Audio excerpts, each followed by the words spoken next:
Just a reminder to all that the meeting is now being live streamed.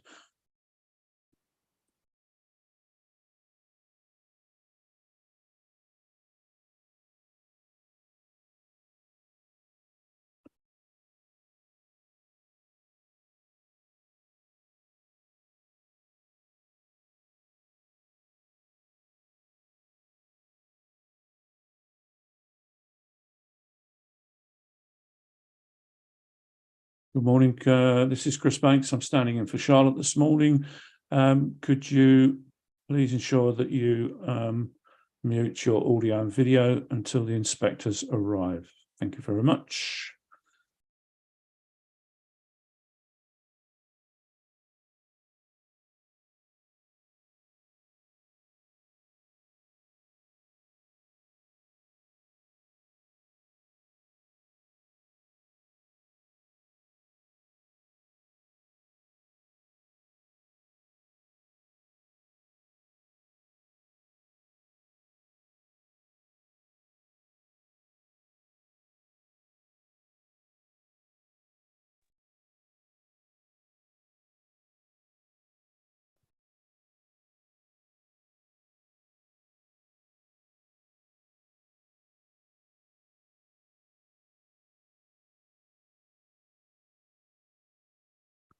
Morning, Dan. This is Chris Banks. I'm standing in for Charlotte this morning.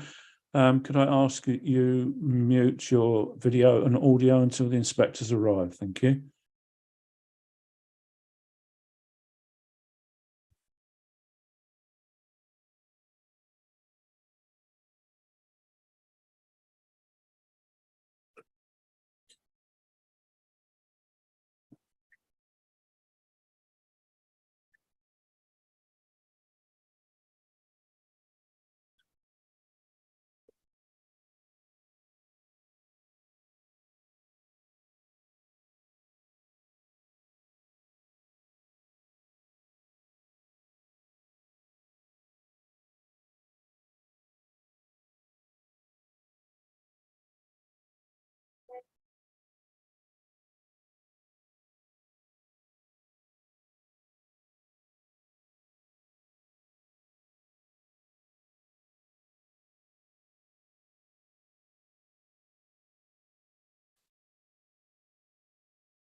Good morning, Steve. This is Chris Banks. I'm standing in for Charlotte this morning.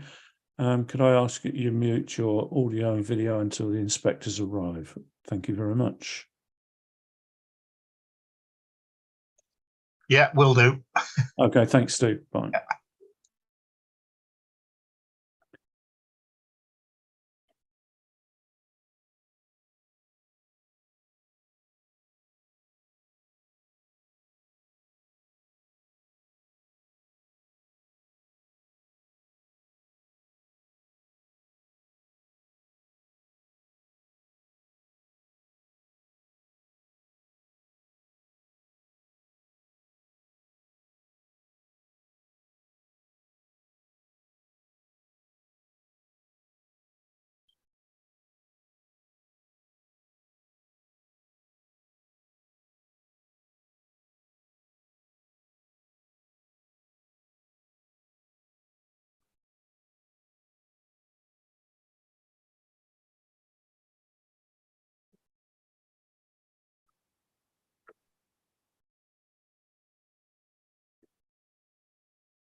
Good morning. This is Chris Banks. I'm standing in for Charlotte this morning.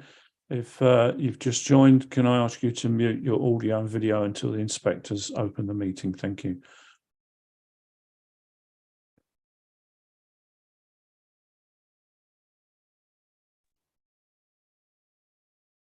Good morning, everybody. Can everybody see and hear me? Hopefully, yes, I've got some thumbs up, so thank you for that. Time is now 9:30, so I'm going to resume the hearing into the examination of this plan. Now, as there are some new participants in the session this morning, I will provide just a short introductory summary of key points, but I'm certainly not going to be speaking for too long, because we've got quite a lot to get through this morning. Now, my name's Yvonne Wright. I'm one of the inspectors who has been appointed to examine this plan. My colleague Victoria Lucas isn't present today, but she will be catching up on watching the recording later.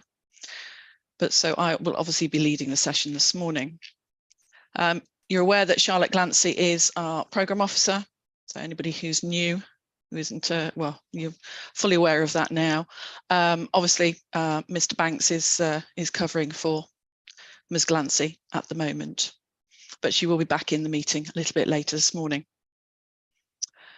As for the hearing sessions today, we are discussing the matter 10, which is the environment, and we will be specifically focusing on the environment policies. As I've already said, there's quite a lot to go through this morning, and then we have some further sessions this afternoon. They have been separated out, but I do understand there is going to be inevitably crossover between sessions, etc. If you can, as Mr. Banks has already said, if you can keep your microphones on mute when you're not speaking, but obviously put them back on when you can. Please keep your camera on if you wish, particularly when you're speaking, but it's quite nice to, I don't think we're not huge sessions today, so it's quite nice to look at people's faces rather than blank screens. So I appreciate that.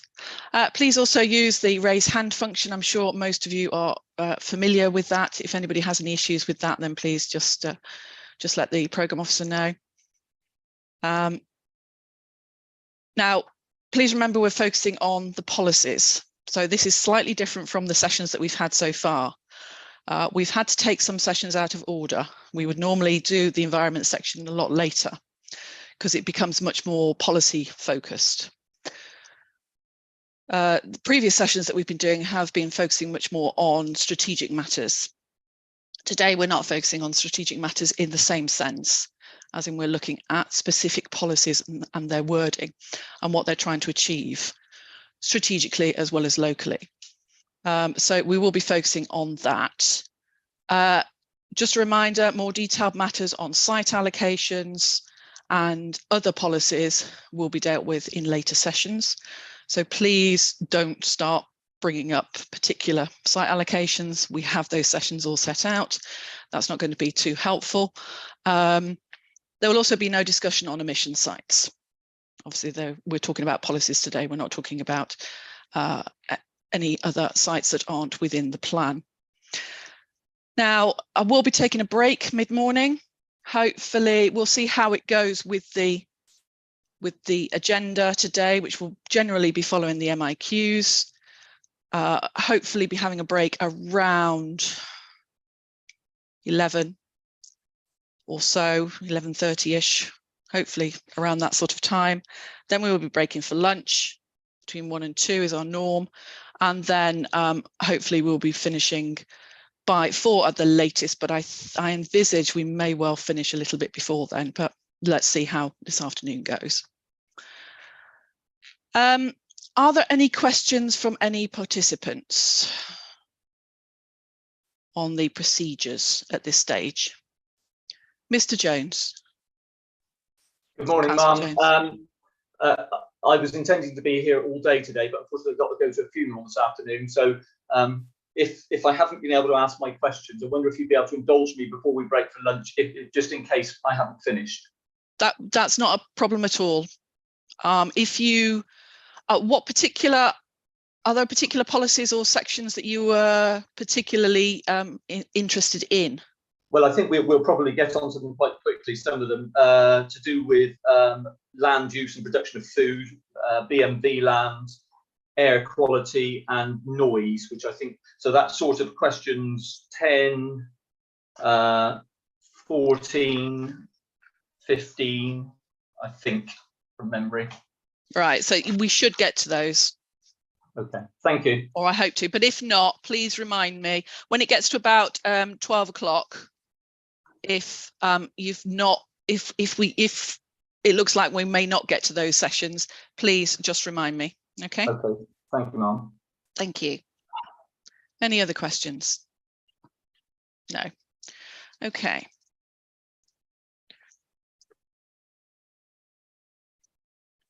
Let's then have a look at matter 10, and particularly matter 10A. So in this session,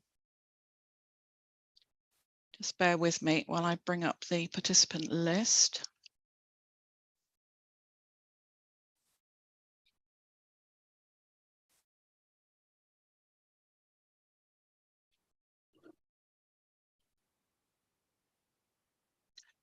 What I would like to do, because there aren't too many of us in each of the sessions, I would like to do very quick introductions. When we have a lot of people in sessions, we don't have the time to do that.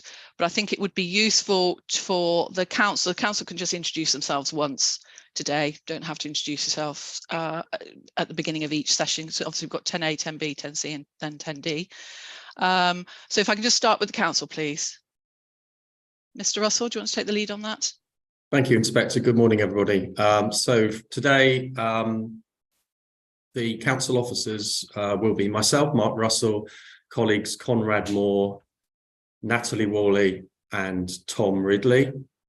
We will also be supported by Centre for Sustainable Energy on the sustainable construction standards and relevant policies. And so those colleagues are Martin Holly, Dan Stone and Neil Best. And we also have Sarah Young from Land Use Consultants to pick up any landscape matters. And finally, we have Martin Evans, our legal representative from One Legal. Thank you very much. Thank you.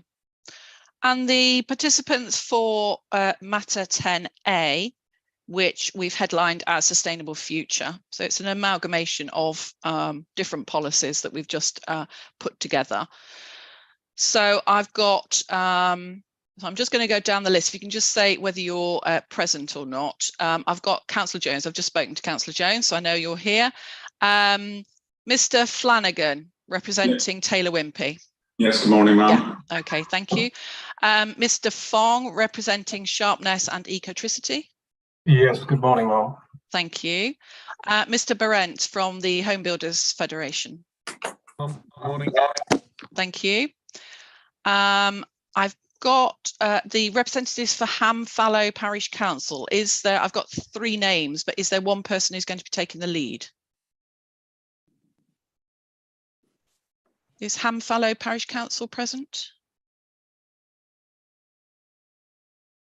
I should have, it's Councillor Fowler, Councillor Keane and Councillor McStee. Or McStay. Can you hear me? Can you hear me? Yes, Hello? I can. Hello? Hello, my name's John McStay. I'm from Ham Fallow Parish Council. We're meant to be 3 of us. It looks like I'm the only one present at the moment. Right, so it's Mr. McStay. Okay. Yeah. Okay, thank you. Have we got the Environment Agency present? Hello, yes, Ruth Clare. Good morning, everyone. Lovely, thank you. Wislow Action Group. Yes, hi, Sarah Jones. It's right, okay, Miss Jones. Mr. Bannister. Yes, good morning, ma'am. Dan Bannister, part of WAG, but working remotely. Okay, thank you. The representatives for L&Q Estates. Good morning, ma'am. Yes, Nick Matthews for L&Q Estates. Great, thank you. And the CAM Community Action Group. Is that Mr. Willits? I've got two names. Good morning, Steve Willits here. And then is it Ms. Kendall? Yes, Joe Kendall. Hi, morning, everyone. Lovely, thank you. And then the representatives for Robert Hitchens Limited. Are they present? Morning, ma'am. Yes, Sarah Hamilton Foreign from Pegasus Group on behalf of Robert Hitchens. Lovely, thank you. Okay, thank you. I know that there might be some other people in the room, but they're for other later sessions. We didn't, I haven't separated the sessions out, but obviously those that are invited to this group are permitted to speak. So let's move on to the MIQs then. And our first question, which is in relation to policy DCP1. And we've got a number of sub-questions on this. So probably taking them all together. A to H.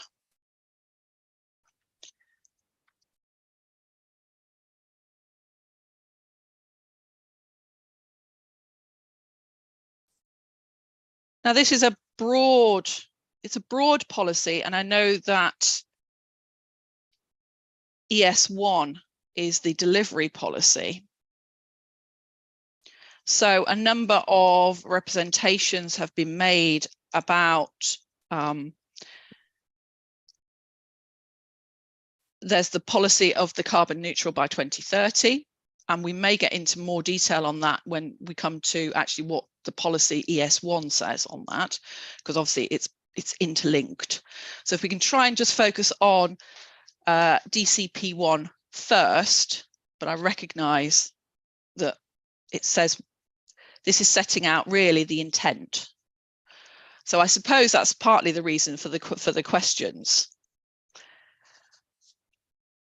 And it is linked with ES1. So our first question is it justified? Is it achievable? And is it viable? Now, are these sort of interlinked with ES1? I'd have a couple of hands up. So can I just ask, is that in relation to this? Or is it something else? My question is in relation to DCP1 when you're ready to commence that. Oh, okay, you're just getting ready. You're getting your hands up ready. Okay. Indeed. I appreciate that. I just wondered if there was another question that you wanted to ask. Okay. So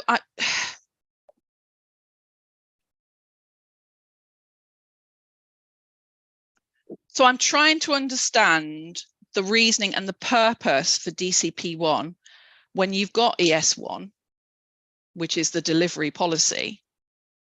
And I know that the council, you set it out as, well, this is the structure of the plan, and you want the overarching core policies. They're the overarching policies. But then you're duplicating elements then in ES1 and other elements, because it's not just DCP1 doesn't just relate to ES1, it relates to other factors. So I think if the council can just, we will come to the point of whether the 2030 date is appropriate. So it's a statement. So Stroud district will become carbon neutral by 2030. I understand that's in your strategy. It's very laudable, I don't have an issue with that at all in terms of a council trying to achieve that by a date that's ahead of the government target, etc. It's what I'm looking more about what the policy is trying to achieve, this policy and the wording. Is it more just setting out objectives? And in that case, is it really a policy? Is it clear within the policy what the requirements are for developers, or really do they just have to go to the other policies in the plan, the delivery policies? So what's the reasoning for, what's the purpose of this policy? What does it add? Does it confuse? Is it consistent with other policies in the plan? So I want to start with just that first, then we'll start to get to the nitty-gritty of actually, is it viable? Although we're moving then into ES1 when we're looking at this carbon neutrality element. So if I can just start with the council, just setting out your reasoning for the policy first, please.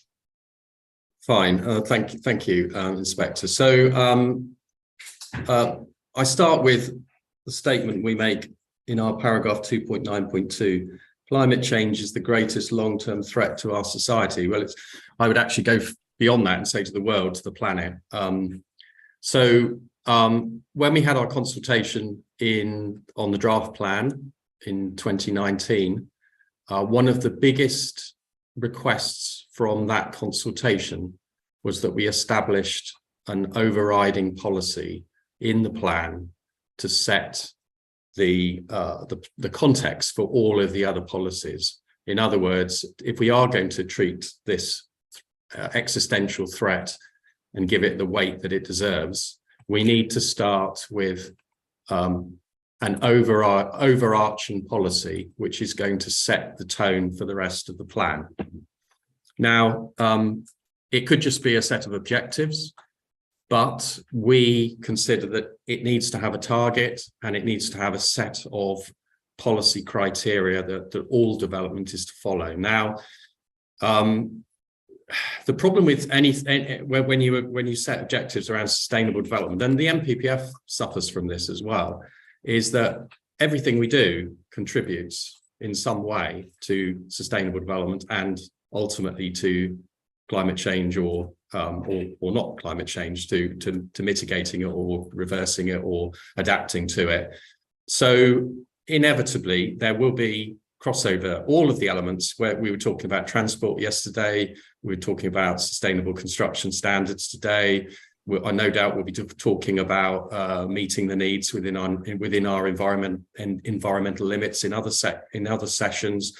We're talking about other impacts on the environment, air quality that was mentioned, agricultural land, etc. All of those things, ultimately, how we manage the use of land, which is one of the core purposes of planning, is going to inevitably impact in some way or other on climate change. So we believe it's entirely right to have an overarching policy, the first policy in the plan, with an ambitious target. We'll come on to that, no doubt, in a minute, which draws together all of the themes into one policy. Now, others have argued, well, you've got a delivery policy on this. Why do you need this? Well, I suppose there's two reasons. One is those delivery policies don't necessarily cover every single form of development. There are always innovative forms of development that come forward that we haven't got a policy for, and a quick thinking barrister somewhere will probably rule out various policies on the grounds that their development is unique, and so it's not covered by those specific delivery policies. So we want to ensure we set out our stall right at the beginning to say, whatever the forms of development, whether it's infrastructure, land use, transport, it needs to deliver against these policy requirements. The second reason is that so the first is around essentially covering all forms of development, and the second is that whilst there are individual policies on different land use matters, they are not all focused on reduction of carbon. There are other objectives in terms of land use planning. What we wanted to do in this policy is draw all those common themes together and demonstrate that, even a small development that perhaps the impact is only on one particular in one particular area, that is still linked to the overall objective of reducing, mitigating, adapting to climate change. So that's essentially the reason why we've got this as an overarching policy. I won't go into the detail because we're coming on to that, but I just as a bit of context, when we drafted this policy, we looked at the TCPA's best practice guide at the time for drafting policies relating to climate change. We also looked at a number of adopted local plans, core strategies in some cases. It's still early days in terms of getting full plan coverage that deal with these matters, but we did reflect on best practice that was available at the time. We can always do better, and no doubt there'll be even now there'll be things that people will say that, well, things have moved on. But at the time we drafted this policy, we believed it reflected the best planning guidance, professional guidance on the matter. Admittedly, before those kinds of policies necessarily had been subject to numerous testings at local plan examinations. There are no detailed policy requirements beyond the broad requirements set out in the criteria, but clearly there are more detailed policies where necessary. Not all matters are followed up with detailed policies, as I've said, but there are detailed policies which follow, which we do not believe conflict with the policy with DCP1, but simply clarify and add add detail. So you don't think there's any inconsistency or anything across the other plan policies at all? Well, I'm sure that others will point out detailed points, and we're not saying that. But from your perspective, you don't consider they're consistent. From a broad, given that this is a broad policy, yes, I believe that they are consistent with the delivery policies, which are set out elsewhere. Okay, right. Thank you. We'll get into a little bit more of the detail. One point that's been and I'm sure it may relate to some of the hands that might be up, that some of the representations have come up with, is in relation to the energy hierarchy and the wording in the policy that states that new development should be constructed to achieve the highest viable energy efficiency. So that seems to have caused quite a lot of concern, I'll put it that way, amongst some representors. And I think the issue there is around, then there would be an element of negotiation, or there would have to be viability assessments done on an application basis based on this. So and I'm sure there will be some other queries that will come in, so I'll open the floor shortly. Can I just ask the council first to just explain what they mean by to achieve the highest viable energy efficiency in relation to that policy? Yes, certainly. Hopefully I can clarify this, because I think that certain parties have got the wrong end of the stick, and it might be because of the wording, and we're open to discussions on that. We are not, when we talk about the highest principle, the highest energy efficiently, that is essentially, we need the highest efficiency that we can achieve in order to get anywhere near carbon neutral by 2030. So it's a stretch target. The carbon neutral by 2030 is a stretch target, which we can talk about in a minute. If we are going to get there, we need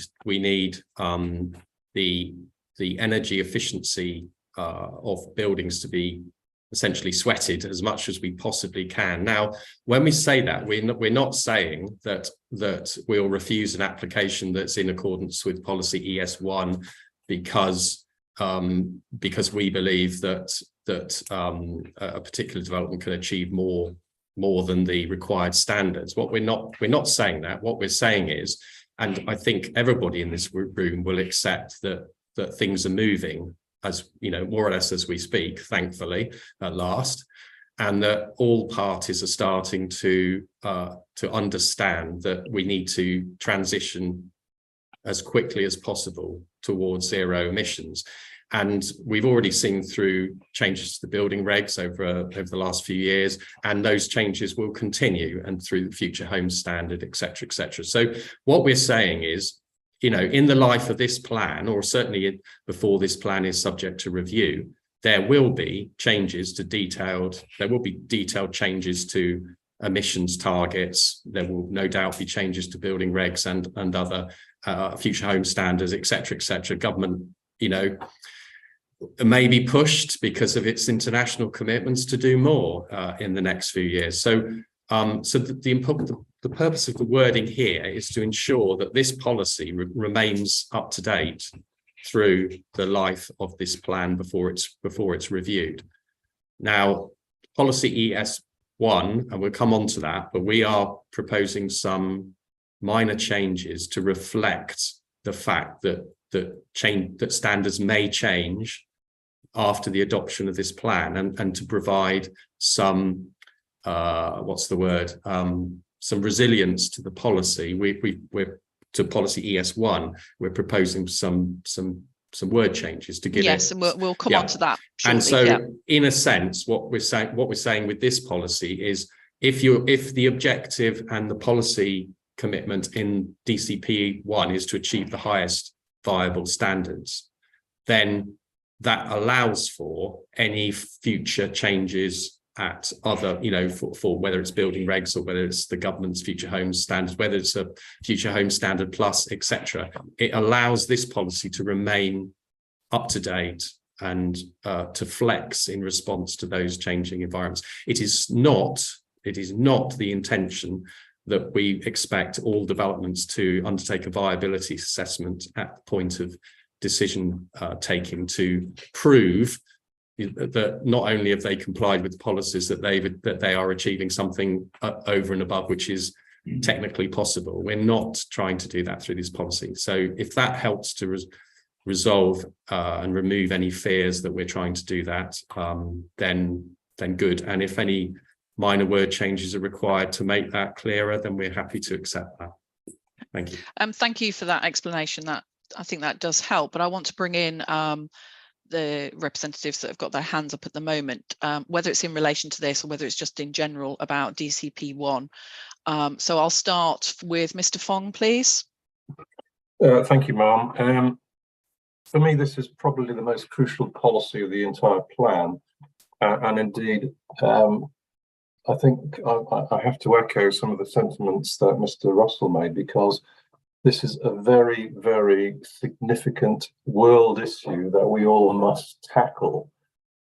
Unashamedly, ma'am, I'm just going to throw out some of the things that Antonio Guterres, the UN Secretary General, stated in his opening statement on the 20th of March, stating that climate change is a ticking time bomb. In short, our world needs climate action on all fronts, everything, everywhere, all at once. Specifically, leaders of the developed countries must commit to reaching net zero as close as possible to 2040. And then the plans must clearly detail actual emission cuts for 2025 to 2030. The longer we wait on any of these crucial issues, the harder it will become. Partial pledges won't cut it. So, Ma'am, this is why we wholly endorse both policy DCP1 and ES1 as a combination policy to give strength, because the partial pledges won't cut it, and the business as usual is not appropriate if we are actually going to meet these targets. Now, the critical issue here is that this whole issue is organic. It's moving quickly, and it is important that both policies are there so that they have teeth and they have flexibility and they can respond to change. So yes, we do welcome some of the wording changes that Mr. Russell is putting forward, but they have to have enough flexibility so that developers and DM managers can respond to this and make sure they get the best standards for climate change to help us reach these ever decreasing targets. So 2030 for me is good. The question you asked, Mum, is what I'm trying to suggest. Is it justified? And I think yes, it is. The problem we have, though, Mum, is the government framework for you to stick these against is very thin at best. And I think it's the local authorities that are doing the most to provide change. And we all around this table have a responsibility to deliver that change, and we can't just do nothing or the business as usual. Thank you. Thank you, Mr. Fong. Mr. Matthews, please. Good morning, Ma'am. Thank you very much. We've got a great deal of sympathy for Mr. Russell's position in relation to this policy, and I can fully understand why a number of respondents will have wanted to have seen great emphasis placed on climate change and how the plan is going to address that.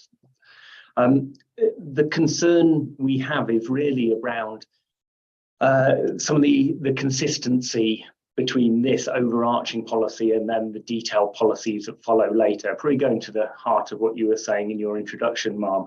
I think actually taking you back to the first day of the inquiry, Ma'am, I think you said that you would be looking at policies through the eyes of a Section 78 inspector dealing with determination of planning appeals. Well, in a similar position to you, we would be looking at this policy from the perspective of advising clients who are looking at the preparation of planning applications, or before that, the appraisal of sites that they may wish to take an interest in or not. And for both of those reasons, all of those reasons, absolute clarity in what is required through a plan is particularly important. And that's the perspective of a professional dealing with a plan. For others that may sit on the planning committee or members of the community that don't necessarily have the experience and understanding, a nuanced understanding that Mr. Russell explained earlier about how these policies would be applied, they may take certain elements of the policy wording to mean something different. And again, just a real emphasis therefore is needed on clarity. If I could just raise one particular example.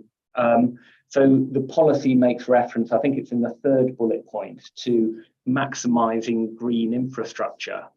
The response of the authority in its statement at paragraph 10.1.10 is that essentially that means meeting standards that are set out in 3 separate policies then of the draft plan, DHC7, DES2 and ES6.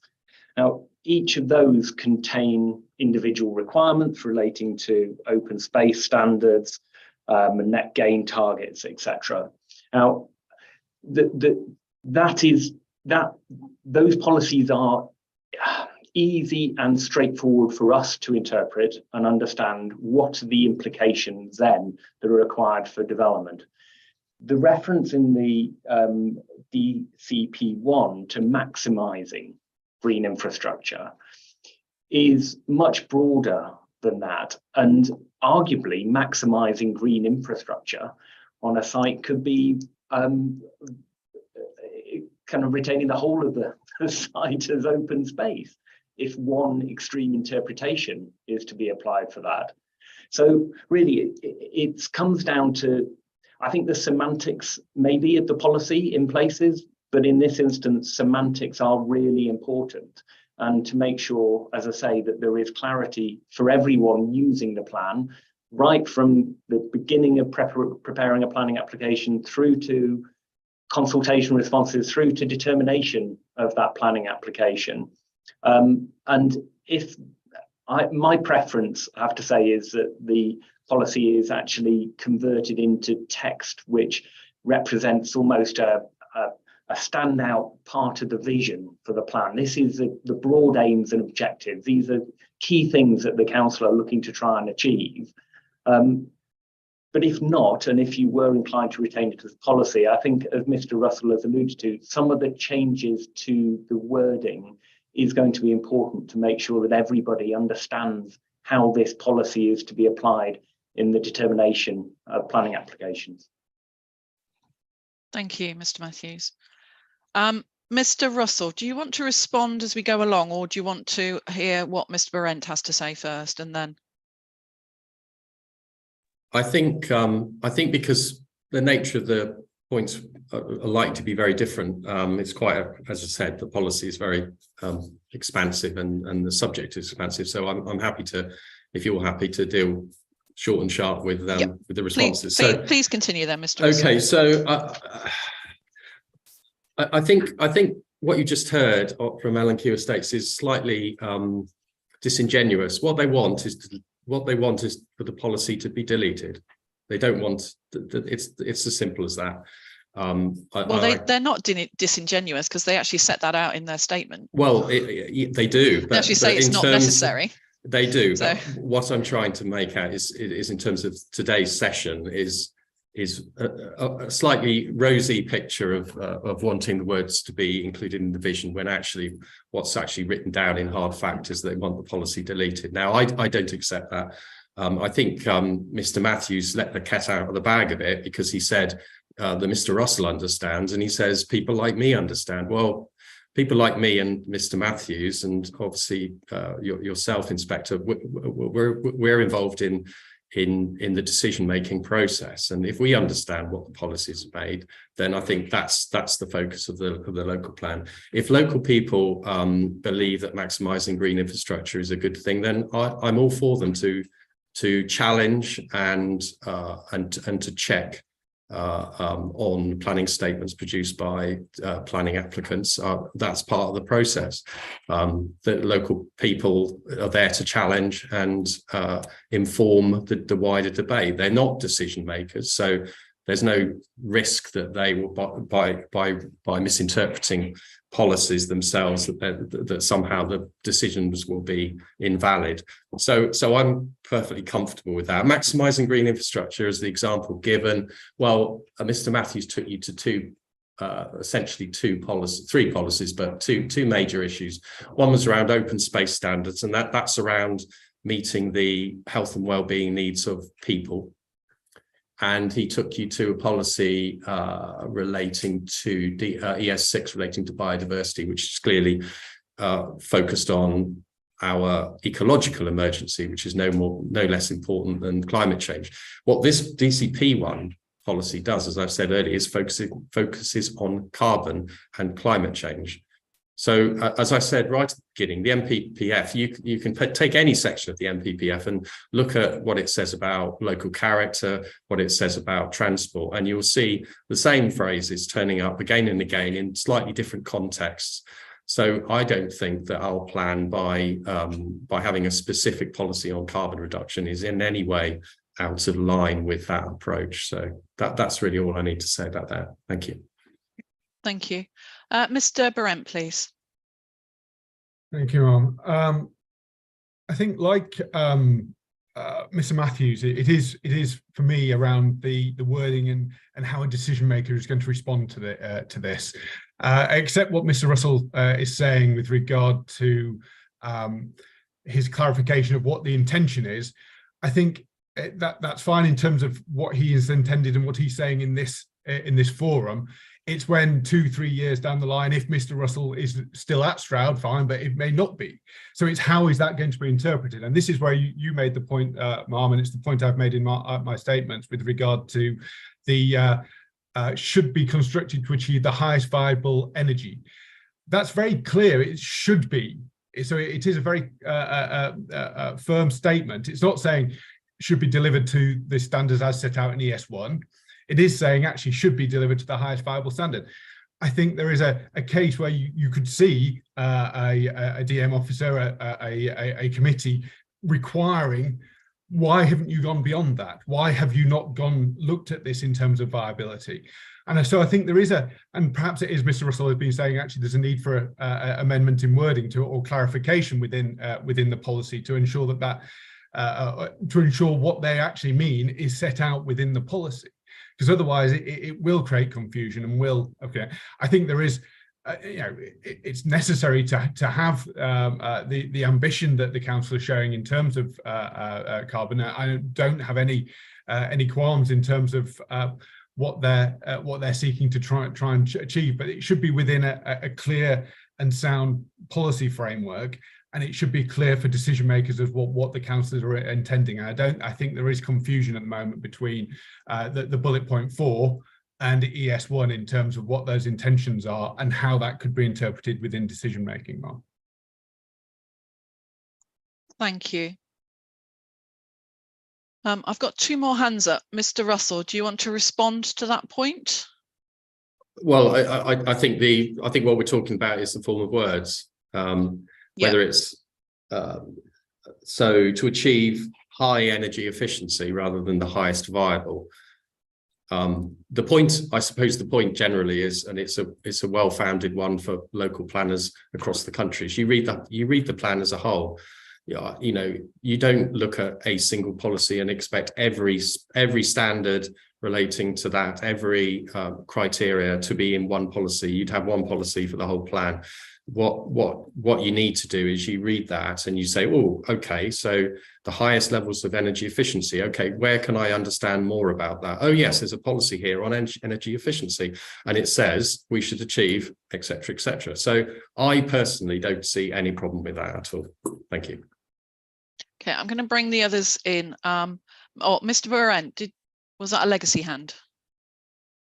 I was just going to say that appreciate where Mr. Russell's coming from, but plans should be read as a whole, but quite often they're not, and there is interpretation and elements are taken out of context and used in terms of decision making. So I think clarity, and I think the MPPF is clear in paragraph 16 about the clarity of policies and to ensure that decision makers understand fully what's meant to be, how a policy is meant to be applied. Thanks. Thank you. I'm going to go across. I've got 3 hands up. So Mr. Willits, please. Hello, Inspector. Can you hear me okay? Yes, I can. You started off the session on this point asking about what this policy tries to achieve. And there were a number of points about how we manage the use of land. Mr. Matthews has mentioned the point about maximising green infrastructure and various other points too. As a resident who hopefully has a major part to play in informing decisions, although not actually making decisions, of course, has been made plain by Mr. Russell, it seems that the policy is looking at things from our perspective the wrong way round. What do I mean by that? Rather than saying, where should we build houses and is it appropriate, or rather, and then how do we mitigate, go to the highest level of energy efficiencies and all of those sorts of things, we really ought to ask the question, what is the land best used for? So much more emphasis on utilizing land for protecting and strengthening our natural capital rather than the other way round. So if I think about, a standard sort of household or business analogy in thinking about reducing carbon footprint and waste and so on, you think about avoiding, reducing, reusing, recycling, and then going on to mitigating and offsetting. Whereas it feels to us that this is much more about where do we want to build houses, because that's where promoters are saying you can build them. Now within that, how can we do the necessary mitigations and offsets and so on? So our basic view is the policy comes across as looking at things the wrong way round. Thank you. Thank you. Mr. Flanagan, please. Thank you, ma'am. Yeah, just perhaps an obvious point, but the policy sits on the front end of the plan, and it's quite prominent in terms of being where it is positioned in the plan, and I think that's commendable and quite right in terms of what it's seeking to achieve. But the first criterion in terms of the location of development, it goes without saying that in terms of examining this plan, you need to be satisfied that the allocations, etc., meet that criteria in terms of minimising the need to travel, etc. So obviously the council believe that to be the case because they've identified the allocations of the plan. So I'm not expecting a response to that. I think it's more an observation in terms of the examination. The second point I wanted to make, I think Mr. Russell has already dealt with. We did have a concern in the 4th bullet just about the use of the word viable, because it's common in planning that that could lead to an assumption of viability assessment, etc. So it's open to too much interpretation. So I think Mr. Russell's clarified that they're going to look at wording to that, whether it's deleted or substitute with the word feasible or something like that, and that would deal with that point. Thank you. Thank you, Mr. Flanagan.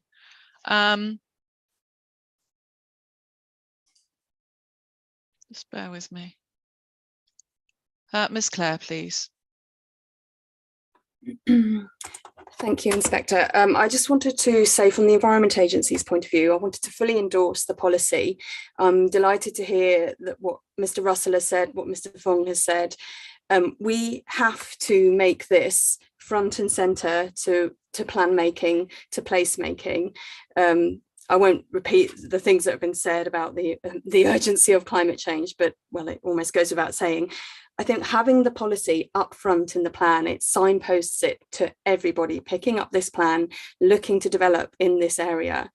I believe it's there because that's what the community want. The council have drafted this plan, created this plan based on representations from the local community, and having the policy front and centre is essential, I think. So fully support and endorse what Mr. Russell has said, and we have to deliver a step change in how we make places and how we make plans if we're going to meet this challenge. So I wanted to just give a voice of support to this. We fully endorse this.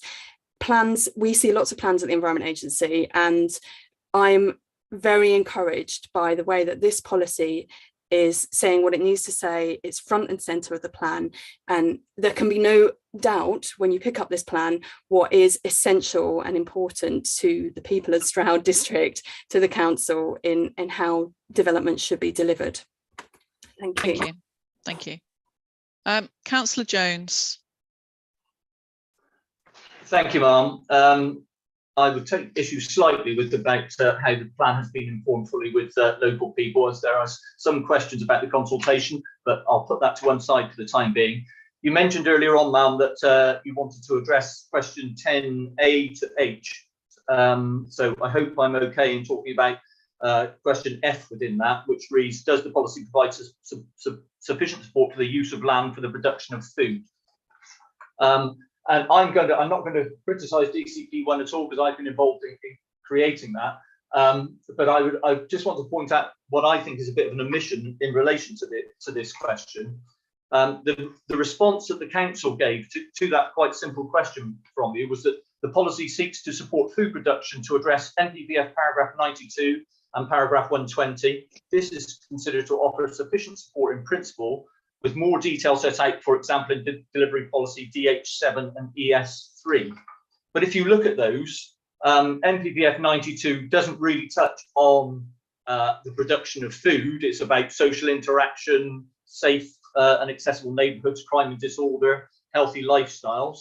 And 120 is about multiple benefits for urban and rural land, recognising undeveloped land, brownfield site, underutilised buildings, airspace above residential and commercial premises. So they don't really address the question that you raised, in my opinion, Ma'am. And looking at the local policies, ES3 that is referenced in their response, in the council's response, references noise and disturbance, environmental pollution, vibration sensitive locations, antisocial behaviour and things like that. And then new delivery policy DH7, its provision of open space and built and indoor sports facilities, which again is talking about children's play space and sports halls and things like that. So I don't think it's actually referenced the answer that, or given an answer to the question that you set, because I think your question, I certainly wouldn't dare put words in your mouth, Ma'am, but it is addressing best and most versatile land in particular. Mr. Russell stated earlier on that management of the use of land is core in addressing CN 2030, and I couldn't agree more with that. And yet there's no response in DCP1 or indeed ES3 that references best and most versatile land. The NPPF does, paragraph 174B, so I would have thought that ought to be included. But I would also mention that we've got someone from land use consultants on the call today, I know, and I've looked at the various sustainability appraisals that they've produced over the years, and I'm looking at one at the moment, and it's one of the paragraphs, a green future, our 25-year plan to improve the environment. And the three key points that they raise are embed a net environmental gain principle for development, protect best agricultural land, and improve soil health. And yet there's no reference to that in DCP1 or ES3. I've been involved in creating this plan for the last 5 or 6 years. Mr. Russell mentioned that local people inform the plan but are not decision makers. Well, I am a local person, but I am also a decision maker. And I can tell you from the years I've been involved in this, people in my party, which happens to be the biggest party on Stroud District Council at the moment, but the council is run by the Green Group, and they have both said that BMV is important to them, to the extent that one site was recommended to be withdrawn because of its BMV status. So I think whilst I support much of what's in these policies, I think there's a gaping hole that needs to be addressed. Thank you, Mark. Thank you.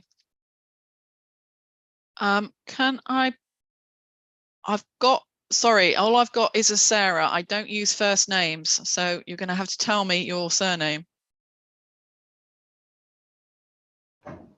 Sorry, Mum. I don't know why it's come up like that today. It's Sarah Hamilton Foyne from Pegasus Group. Right. Okay. Miss Hamilton Foyne, then, please. Normally comes up with my full name. Sorry. Yeah. Firstly, I'd just like to say we support the policy in principle. It should be front and centre of the plan, and it should provide the basis for the strategy and the policies that follow thereafter. There are some issues that we've had with the wording of the policy, and I think the one that we talked about most in this session is about the highest viable energy efficiency. I think if the wording of that could be clarified, as Mr. Russell suggested, and maybe some more explanatory text to help the decision maker in the process, that would avoid some discussions later on in dealing with applications. Thank you, Ma'am. Thank you. Okay, I've got 2 more hands, and then I'm going to go to the council because I do want to then move on, because we've had quite a bit of discussion just on one policy.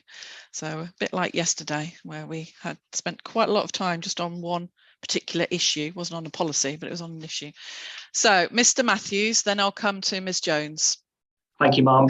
Just really briefly, just looking at that policy wording again, if, for example, bullet point 3 said designed to deliver green infrastructure to sequester carbon, etc., I think that would remove the element of kind of test conflict, I guess, as it is with other policies, and would make it clear that then, as Mr. Russell said, you then move on to the other policies in the plan and consider that as a whole. So it would remove any potential concern with that. And I agree and support the other comments and Mr. Russell's suggestion of a tweak to the wording of bullet point 4 as well.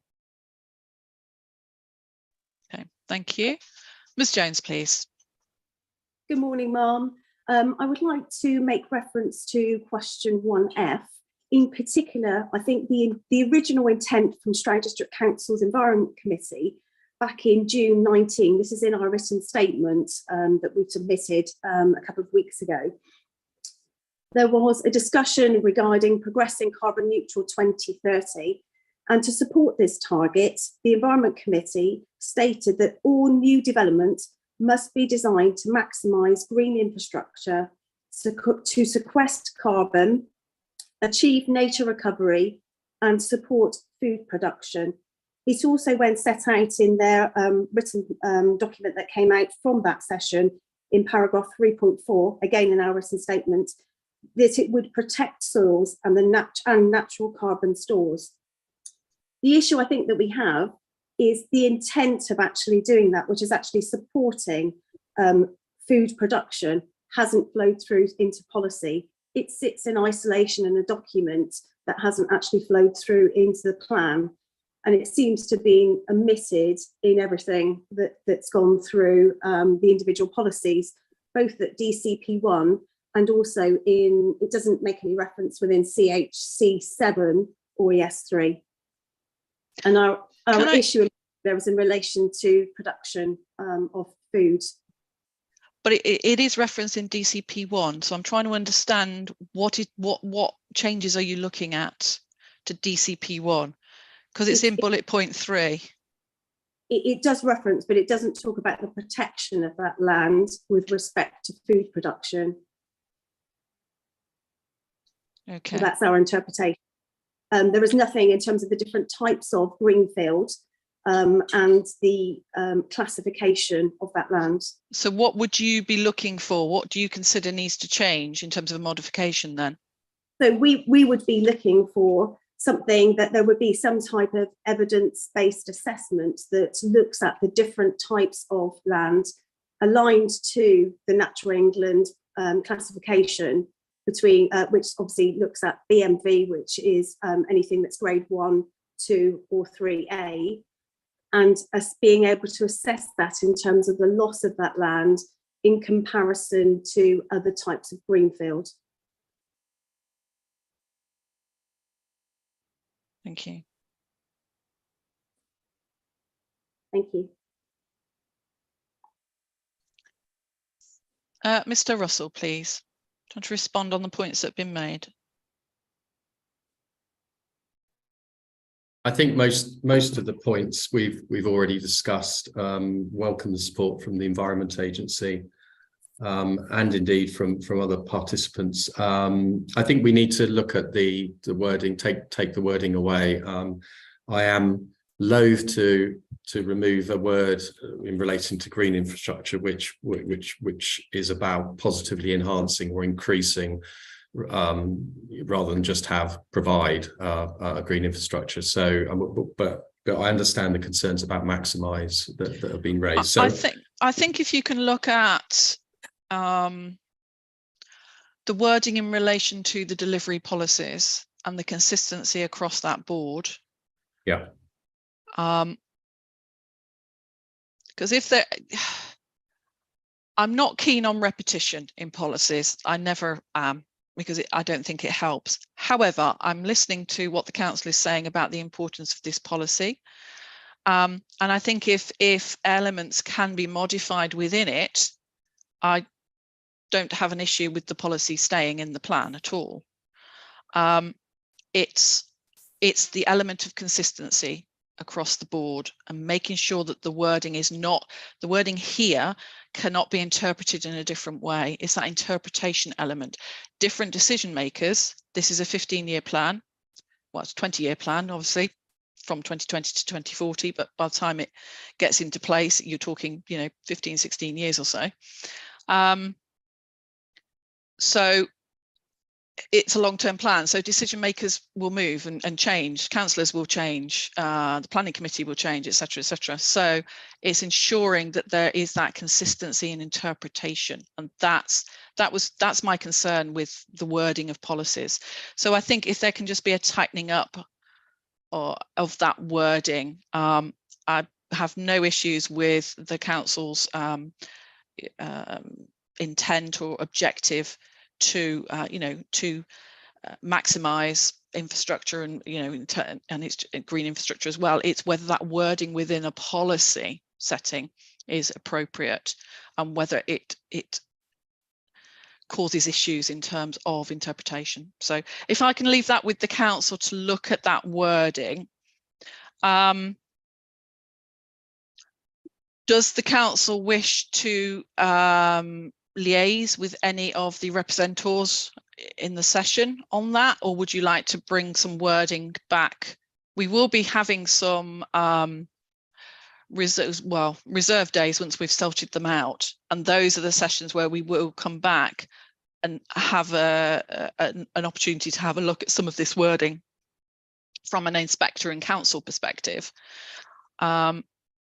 Obviously, if they are put in as main modifications, subject to us getting that far, then that will be the opportunity for people to comment on any main modifications at that stage. But obviously, we would need to look at whether we are content as the inspectors for any wording changes. So do you wish to liaise with anybody? Like the HBF or whatever, or would you like to just do it on your own? The viability issue is raised by quite a few, so I think in practical terms it would be difficult to liaise with all parties. The HBF potentially could act as the conduit for that. The issue of, I'm happy to talk to Mr. Matthews about the maximising green infrastructure issue, if that would be helpful. Obviously, as you say, if there are any modifications, then everybody will have the opportunity to comment on them at a later stage. Just in response to the issue around protection of BMV, I know we discussed that later on in I think it's this afternoon in particular. I think we start to look at that in more detail. I might have it wrong, might be this morning, because the policy referenced support local food production, but there isn't a reference to protecting existing sort of land that's used for food production, etc. Any comments on that that the council has, or not? Well, as I said, this is an overarching policy. The objective of protecting soils is about supporting local food production. That's ultimately the purpose of it. We have a separate policy that deals specifically with loss of soils, which we'll come on to. Yeah, we'll come on to later. Again, it's really that point that, you know, if you put everything into DCP1, then you don't need all the other policies, and essentially we're looking at broad policy objectives and principles in this overarching policy, and that's around supporting local food production. Okay. Well, again, I'll leave the council to have a look at that, because obviously that's been raised anyway, and see whether any tweaking of wording needs to be done. But we'll come to those the other policies later on, where we're getting to a bit more detail. Mr. Barrent. Thank you. I was just saying, if Mr. Russell does want to liaise, I'm happy to act as a conduit between the others and the council on that, if that would be helpful, Mr. Russell. So happy to do that. Thank you. I mean, it could be simply just removing the word viable, potentially, you know, in relation to that. So it's the highest energy efficiency. So it could be relatively small, but happy to help. I'll leave that with yourselves to liaise, and if you can come up with some form of wording that is agreeable, then that will certainly assist us in terms of moving forward. So thank you for that. Thank you for that offer. Are there any other comments or queries on policy DCP1? Because I would like to move on. No hands up. Okay.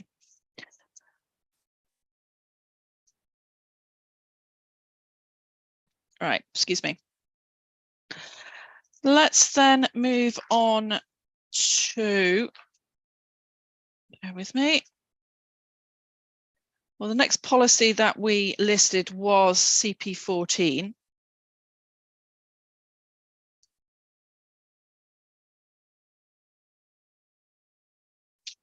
Now, just go to it.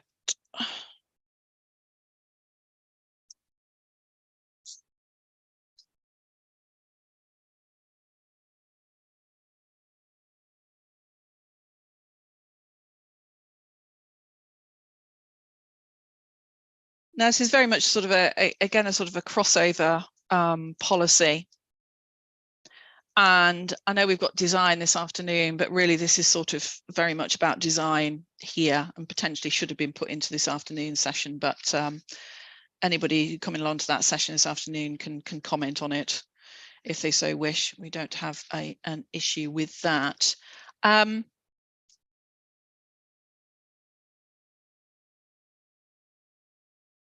Now, some suggested changes have been made by some representors, and the council's stated that it doesn't consider that those changes are necessary.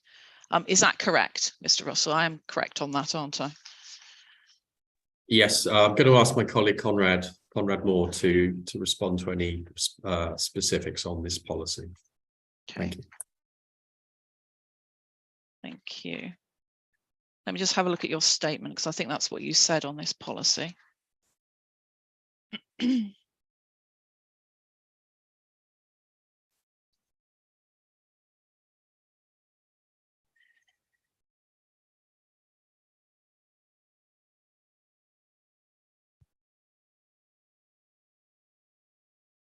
Again, it's that issue of it's an overarching policy that then sets out, but the delivery of it are set out in delivery policies. So it's I wouldn't say it's completely similar. there are less issues on this policy that have been raised.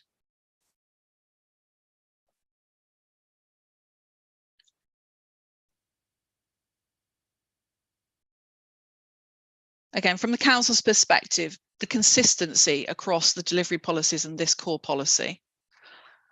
So, Mr. Moore, any concerns from that aspect? Are you quite content that this is consistent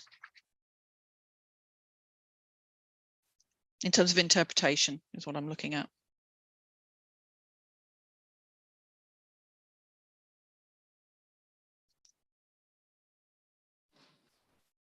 Mr. Moore is on mute, ma'am, I think.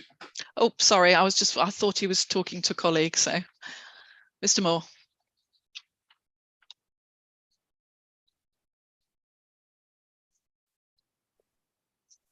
Sorry about that. That's okay. Yes, very much picking up on the point that my colleague Mark's made earlier. It's giving that sense of direction and pathway that we want to take on the high quality sustainable development, and it's then pointing you, as you say, to the delivery policy requirements, but it is again a core thread in the local plan, and hence it needs to be articulated up front as part of the environmental policies. Thank you. Does anybody have any questions or queries on CP14? No. Okay, let's move on from that one then. Let's move on to CP15.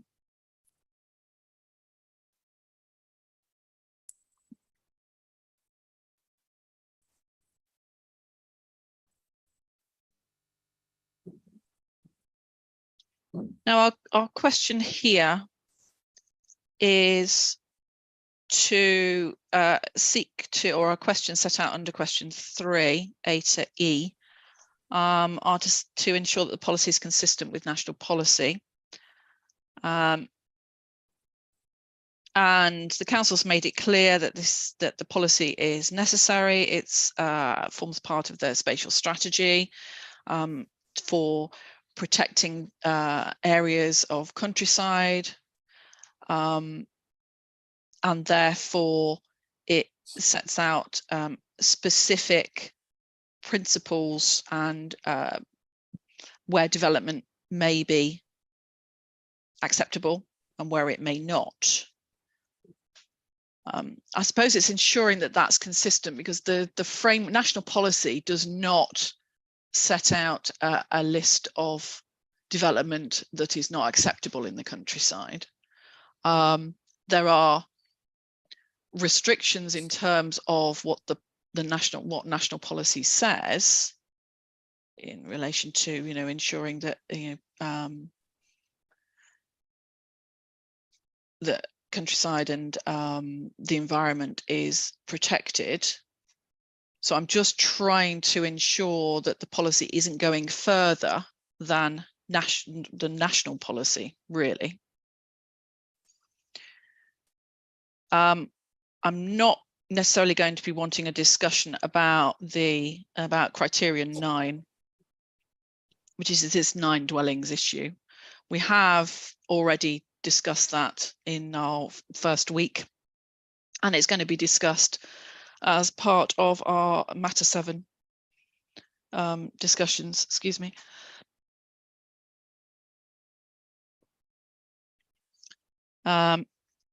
So I'm not going to be going down that. I know we've got that question in there, so if somebody wants to speak, then you're more than welcome to speak on that, but I don't think there's anybody who wishes to do so in this session, but please let me know if there is. But I wanted to discuss that later on.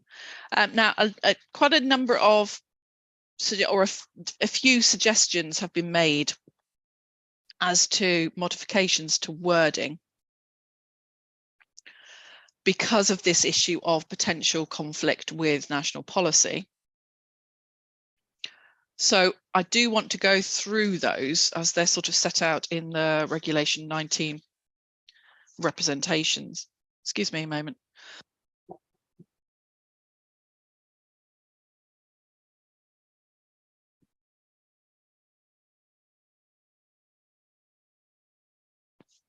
My apologies.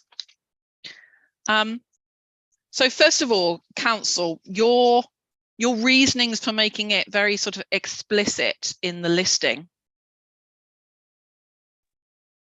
Yes. So could you just explain that? Because you've got your yes. development, your settlement boundaries, you've got your development, boundaries, etc. So I'm just trying to understand. It's very prescriptive. So is there a particular reason as to why it's so prescriptive? Yes. I would. My development management colleagues are not here, but if they were, they would certainly say that this is probably one of the most well-used policies they have.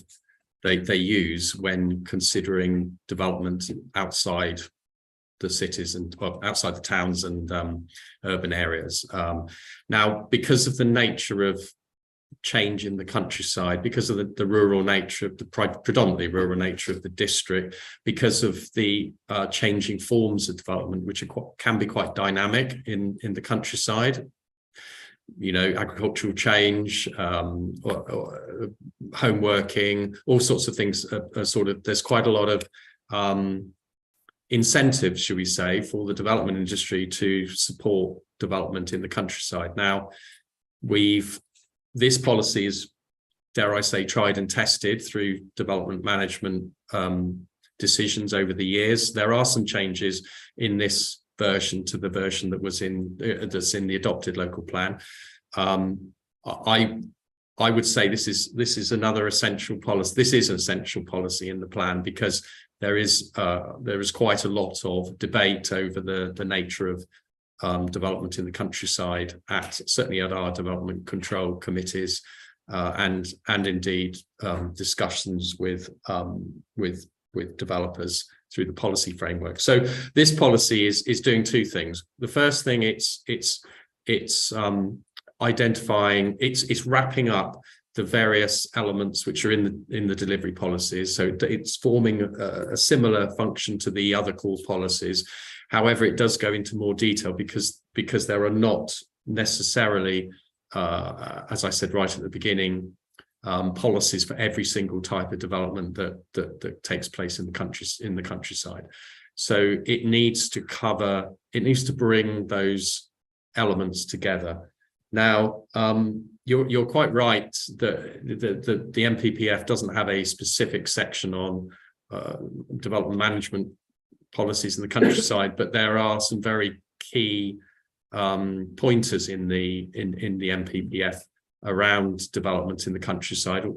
Although it's generally positive in terms of supporting rural communities, there are some specific sections of the MPPF which are quite prescriptive themselves in terms of what, particularly, for example, development that could lead to an isolated home in the countryside. That's a long-standing planning principle and issue which has been set out in the MPPF under para 80, and we are trying through this policy to provide more detail on how that policy, national policy, is to be unpackaged and disaggregated, as it were, into the context of Stroud. So we believe it is absolutely essential for the plan to have this policy, and I hope that broadly that is supported. There are some minor tweaks. I'll wait for those to be brought up by others, but we think it is a robust policy that has been tried and tested. We have consulted internally with our development management colleagues when putting this slightly revised policy forward, which updates the current plan policy, which we believe works effectively, but does provide some more flexibility, which is the resulting spatial strategy, which we've already talked about, does include an additional element of flexibility in the countryside, which doesn't currently exist in our adopted local plan. So we have listened to people who are asking for some flexibility in the countryside. However, fundamentally, dispersed development in the countryside is not the most sustainable pattern of growth that we should be promoting. And if we, bearing in mind DCP1, which we talked about, and about location and about minimizing the need to travel, which was the first criteria of DCP1, it is essential that we have a policy which backs that up with very clear guidance as to how that policy is to be applied in the countryside. Thank you. Okay, thank you. I suppose it's the issue with consistency. So just looking at, just picking at just one point. So again, it could be something that the council just needs to go away and look at in more detail. So for instance, it talks about in criterion Roman numeral 1, it does not have an adverse impact on heritage assets and their setting. But that's not completely consistent with national policy, because you've got the paragraph 202 balance with national policy. So there can be adverse impacts if public benefits outweigh, et cetera, et cetera.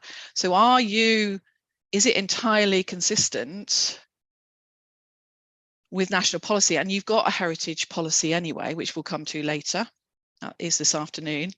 So what's the purpose for having it in this policy when you've already got that policy elsewhere that sets out in more detail? So that's just picking on one particular point. So I'm just trying to understand the logistics. You're saying that this policy is critical from a DM perspective, from your colleagues in development management.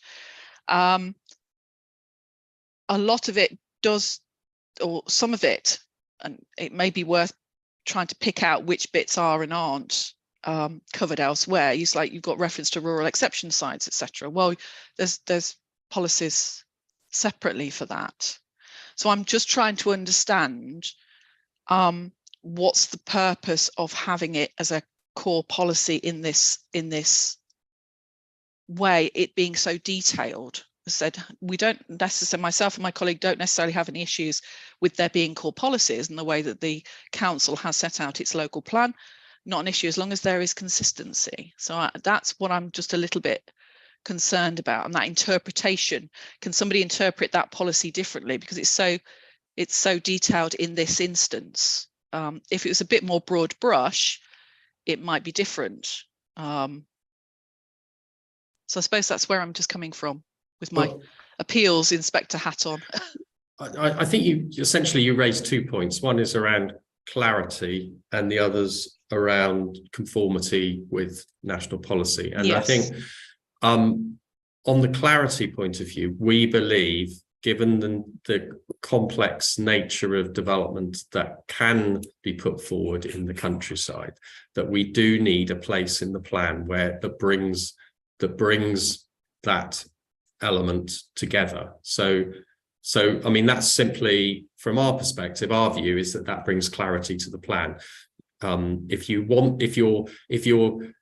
you're bringing forward a development proposal that's outside settlement development limits, you look to this policy first to see, just to check whether you're essentially, that's points 1 to 9, is your form of development covered in forms in criteria 1 to 9. If it is, then you can then look at the more detailed policies which might relate to the form of development, so rural exception site. So immediately that a rural exception site is acceptable in the countryside outside settlement limits in terms of the Stroud local plan. You go to the policy and you look at the detailed requirements, and the same for replacement dwellings, enabling development, etc., etc., etc. In one place where whether the principle of your development in the countryside is acceptable, and then you look at the more detailed points.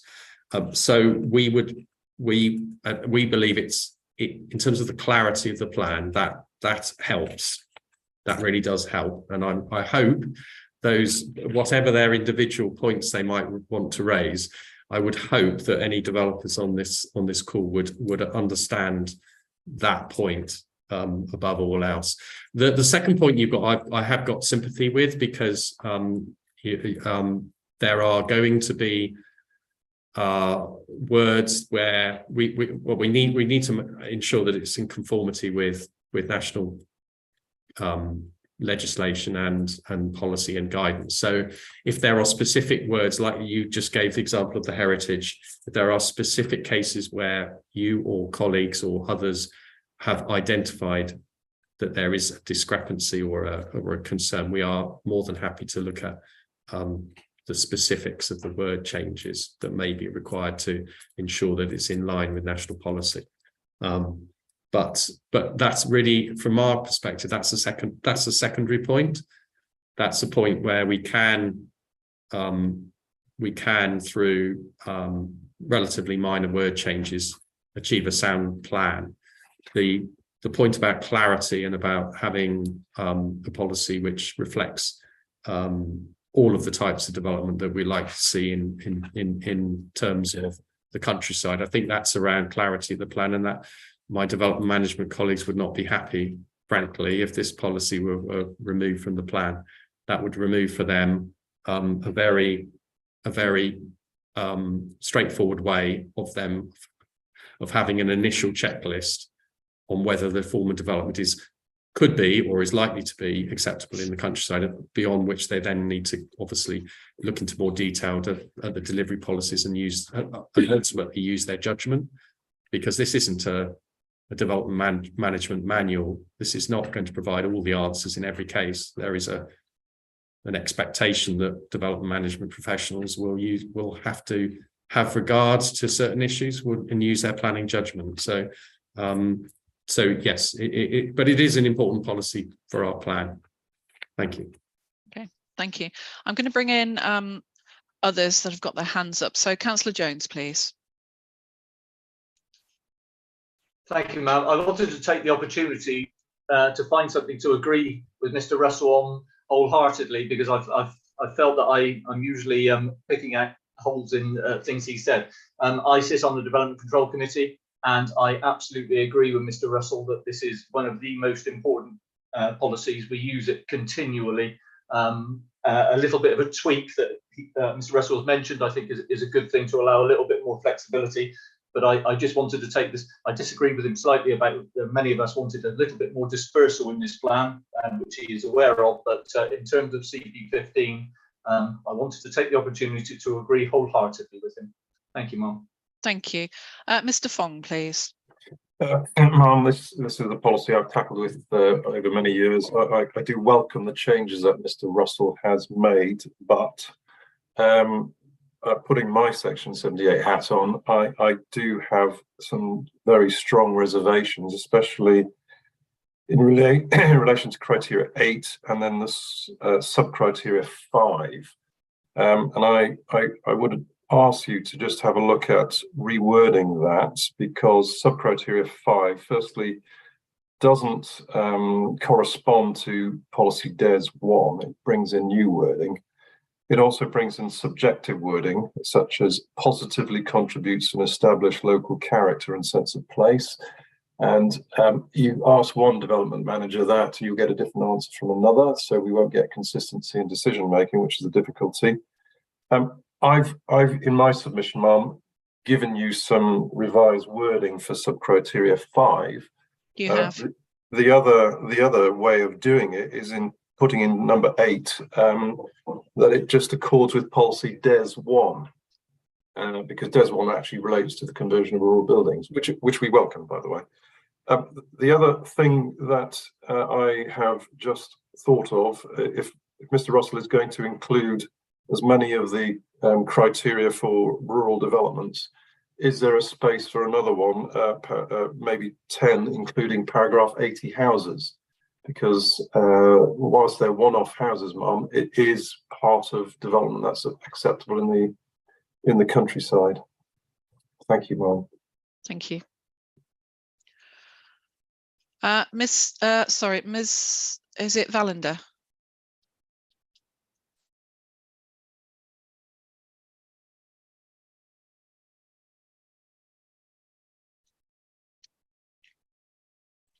You're on mute, Joe. I've got it.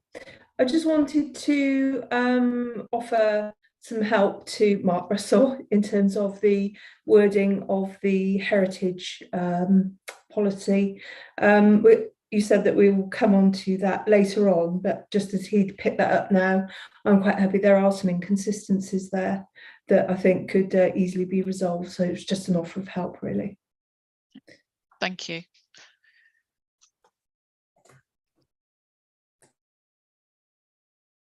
I will come to you in a minute, Mr. Willits, because I know your hand is up. I suppose the issue, Mr. Fong has suggested that in relation to, I know he's picked up a couple of points, but in relation to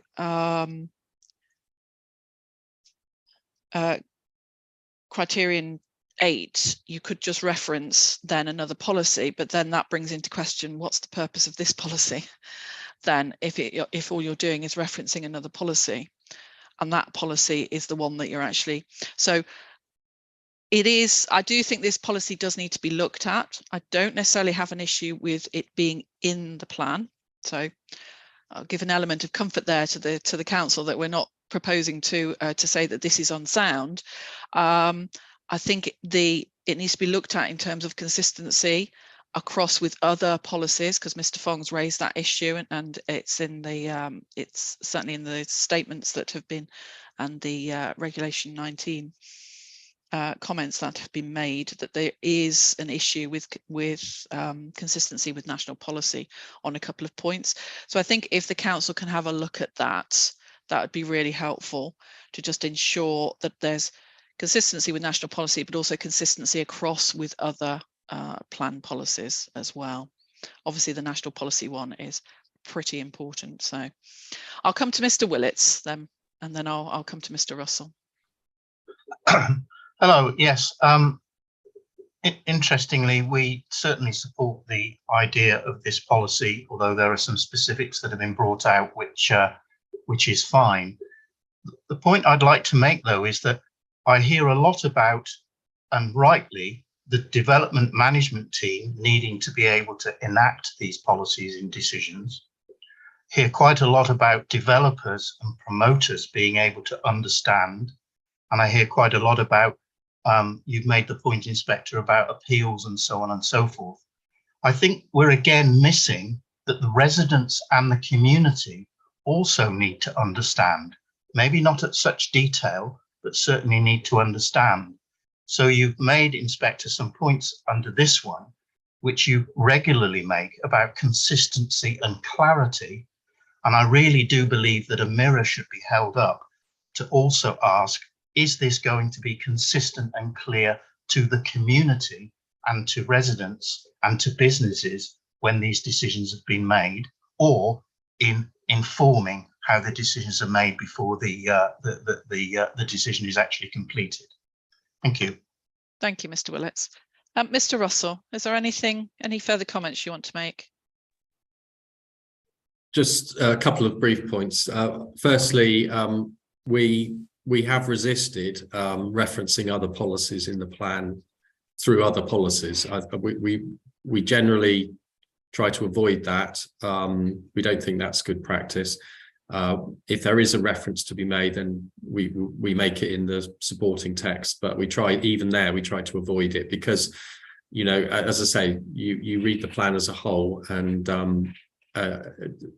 it really, yeah, if you start over relying on it, it starts to get quite lazy and doesn't really add anything to the plan. So we would urge, if there are any modifications throughout the whole examination hearing sessions, we would urge that there, you know, which I'm sure you would certainly recommend, but if any other people recommend, that we actually have some wording rather than simple cross-referencing to other policies. I think it's important that each policy stands on itself, and you can understand what the policy requires, rather than having to, you know, refer to 3 or 4 different places to get the meaning of a single policy.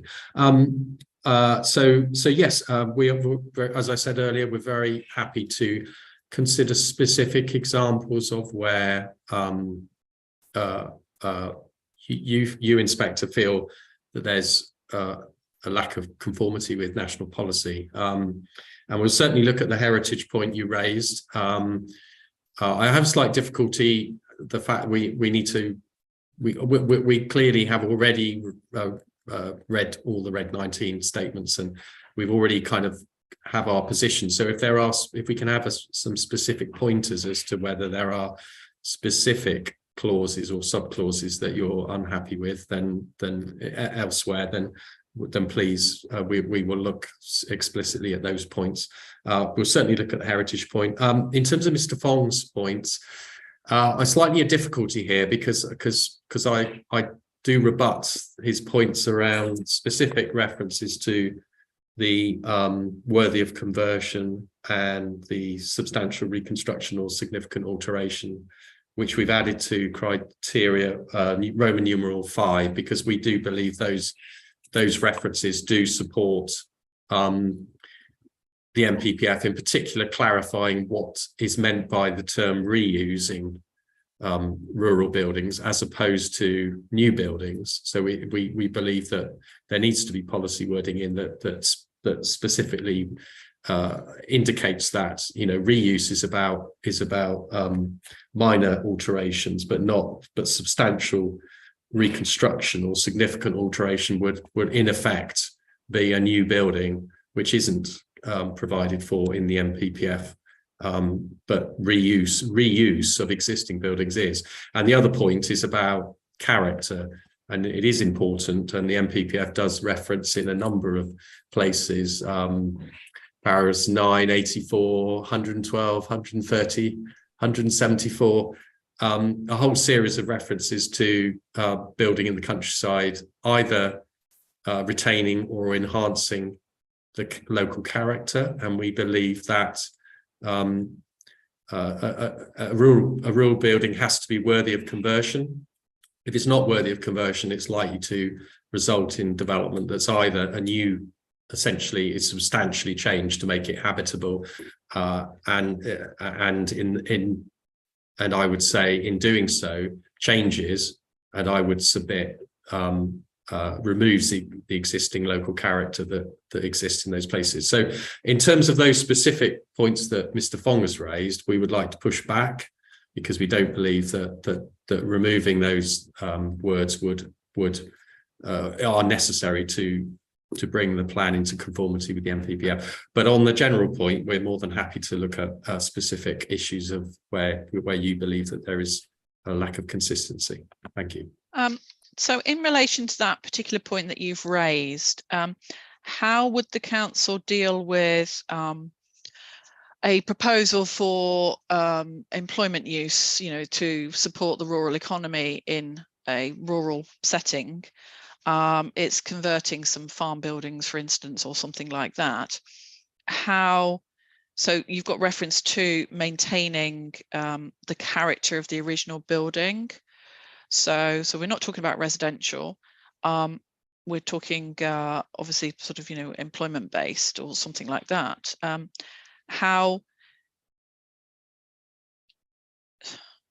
It's how far maintaining the character goes, isn't it? In terms of, because if you want to encourage employment in rural areas to purely support the rural economy, not to just have employment there just for the sake of it, but the framework does encourage that. How far does the council go in terms of maintaining the character of the original building in that sort of context, and whether that wording is actually appropriate? Well, there are, as I said, there are numerous references in the MPPF. I'll just take one, paragraph 130, which refers to planning policy should ensure that developments are sympathetic to local character. So that's a key, clearly that's a key requirement of the MPPF. And that's sympathetic to local character. It doesn't say maintain. Though being sympathetic doesn't mean that it has to So it's the word maintain. What does the word maintain mean in the context of this policy? So should maintain the character of the original building. We're saying that maintaining the character is sympathetic to is in terms of developments is sympathetic to local character. We don't see that as being in conflict. It's a different form of words, but we believe it's not in conflict.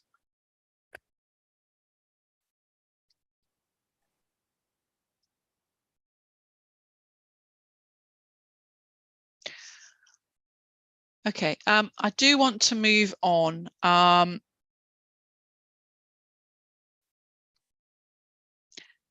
know the council, you're going to be looking at this in a bit more detail to the points that have been raised. I know you've looked at the Reg 19 reps.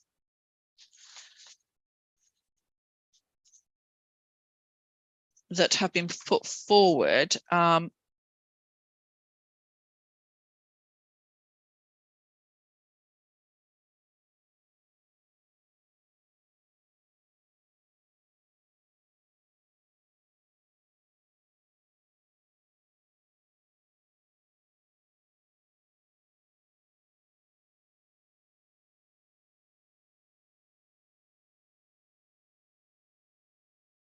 So I'm just looking at the representations that have been made.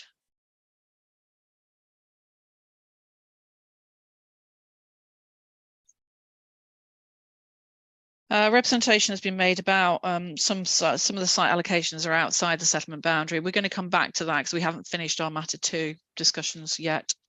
So we're coming back to that in May, on May the 11th, when we do that again. So I won't discuss that now.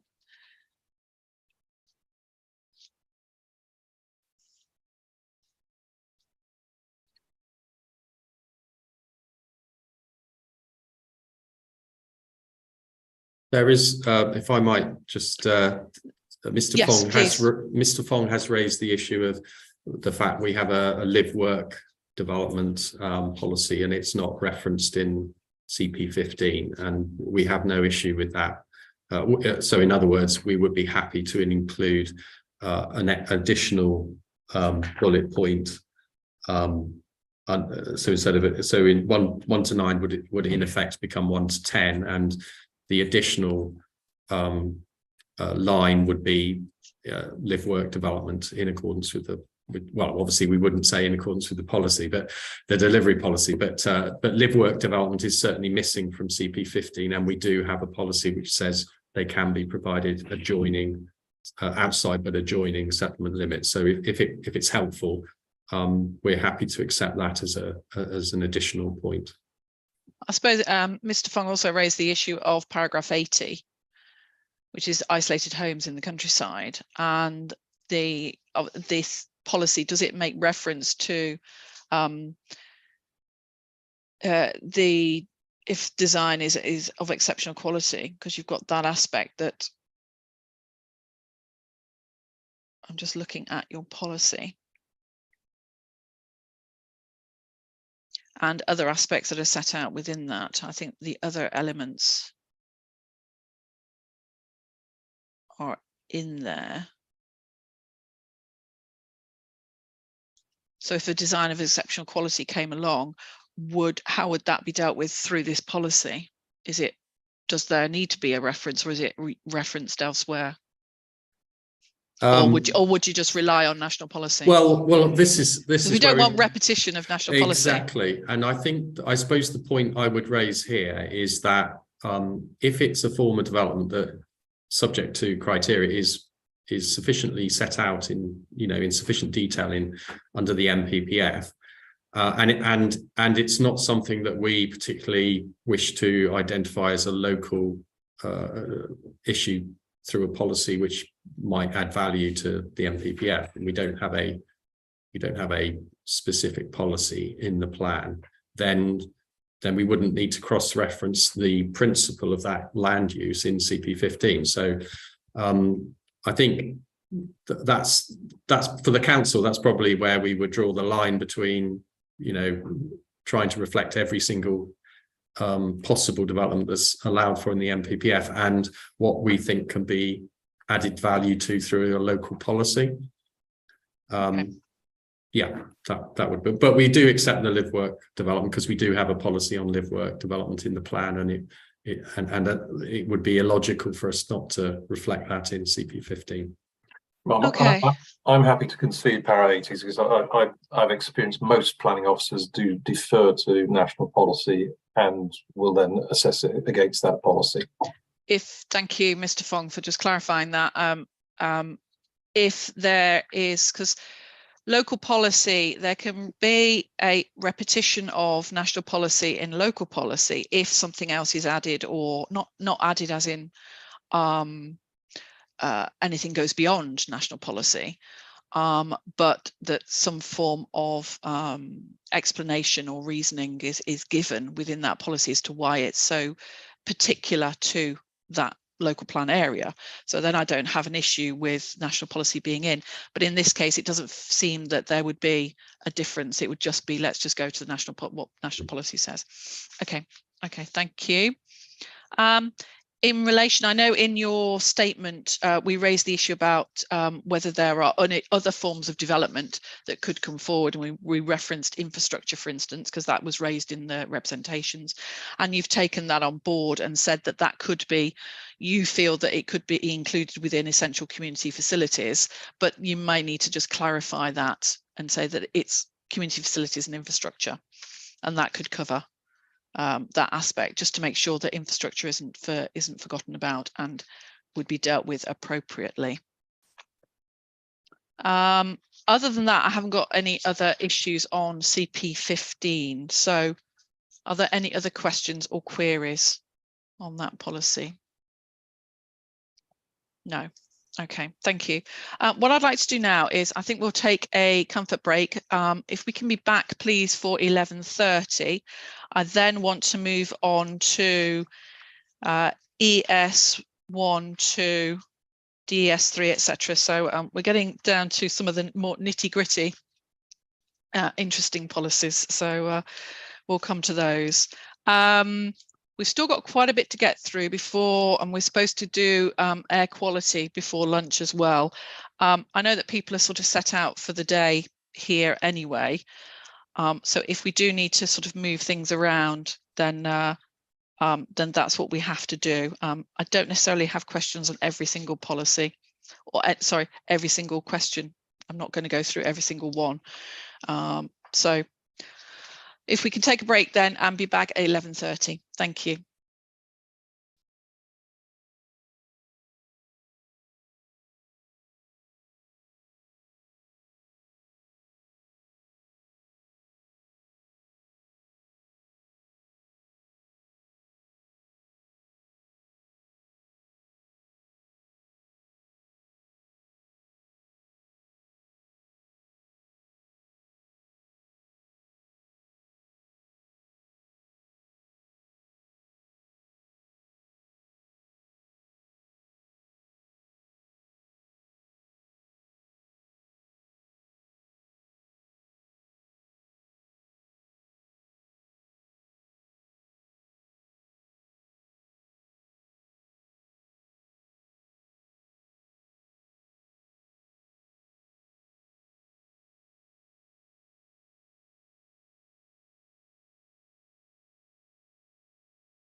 Thank you, everybody. If we can make a start back, please.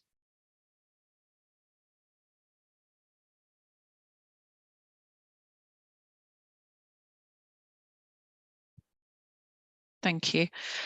Just before I start, just so that I don't forget later on, can I just ask the council, we've asked the council at the beginning as part of week 1 to produce a sort of rolling list of suggested modifications or suggested changes that need to be sort of set out. If the council could provide that so far after today, if they can provide that within the next couple of weeks. I know we're not sitting again until the 11th of May, but if you could, just so that we know where we're at, if you can provide that to the programme officer, just that so that myself and my colleague can have a look to make sure that we're not missing anything, or that everything's all set down as we've requested, that would be really helpful. And if that can be provided on a after each week of the sessions that we have, if it can just be updated, that'd be quite useful. Now, there's no status to that, just setting it out there. It's just purely to ensure that, and if the council may be looking at policy wording changes, we may need to give more direction. So that's the reason for it. So we just want to ensure that we're that the council's fully got the comments that have been made so far. And so, for instance, I may need to give more direction on CP15, for instance, depending upon the changes that the council brings forward. So we just had that discussion beforehand. So we'll give you a couple of 2-3 weeks, because we're not sitting until, you could even have until the end of April to produce that if you wished, because we're not sitting again until the 11th of May. So if you can just set that out so that we've got that ready, we can have a look at that. Thank you. If we can move on then to policy ES1. Sorry, Inspector, sorry, just a point of clarity. There are kind of two things really that you've asked us to do. One is put together a running list of potential changes to the plan, which I'm assuming is what you're referring to. But the other thing is to essentially, it's slightly broader, it's to do some homework. I mean, for example, the issue raised yesterday around the housing trajectory and the relationship with transport matters. That was a task, but it isn't an actual change to the policy. So I just wanted to clarify that we'll keep the two separate. So we'll have a list of potential modifications. Yes. And we'll have a list of homework. Actions. It's actions, really, isn't it? There's actions, but then there's potential modifications. And if you find that actually you need to work on a policy and you're not quite sure what you need to change, then set that out in this document, just so that, and it will be a moving feast, but it just ensures that we're on top of it as well, and that we understand that if you would need clarity, for instance, then at the next session we can provide clarity on that, and before we start the session, and say, yes, this is what we meant for this policy, this is what you need to do. Or if we're content with the direction that the council's going on, again, we can give you that comfort in the session, in the public sessions. Okay, does that help? It does, yes. Thank you very much. Good. Okay, let's move on then to delivery policy ES1. Now, there's quite a few comments on this area, and obviously we've got we've provided quite a list of sub questions in relation to this. Now, I recognise, Council, in your statement that you've proposed some changes to this, and you did refer to that when we discussed the first policy, because obviously it's really they're all interrelated, really, these policies. It was referenced earlier this morning. So when we're looking at that policy, it would be useful if people do have the council statement up, because they do set out some potential modifications there. Just for clarity, in terms of ES1, our proposed changes are set out in paragraph 10.4.15. Yes, and in your statement. ES3 changes are as an appendix to the whole matter. So if you scroll right down to the bottom, you'll see the changes there. They're the two substantive changes that we're proposing. Thank you.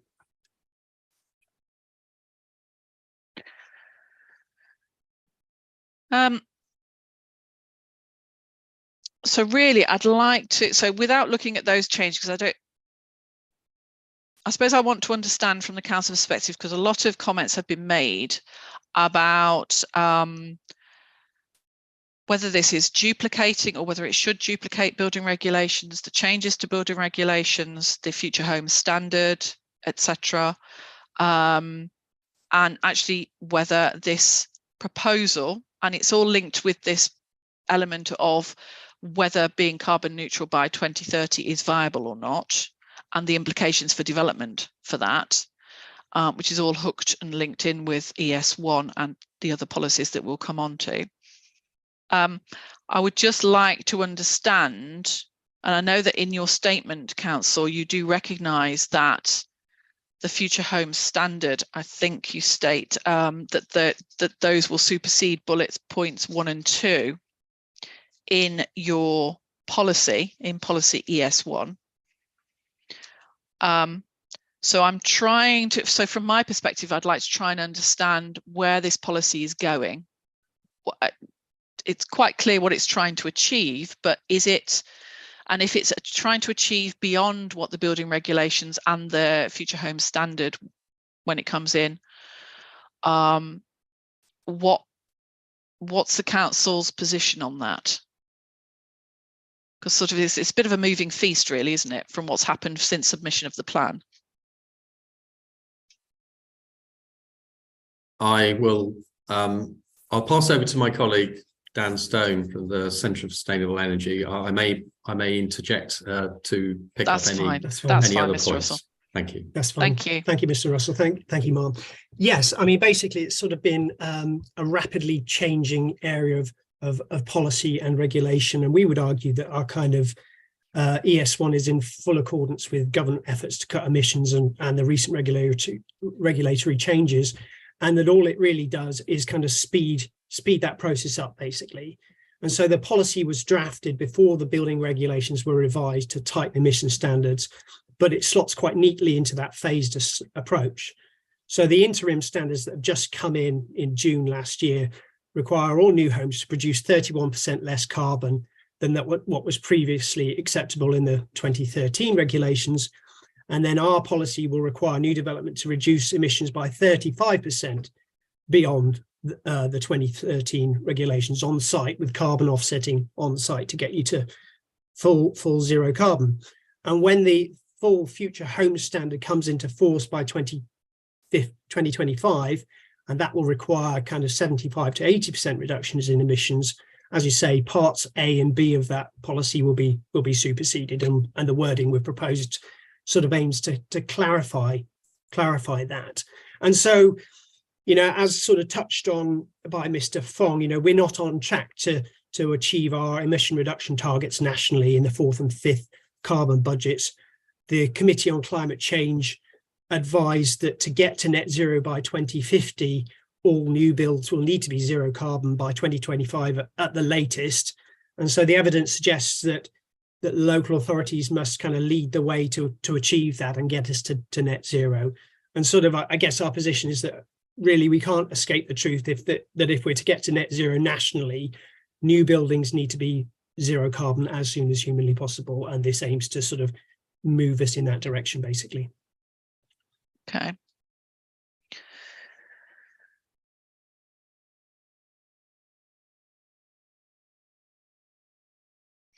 So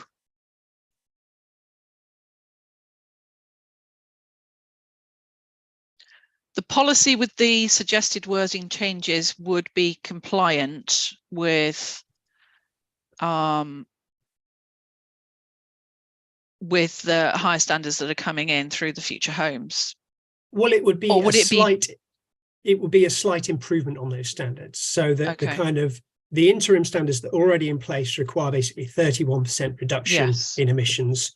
ES1 would require a total 35% reduction on emissions. including a minimum of 10 and 15% for fabric efficiency, energy efficiency improvements for domestic and non-domestic development. Yes. So it's basically slightly better in terms of the efficiency standards, and then requiring carbon offsetting to get you to net zero, basically, for the remainder.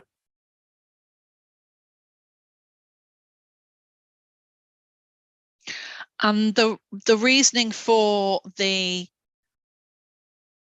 35% rather than, well, the representatives have referenced the 30%, but obviously you're referencing the 31%. But what that reasoning is it purely to try and get as far as possible? I mean, it's basically sort of quite a conservative approach, and we were sort of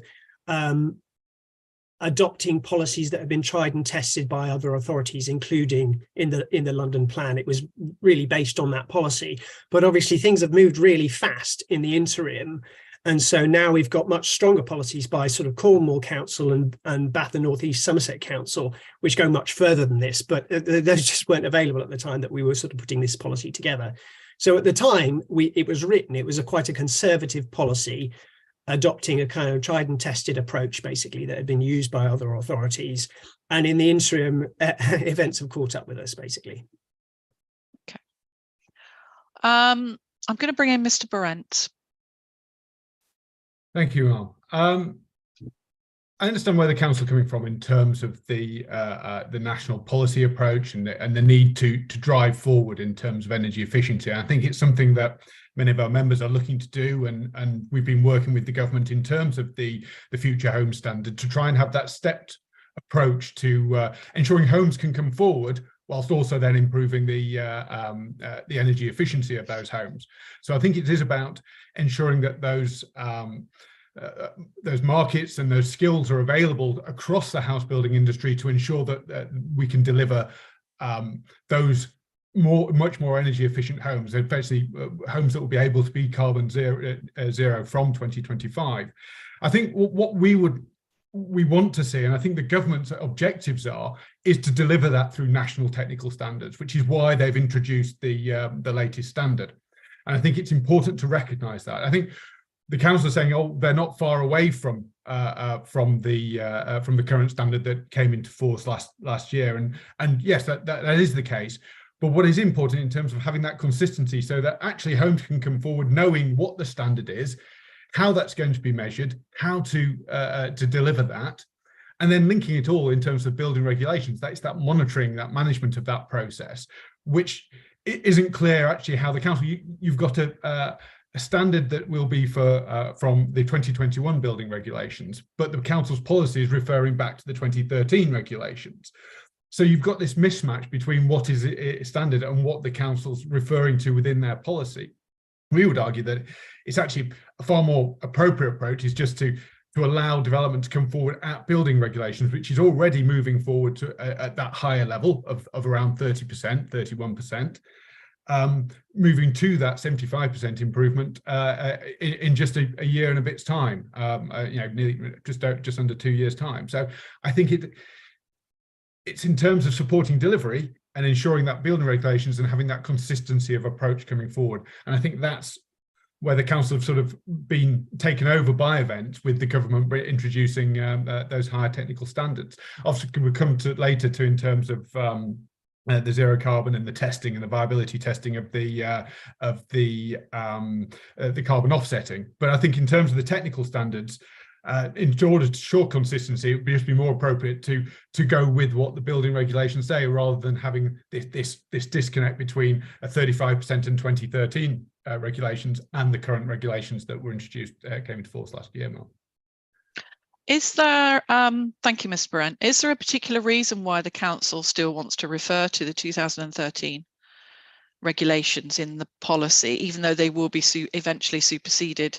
I know that the building regulations have been revised, but when at 2025, the first part of the first couple of bullet points will be superseded naturally anyway. So I'm just trying to understand, that's only 2 years away. Yeah. So did the council look at that when they were trying to consider actually how can we update this policy with also the council trying to keep what it wants to achieve out of that policy? I suppose it's that our evidence base was based on the kind of the 2013 building regulations, and we hadn't had the opportunity to kind of we would have needed to do quite a bit of work in order to kind of reframe that in terms of the 2022 building regulation standards. And I just wanted to sort of touch on what Mr. Berend said about the kind of national policy approach. And I would absolutely agree that the most efficient way of doing this and the best approach would be to have nationally enforced binding zero carbon standards put through the building regulations. But that is unfortunately not what we've got. And that is what the Committee on Climate Change say is needed, but that is not what we have. And so the sort of council is doing its best to sort of to fill the policy gap. And just to confirm that we still have the power to sort of do so, the kind of the Planning and Energy Act, the powers to kind of put in place standards that go beyond building regulations are still there. Obviously, we've got Cornwall Council and Bath and North East Council that have just done the same. In the statements, there was sort of concern raised about compliance with the kind of 2015 ministerial statement. And in both of the inspectors' reports from Bath and North East Somerset and Cornwall Council, the inspector basically said, well, I'll quote, the 2015 written ministerial statement has clearly been overtaken by events. It does not reflect Part L, the future home standards, or the government's legally binding commitment to net zero by 2050. In assessing the council's approach, it is of limited relevance. And basically the kind of the inspector's report for the Bath and North East Somerset Council plan said more or less the same thing, basically. And so we just like to reiterate that the council does still have the kind of power and discretion to go beyond building regs. Thank you. Mr. Berend, please.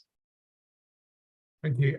Yes, recognise the Bath and North East Somerset and Cornwall. I would also refer you to the there's a note by the Lancaster inspector on the Lancaster climate change DPD that takes an opposite view in terms of the relevance of those written ministerial statements and whether the council should be going beyond, recognising that actually the PPG does refer to the written ministerial statement currently, and a lot of the comments and the references are made prior to the introduction of the latest building regulations that sees those uplifts that are referred to in terms of the 20% uplift go beyond now in terms of what is referred to in PPG. So they're not necessarily wholly irrelevant. I think it is something to take into account in terms of what the government's going forward with. And also reflecting on paragraph 154B of the NPPF, which says that local plans should have reference to technical standards, the technical standards that are in place. Clearly, the council do refer to the 2013 base regulations, but not to the 2020. So I think you've got to take a look at it in the round in terms of what but there are other elements. Recognise that in terms of the Lancaster, that is an interim statement made by the inspector there, but it is a different statement and view on the approach that's been taken by that council. Thank you, Mark. Thank you. So can I just ask, is the approach that's being put forward by the council for this particular policy, is it viable? Has that been appropriately tested? Yes, it has been tested. I mean, basically the kind of 2022 refresh viability report looked at the kind of impact and viability of these policies. And it quoted a report by Curry Brown from 2018 that was originally commissioned for the West of England authorities, which examined the same policy structure as we're putting forward, really. And page 63 of that report said, the analysis presented in this report suggests that it's possible to achieve net zero regulated emissions from a combination of energy efficiency, on-site carbon reductions, and allowable solutions for an additional cost of between 5 and 7% for homes and non-domestic buildings. And then in the kind of viability statement and in our statement, the impact of that that policy of ES1 is tested, basically.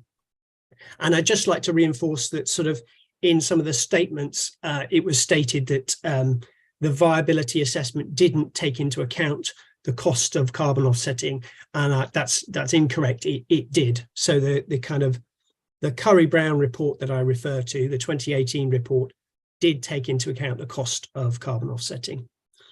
And I'd just like to just go slightly further, because I think we're in a sort of a rapidly changing field. So, you know, kind of, and all the parts are moving. So, for instance, the cost of kind of solar panels is falling absolutely precipitously.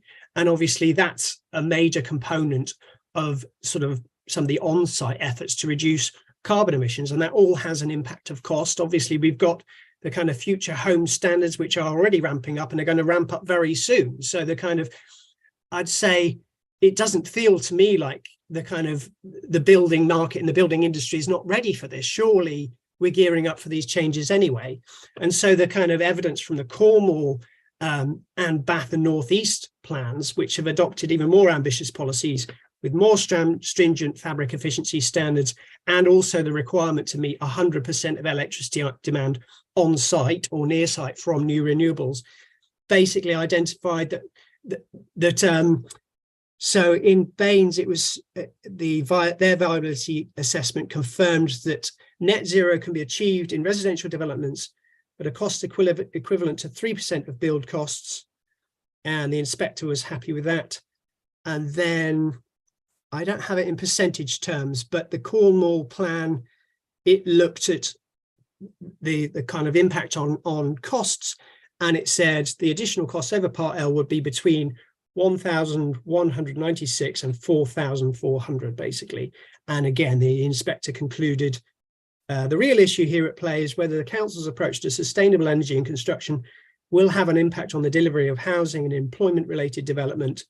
Issues around viability have been explored, and the council's evidence shows the standards that the council proposed will have little effect on housing delivery and no effect at all on employment related development. And so just like to reinforce that those two policies are much stronger than the policy that we're seeing here. And so I'd say that, you know, the impact on viability that is going down basically as time goes on. Thank you. I suppose this is a question to the development industry, really. So it might be to you, Mr. Berent, as obviously a lot of your members are obviously house builders, or your members are house builders. What implications does the council's approach have above and beyond the government's approach, and the because this council is going a little bit above that, or above that, let's put it that way. What implications, if any, does that have for delivery of development in this plan? In terms of, you're right, Mum. A lot of our members are already going beyond and looking at actually how do they implement higher standards, recognizing that this is the direction of travel. I think for some of the members though who aren't necessarily, who are looking at the building regs and bringing things forward, it's more having to change. You've got your house that you're building, you've got your approach that you're taking, which meets building regulations, which meets what's set out. You've then got to change in terms of what that is, in terms of saying, actually, how are we then going to deliver and achieve that slightly higher standard? I suppose the other one is then actually. Oh, I think we may have lost Mr. Berent while he's in full flow there. I think what I'll do is I will move on, because I know Mr. Fong's got his hand up, and then hopefully Miss Berent can come back on. I feel like I've stopped him in his wind there, but there we are. He was in full flow, wasn't he? So yeah, hopefully well. He'll come back on, because I want to hear what Mr. Berent has to say. So Mr. Fong, if I can bring you on then. Ma'am, thank you. A couple of points really. One, this policy isn't just about house building. I think we've got to remember there's a number of my clients, especially Equestrian, who build. Absolutely. They relish and welcome this particular policy, and I think it's a good policy. I go back to my earlier statement. half-help pledges aren't going to help us at this stage, and we need to move forward. With relation to my house building clients, and I represent both Green Square Accord and Lion Court on Sharpness. It's simply a matter of sharpening our pencils. We've had to think outside the box because Mr. Russell has asked us to create some sort of innovation, which the government has asked us to do as well, in terms of turning a corner and trying to get to net carbon zero quickly. So in relation to this policy, we've simply just sharpened our pencils and looked at how we can make this the most attractive development to the marketplace, which it is. And the viability, which you read, Mom, I'm sure you have in the statement common ground, reflects that we are on track to make this one of the most viable developments, even though it's one of the biggest allocations that we've got. So as far as this policy is concerned, yes, I'm sure it will trouble some smaller developers, but from our section, no, we're quite happy with it, Mom. Thank you, Mr. Fong. We haven't got Mr. Berent back in yet, I don't think. Ms. Glancy or Mr. Banks, or either of you? It's me now. Hi. Hi, Ms. Glancy. Have you been able to contact Mr. Berent? I've emailed him to say I'll let him back in. Okay. I'll try and give him a call. Maybe he's having a problem with his internet. Okay. If there's an issue, then it could be that we have to deal with it at another time. So that's fine. I would just like to. I was interested in what he had to say. So. Great. I'll give him a call and see if he's got a problem with his internet, because he might do. Okay. Thank you. So if I bring Mr. Stone, do you want to come back in? Yeah, just points that have been made. Yeah, just very briefly to kind of respond to Mr. Berent's points. And I think on the kind of the point about the kind of messy implementation, and it's kind of, you know, it's very slightly more than the sort of government policy. I mean, yes, I agree. And I would just reiterate the point that I'd made earlier, that what you would ideally want is a sort of nationally imposed binding zero carbon standard introduced through the building regs, but we don't have that basically, and we need it basically. So we're just trying to fill the gap basically. And admittedly, you know, this is a sort of very slight improvement from building regs in terms of on-site fabric efficiency improvements, but it's all grist to the mill. It's all helpful basically. The other thing that I was going to say, he talked about the relevance of the written ministerial statement. And we're not saying it has no relevance, and the kind of inspectors' reports didn't say it had no relevance. They just said it had reduced relevance, and it was clearly superseded by events, basically. And that's where we are. Okay, thank you. Mr. Russell. Thank you. Just a couple of points to add. In terms of the HBF, argument, they seem to want it both ways, if I can put it like that. I think Mr. Berent said at the beginning of his statement that he says that future homes will eclipse our policy soon, and then later on he said, but at the moment house builders, you know, they have to consider how to comply with 31% improvement, and then they'll have to do something additional to get to 35%. Well, I think the point is that if Future Homes is going to eclipse our policies soon, which is great, you know, ultimately, bigger picture here, this is about delivering climate change reductions in carbon, then surely the house builders industry should be, you know, more than capable of meeting a 4% increase in carbon in energy efficiency.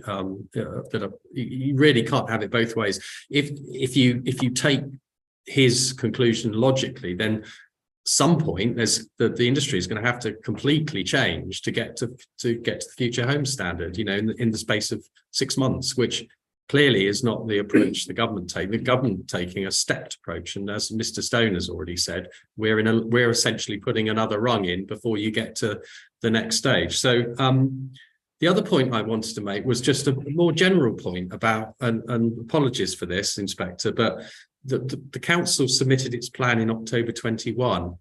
Now, and it's entirely right that you should be considering the plan as it is now and in the context of the wider context, but we seem to be judging the plan on two different metrics. One is whether the policy is up to date in the context of now, and on the other side, looking at viability in terms of what was the position in 2021. So yes, our policy has essentially, the world has, or parts of the country and the government has started to catch up with what we were proposing in October 21. At that time, we did the viability assessment on the basis of a 9% increase to costs to meet our standards. And as you just heard from Mr. Stone, now we're looking at Baines at 3%. So it's just a plea that, and it's probably more for the viability session, but if we're going to be looking at our policies in the context of now, we need to be looking at viability in terms of now. And in the context of these standards, the industry is essentially bringing them forward. And as what normally happens with technological improvements, costs come down. So it's just a plea that if we are going to look at viability in 21, that's fine, but we look at the policy that we submitted in 2021 with our policy updates, which we believe provides flexibility into the future. If we're being judged on the policy framework now, then we need to take into account the viability considerations now, which I think the world has caught up both in terms of policy and in terms of what is viable for development. I know Mr. Brent's not here, so no, Mr. Brent has just come back on. I'm sure he'd want to come back on anything I say. Thank you. Sorry, we did sort of, I just moved on, Mr. Brent. I'm glad that you're back. So I did want to hear, you were in full swing as well, full flow. Sorry, Mark, I usually blame this point on my children going on the internet or something like that, but they're not here to blame. So it's purely slow connection down here. Right, so yeah, but if you want to continue or start again, because you may not remember where you fell out. I believe it's sort of a question of what was the impact, potential impact? Yeah, I want to understand the impact of the approach that the council's doing to delivering. I know you can only talk about house building, and I know Mr. Fong has talked about other development. Obviously, this wouldn't relate just to that. If you can just focus on that. I think in terms of house building, obviously some will be already, some house builders will be going beyond anyway in terms of they're looking towards 2025 anyway in terms of what the standards will be.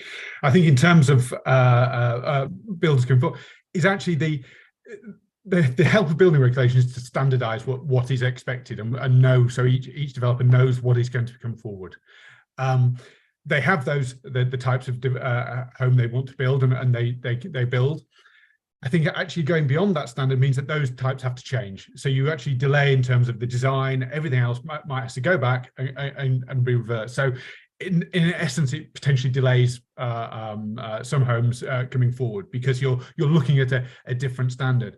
In addition to that, you have the fact that you've building regulations are now working towards those 2022 standards.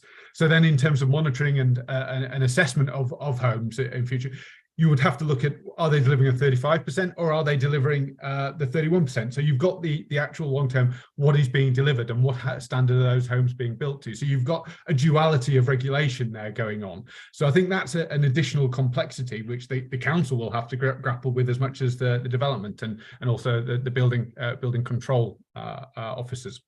So there's those additional complexities where having the building regulations keeps a nice set national standard that people understand and aware of and is monitored and assessed and buildings are built to that standard. It just means that the system is more likely to support those houses coming through at the pace that's needed. Mark, I think in terms of viability, I think Mr. Russell, Mr. Stone were commenting in terms of a lot about what's happened in Baines and in Cornwall. It's important to remember that this isn't Baines and Cornwall. This is Stroud, and it's their plan that should be looking at in terms of viability testing. So I think that's an important recognition.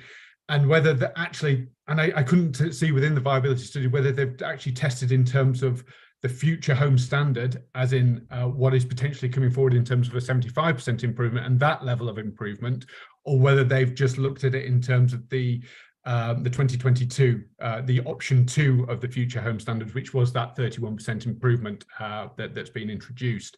And I just wasn't certain there. And then I think also it would be very helpful if the the costs were broken down in terms of what the technical standards are going to apply, and then what the level of carbon offsetting and what the cost is that going to be in terms of, you know, cost per ton.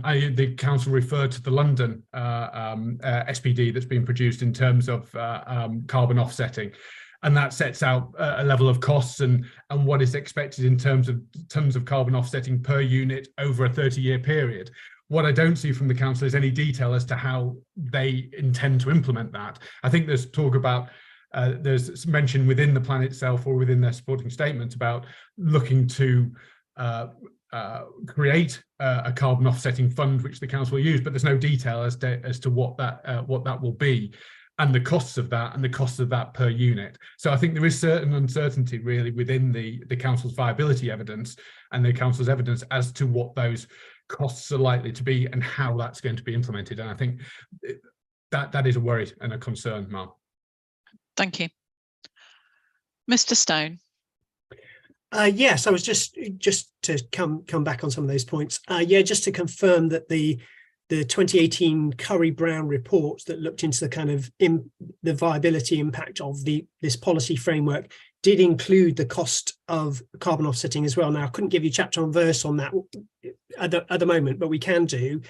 And then looking at the sort of carbon offsetting structure, well, I've kind of really covered that in my kind of statement. You know, carbon offsetting regimes are an increasingly sort of standard feature of net zero policies within local plans. And so we would propose, and I've obviously referred to the guidance from the GLA, which provides some useful hints as to how to set that up. And so the council would basically establish a kind of ring-fenced fund into which payments would be collected, and that would enable kind of those funds to be spent on carbon saving measures elsewhere, basically. And in the statements, there was concerns raised about kind of what will that fund deliver? And, you know, will it actually deliver what's promised? And I am absolutely aware and alive to those concerns. And I think it's absolutely essential that any fund should have kind of some criteria sort of set out, deciding where that funding actually goes to ensure that the carbon savings that are produced are value for money and that they're additional to what would have happened anyway.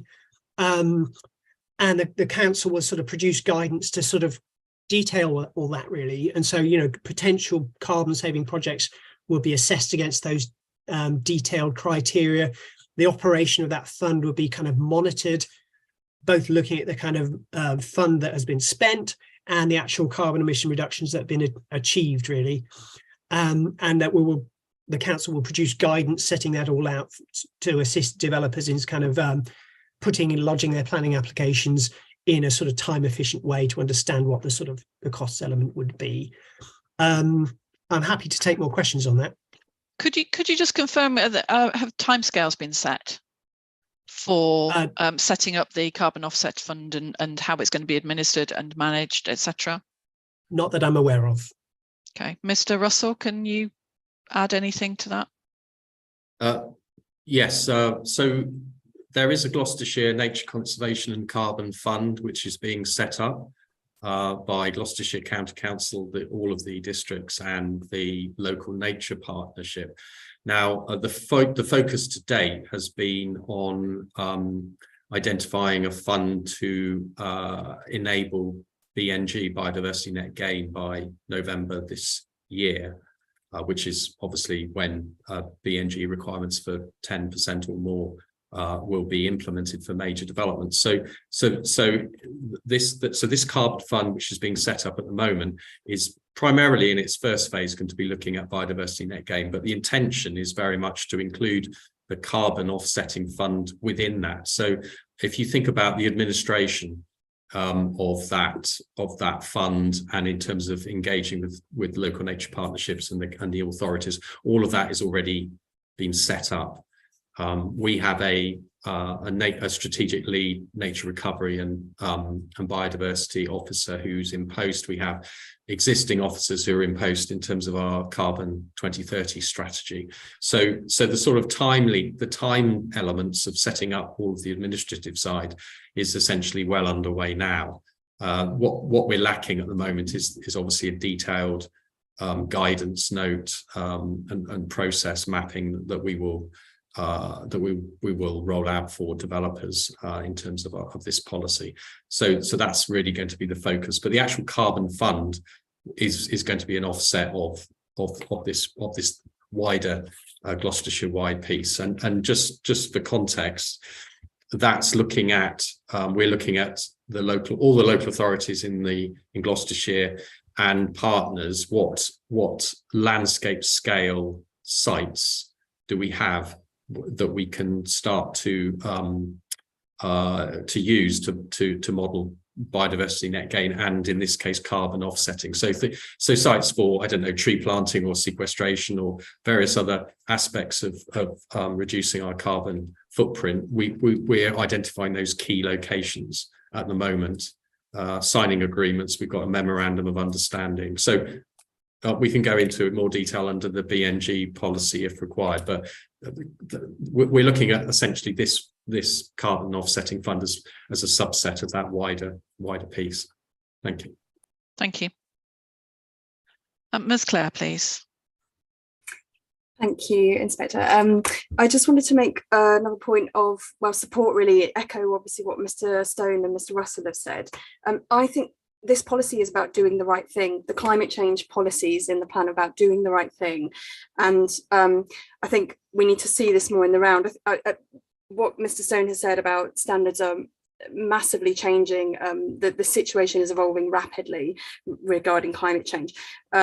We will look back on this time and believe that it was criminal that we did not have a national policy to deliver the sorts of things that are trying to be delivered here years before before this stage. I think it will only take so many more summers of 40-degree heat, so many more intense floods before we're in a very different position that we are now.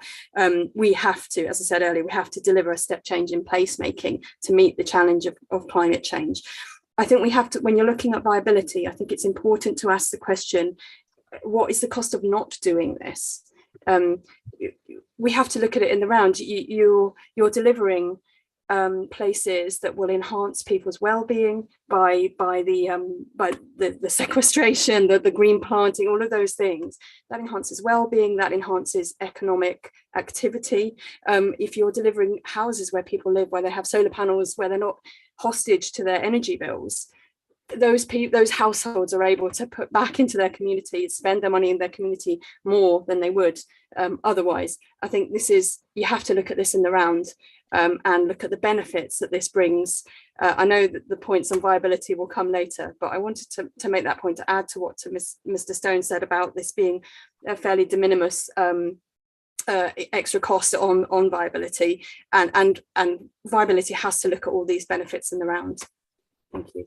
Thank you. I've got a couple of hands up. I do want to move on, and I am aware that we need to, I want to discuss, bring,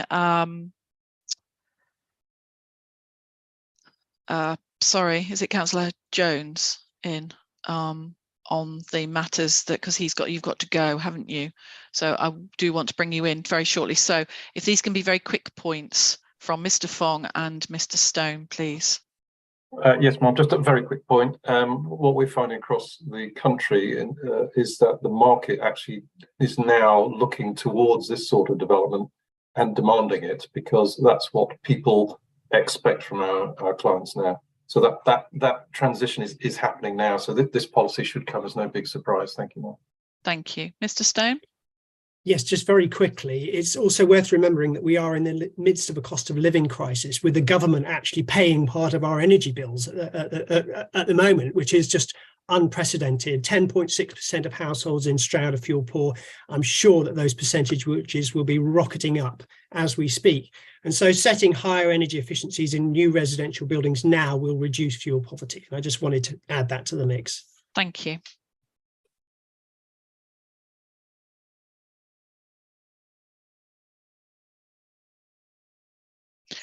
Thank you. Are there any other comments on policy ES1? You've given me quite a bit to think about.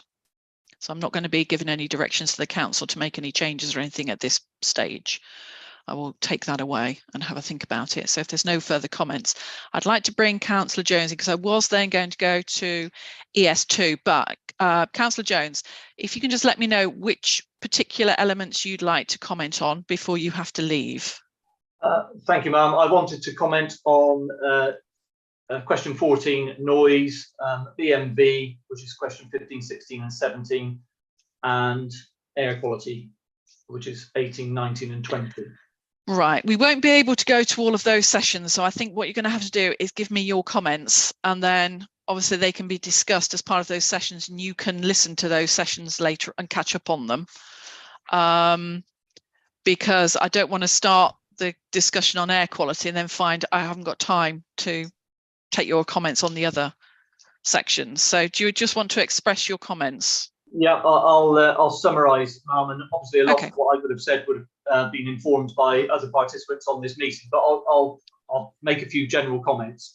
If I could just talk, I did actually talk about BMV earlier on anyway, probably out of sync, but anyway, so I won't rehearse that too much anymore, except to say BMV is not about providing play areas or open space or indeed habitat mitigation or biodiversity net gain. It's about production of food, and I'd like people to bear that in mind in selection of sites. The agricultural land classification is very clear.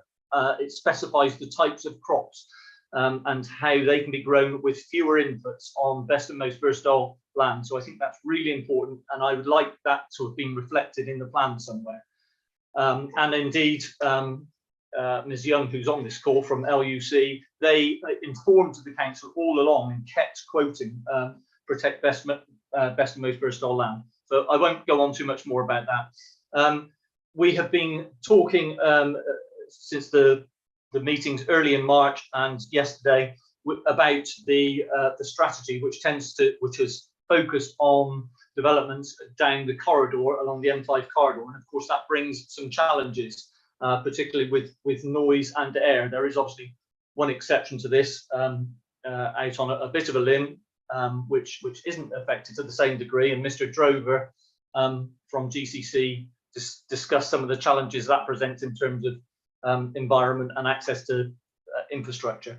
But with regard to air in particular, I sit on the Environment Committee and have done for many years at the District Council, and I've raised the question. We have Mr. Jackson, who comes along and reports to us on at least an annual basis on particulates and air quality in the district, and I've raised the question on a number of occasions on where these test points are, and he always comes back and says they're predominantly along what he describes as the engine room of the Stroud district, from the A38 along the A419 past Stonehouse into Stroud, together with obviously around Javelin Park incinerator and the B4008.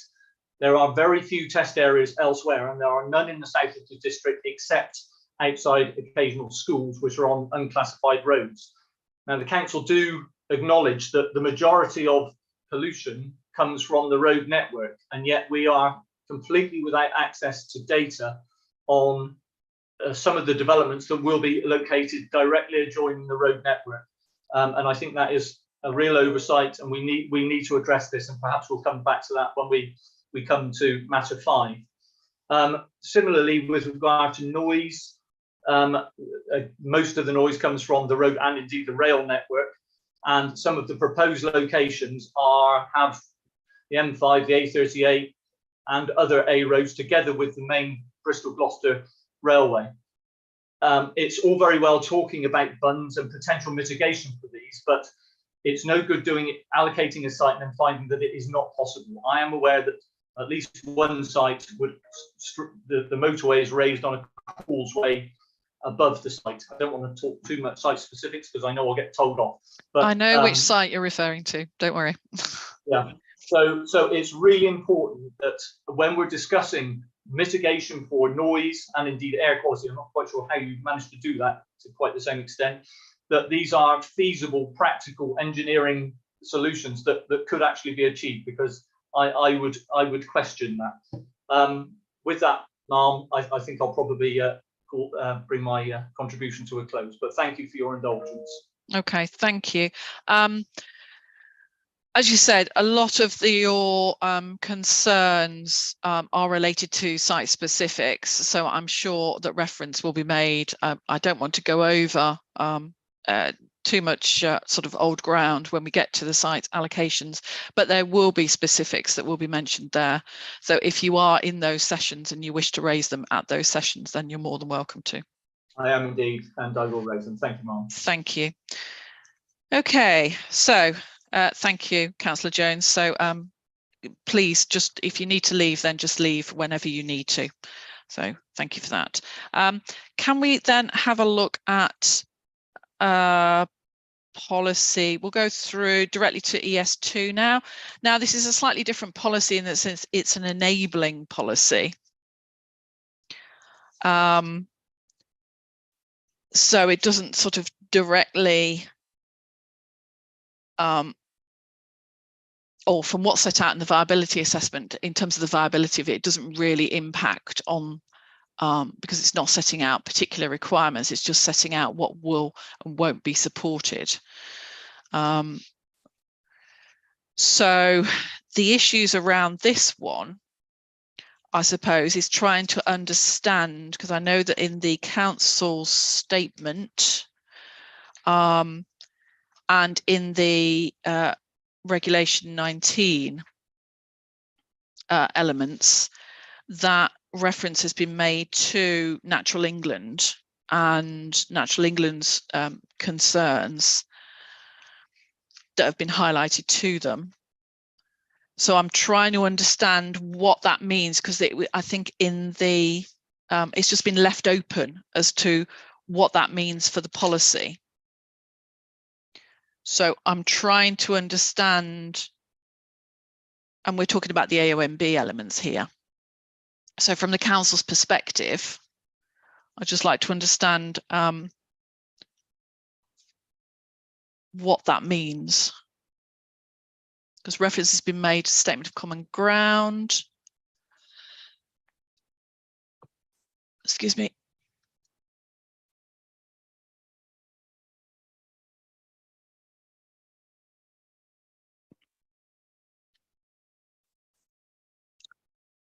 Let's bring it back up.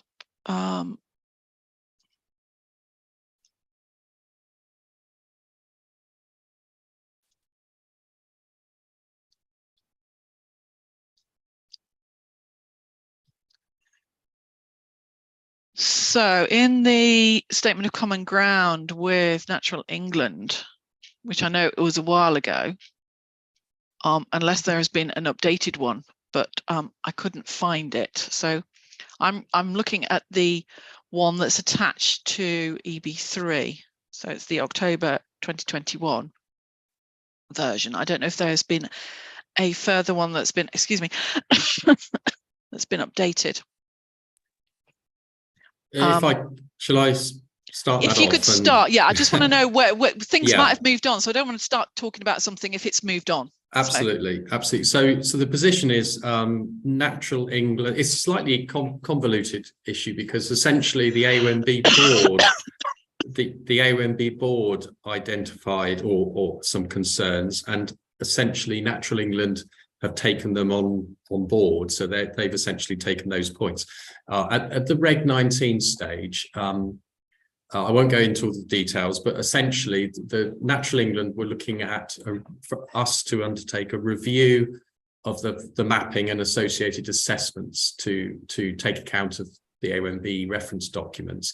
And then secondly, to then reflect the outcomes of that review in terms of the suitable area mapping. So that was essentially the Natural England's position. And in the Statement of Common Ground, we set out that we would be happy to discuss any specific changes with Natural England that to resolve the outstanding concerns that they had raised. Now, what's happened is that we have had discussions with Natural England in terms of the relationship between ES3 and the plan as a whole and habitat regulation assessment, which was a different point that they raised. So we have resolved that point, and we can pick that up that's essentially resolving it through making sure that the HRA picks up the potential impacts on protected designations to make sure that that's set out in the final HRA which accompanies the plan. So from the council's point of view, we've essentially resolved that matter, although it's not written down. We haven't got an updated statement of common ground. The issue, we had a preliminary discussion with Natural England about the AONB matters. I suppose there's 2 points. One is we have reviewed the landscape sensitivity work, and we've got colleague Sarah Young from Land Use Consultants here, and it's a summary of our position is set out in our matter statement. We've essentially we rebut the points which are made by the AONB board and therefore repeated by Natural England, that we believe we have taken account of the AONB, both in terms of the evidence base, but also in terms of taking account of policy documents as appropriate. What we haven't got is a kind of sign off from Natural England or a form of wording to confirm that we've undertaken the roof, and if they wish to continue to object to the plan, then we haven't got any detail as to what precisely is wrong essentially with the plan. So just to kind of resolve matters, okay. if it's possible, we are happy to take that away as an action to talk to Natural England. There have been various staffing changes at Natural England. I won't go into it, but essentially this is a matter that's not been finally resolved. So we're happy to take this away and look at it in terms of the process and making sure that we've taken full account of Natural England's points.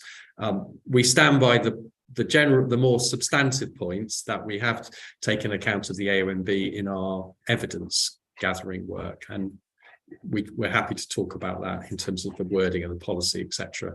But in terms of the Natural England, yes, there's a piece of work about closing that down, or if Natural England still maintain their objection, some specific clarity on what wording changes would be required by Natural England. I think it would be hard to discuss because I'm not quite sure what the situation is, and you're not quite sure what the situation is with Natural England at the moment. I think it would be hard to discuss something when we're not quite sure whether they are they putting forward a different wording, or are they still objecting, and then if they are still objecting, on what basis, to clarify that. Then that, because I've got the objection that's set out now, but if things have moved on, I don't want to be discussing that and wasting time. So it could be something that we have to come back to. Yeah, potentially, unless that's fine. We're happy to do that. Because I think it would be much more useful for yourself, for the council, to go and have those discussions with Natural England and bottom those out. Yes. And then anything outstanding, we'll come back in a separate session and just go through that. That won't be an issue. We're happy with that. Okay. Thank you. Okay, that's fine then. Are there any other questions or queries? I know you've got, sorry, Mr. Russell, I know you've got your people in the room for this particular point, or potentially for this particular point. I think you mentioned LUCs here. Do you want them to say anything in relation to this, or do you want to just leave it? No, let's just move on. I think we're in your hands, really.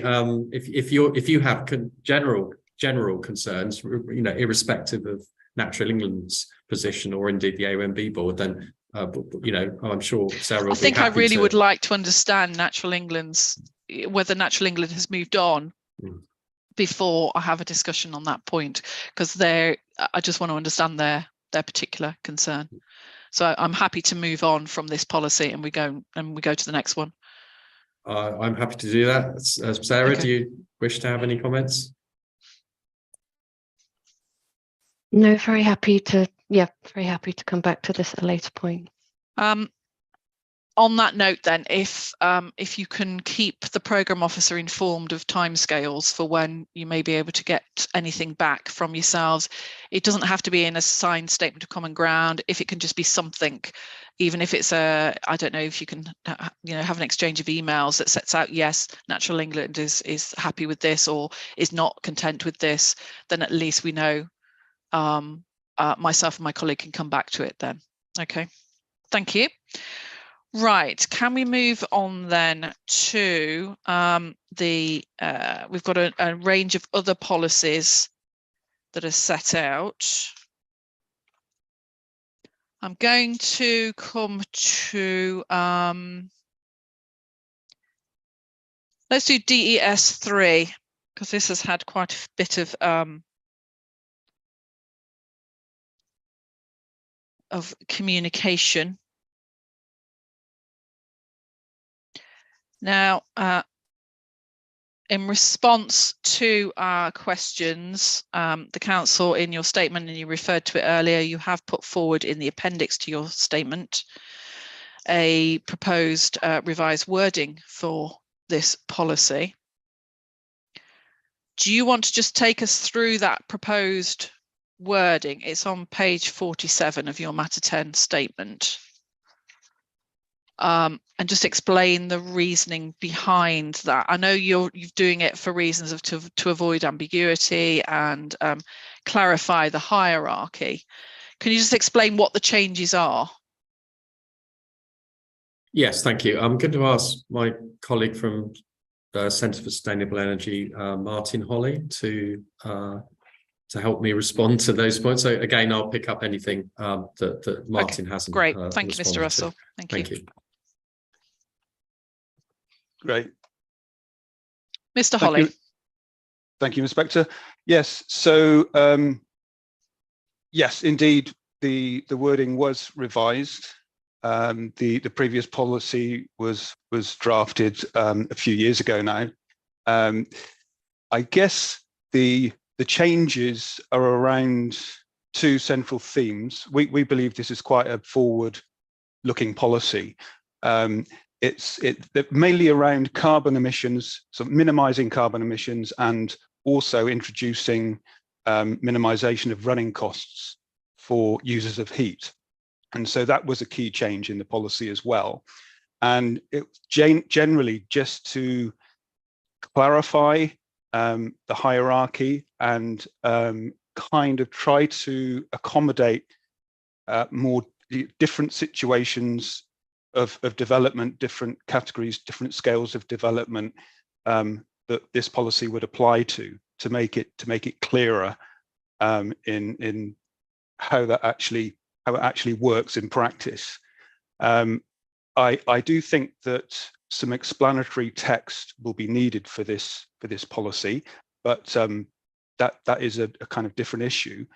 But yeah, the main revisions were around introducing the minimization of running costs and just generally clarifying the hierarchy and where that applies to different types of development. Thank you. Could I just ask if anybody in the session has any questions that they want to raise in relation to the suggested revised wording? Because obviously if that is taken forward, then that would need to be a main modification. So has anybody got any questions or queries on it? Obviously, anybody would be given an opportunity to question it, to make comments on it as part of that process. But as it's been brought forward in front of us now, then it's relevant to look at that rather than the policy that's in the plan. Mr. Barrett, please. It's just a quick query in terms of, is it applying just to communal heating systems in relation to that, or is it applying to all heating systems? So that's just as the wording is to all new developments should incorporate efficient zero carbon heating systems. So does it apply? How does it relate really to DS3 really, which is around communal heating supply? In my understanding of it, I may well be wrong. Yes. Yeah, thank you, Mr. Brent. so it applies to generally in terms of zero carbon heating systems. So in the original policy, there was more of an emphasis in the terminology when referring to communal heating systems, but the revised policy kind of also refers to communal heating systems, but it's broader. If you look at point number 3 in the hierarchy, we talk about there installing communal heating systems which minimize the cost of future connections to a heat network. So this is kind of distinguishing between heat networks which connect different buildings and maybe smaller systems where you could describe them as communal if you have sort of big big blocks of flats or buildings like that where there is a communal heating system. So there's a bit of a distinction there. But yeah, in general, it relates to incorporating efficient zero carbon heating systems. And we've tried to make that very broad and a kind of catch-all policy to make sure that all the opportunities to implement those are being considered. And does this affect viability in any way? Has that been looked at, or does the council consider that's not necessary to have a look at that? Because obviously it's been assessed. I've got the refresh up, which says that the policy as was set out in the plan was a potentially costly policy, etc. And there were concerns that certain aspects haven't been modelled as part of the viability. So I just want to understand again the implications on viability for development coming forward. Yes. So, I mean, viability with this kind of policy with heat supply, obviously it's very, very site specific. I revert back to the fact that we have a hierarchy which where for example heat networks are not shown to be viable, then there is an option to not have networked heating systems. So in that sense, yes, it does address viability. I think in terms of networks themselves, the government themselves state that they're a proven, cost-effective way of providing reliable, efficient, low-carbon heat at a fair price to consumers while supporting local regeneration. And just to put this into context as well, without wishing to kind of repeat what was written in the formal response, the government are currently rolling out a zoning policy. This is a policy which there's a pilot project where they're rolling this out to 28 towns and cities of varying sizes, and the idea is to equip local authorities with the means to identify areas or zones within their area which have the most potential for heat networks. And so there's a real national emphasis and a national focus on making the most of heat networks in the right place, in the right situation. And I think in terms of viability, as that policy starts to take shape, then the costs issue, things will start to decrease as the market responds, and that policy is started to implement, because as you probably know, there's a view to mandate connections to heat networks in these zones when they're actually rolled out. So yeah, that's around viability. And also just one thing to add as well, the policy was originally based on, again, looking at the GLA's heat hierarchy, which has been in place for a number of years. And one thing that they've stated is that although life cycle costs results will vary on a case-by-case basis, modelling usually shows that the life cycle cost of well-designed heat networks and individual heating systems are broadly similar for high-density developments. So obviously, as I said, it's a very site-by-site basis, case-by-case basis, and London is obviously very different to Stroud, but we think that the same principles apply, and with the hierarchy that we have in our current policy with the revised wording, there's options for developers to go ahead with, gives them the flexibility to meet the requirements of the policy without undue burden. Thank you, Mr. Holly.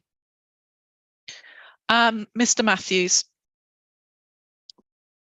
Thank you, Ma'am. Just a relatively minor point, but and it might be the pedant in me again, I'm afraid, coming out. But the first sentence of the policy refers to zero carbon heating systems. I mean, is there such a thing as a zero carbon, a fully zero carbon heating system? I can understand low carbon, but there must be some form of carbon gone into it at some point in time, even if it's sort of electric-based communal type system of some description.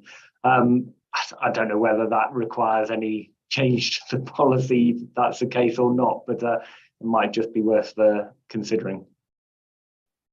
Councillor, thank you, Mr. Matthews. Councillor, response on that? Very quickly, I think zero carbon is a term that's very widely used these days, and it has various definitions. I've mentioned this is quite a forward-looking policy. So, in the future, when we gravitate towards zero carbon, certainly for the decarbonisation of heat, some of that will be through decarbonised electricity. So we're talking about heat pumps, and there's a mention in the policy about there's an assumption that heat pumps which are powered by electricity, that supply of electricity will become zero carbon in due course due to national initiatives. Whilst they might not be at the moment, there's a definite trajectory for that energy supply to be decarbonised. So I think whilst options are currently a little bit limited in terms of true zero carbon heating systems, we're going down the road towards those increasingly. When you talk about you're going down that road, it's eventually we'll get there. What about the intervening period? How would the council deal with, or decision makers deal with, this policy in the interim, in dealing with any development that comes forward before that comes into place? Before yes, we're going down that route, but not quite there, but eventually we will be. What happens in the interim? It might be something for,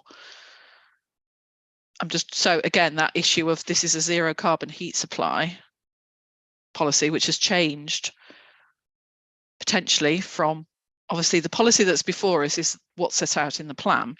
So we need to determine whether that policy is sound and whether it needs to be changed. And the changes that have been put forward, do they make the policy more effective, and is it justified? So what would happen in the interim?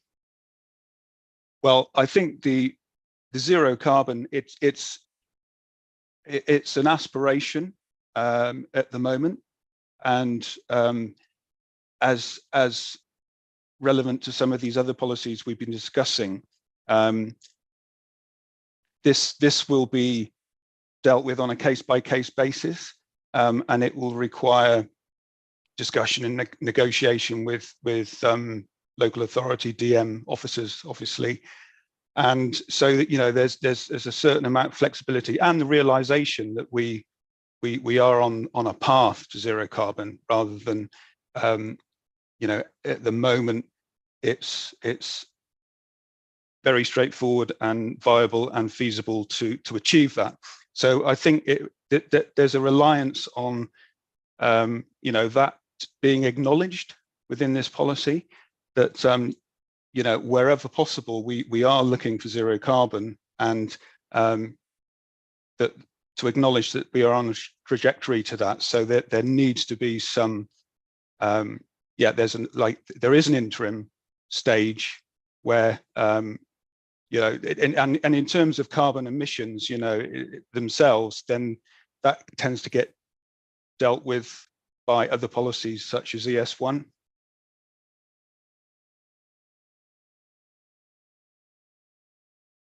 Thank you. I might come back on to you on that, but I'll bring Mr. Berent in. Thank you, Mark. It's really just a small point. Obviously, the policy does state at the start heating system where viable, but I think there's also an element of where feasible within this. And I think that Mr. Holly has just sort of raised that issue in terms of there might be issues over feasibility of delivering, let alone viability. So, and that would then relate back to national planning, the NPPF, which does say where viable and feasible. So I think it is ensuring that these systems are available and deliverable, as well as being viable. So I think it's important for that to be recognised from the policy, Mark.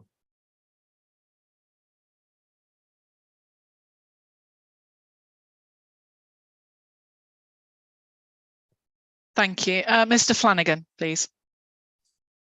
Thank you, ma'am. Yeah, just a practical point, referring to the earlier policy we were discussing as well, using the word viable in policies, and does it potentially, you know, what's the consequence of that? Does it push all applications into viability assessments to demonstrate that, you know, where they sit in the heat hierarchy policy or what they're complying with, etc.?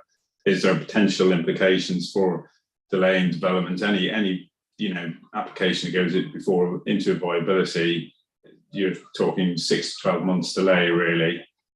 So what does that do to the plan in terms of housing delivery, etc.? So it's just, is there a practical issue in terms of how the policy is used and interpreted? Thank you.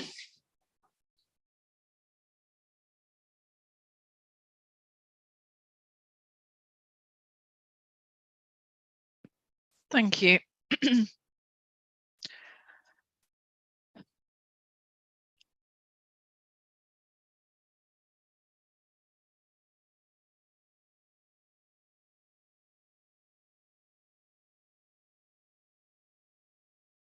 Council comments? Yeah, so I understand that there could be concern about, like, the burden of having to undertake viability assessments in relation to this policy, but I guess the thing to consider is that developers will be undertaking options appraisals anyway, or they should be, with the whole idea that no opportunities are missed, that, you know, you cast your net wide in terms of what the options are. And obviously the council will be looking to see that, and it should be demonstrated why this or that is not going ahead, whether that be feasibility or viability. There's obviously, so the bit in the policy which talks about, like, it's like future proofing, so making ready for connection to networks that might be adjacent or nearby to the actual development. That will obviously be shaped by government policy going forward on heat network zoning. So just thought I'd mention that. But I think with, again, clarity on this policy with supporting text, possibly some form of supplementary guidance, and things like submission of energy statements which set out what the options appraisal details are, then you know, that should become clearer, I think, in terms to explain what the viability, you know, how you demonstrate that viability, and what that involves, and sort of the level of burden that then will be placed on developers, and hopefully that will be acceptable.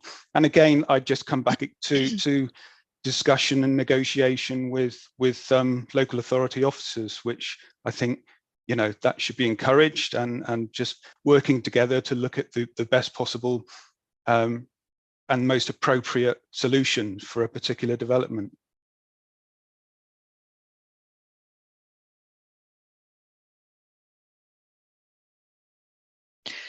You talk about requiring explanatory text. It would be helpful. The council's produced this suggested, and it's only suggested at this stage, doesn't mean that we'll accept it. But the council has suggested this revised wording for DES3. It would be helpful to have revised explanatory text to go with that, because then it gives myself and my colleague an understanding of the reasoning behind the suggested changes, and it's very helpful that the council has brought forward suggested changes that it feels is required. It would be helpful for me to understand in more detail in terms of explaining the reasonings behind it as part of that. So could I ask the council to go away and provide that? And then it may be something that I just need to come back to. Not that we necessarily need to discuss DS3 in any more detail, but just whether we feel that actually it's appropriate that this goes in, and it's necessary for soundness that the policy is changed. On the back of that, before I move off DES3, and I do apologise, it's gone rather dark in here, but that's because we have the gloomiest clouds ever. But sorry about that. And my light switch is over there, so I'm not going to get up and go and do that. Are there any comments on the policy as it stands within? Are there any further comments anybody wants to make on either the policy that sits in the plan at the moment, which is just heat supply, DES3, or are there any further comments? I know I'll come to Ms. Clare, and I know Mr. Matthews just put his hand up. Any other comments that anybody wants to make at this stage that will assist myself and my colleague in making a decision as to the direction to go, understanding the soundness of this policy that's set out in the plan? Ms. Clare, please. Thank you, Inspector. Yes, just to confirm to you that the Environment Agency supports the revised wording of the policy that the council have come up with in their statement. And I just wanted to make the point as well that I believe the government are phasing out new gas boilers in new builds as of, I believe it's 2025. So just to echo the points that Mr. Holly was making there. Thank you. Yes, I'm aware of that. Thank you. Thank you. Mr. Matthews, please. Thank you, Ma'am. It was really just to come back on a couple of things Mr. Holly said, and to agree with a lot of the premise and objectives that they're trying to secure here. I think he alluded to energy strategies and the preparation of energy strategies, support planning applications, which is something we're very familiar with and would do almost routinely, really, on planning applications. Having discussions with authorities, absolutely, through the pre-app process, around the energy strategy and the most appropriate and feasible solution for a particular site. And then I think he said then about it's about finding the most appropriate solution for a particular site. And again, we wholly agree with that. Given that policy ES1 sets the framework, the overarching objective for what development is needing to achieve, and how it's to approach and benchmark itself against the zero carbon objectives of the authority. I can't see where the need for an additional heat hierarchy policy sits in addition to that. It is something that as part of an energy strategy would certainly look at all of the available solutions, all of the available technologies at the point at time at which a planning application was being prepared.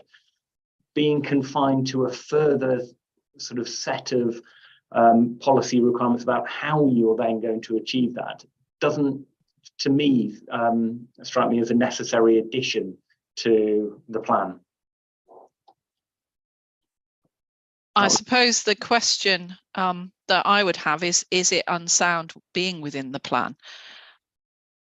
So it's not about whether it's necessary, it's in the plan. So is it necessary for it to be taken out because it's unsound? So that would be my question. That's true. I suppose, is it justified? Is it an appropriate strategy? Is it effective? Is it effective? Yes. And in that as set out in the plan. In that sense, I suppose the effectiveness, I mean, the tests of soundness are all very broad, as you're very familiar with, aren't you? But is it effective and necessary? Has to be a part of the sort of effectiveness in a sense. Otherwise, we'd end up with potentially hugely long plans if local authorities went down that route. And I'll leave that with you, Mum. It was really just a thought that came through from the discussions and reflected some of Mr. Holly's comments around really what are we trying to achieve here, and trying to achieve in hitting the standards, the overall standards that Stroud are looking for. Okay. Thank you, Mr. Matthews. That has helped. Thank you. I'll come to Mr. Berent and then I'll come to Mr. Holly, because then you can respond, because I'm sure there might be some comments you want to respond to on Mr. Berent.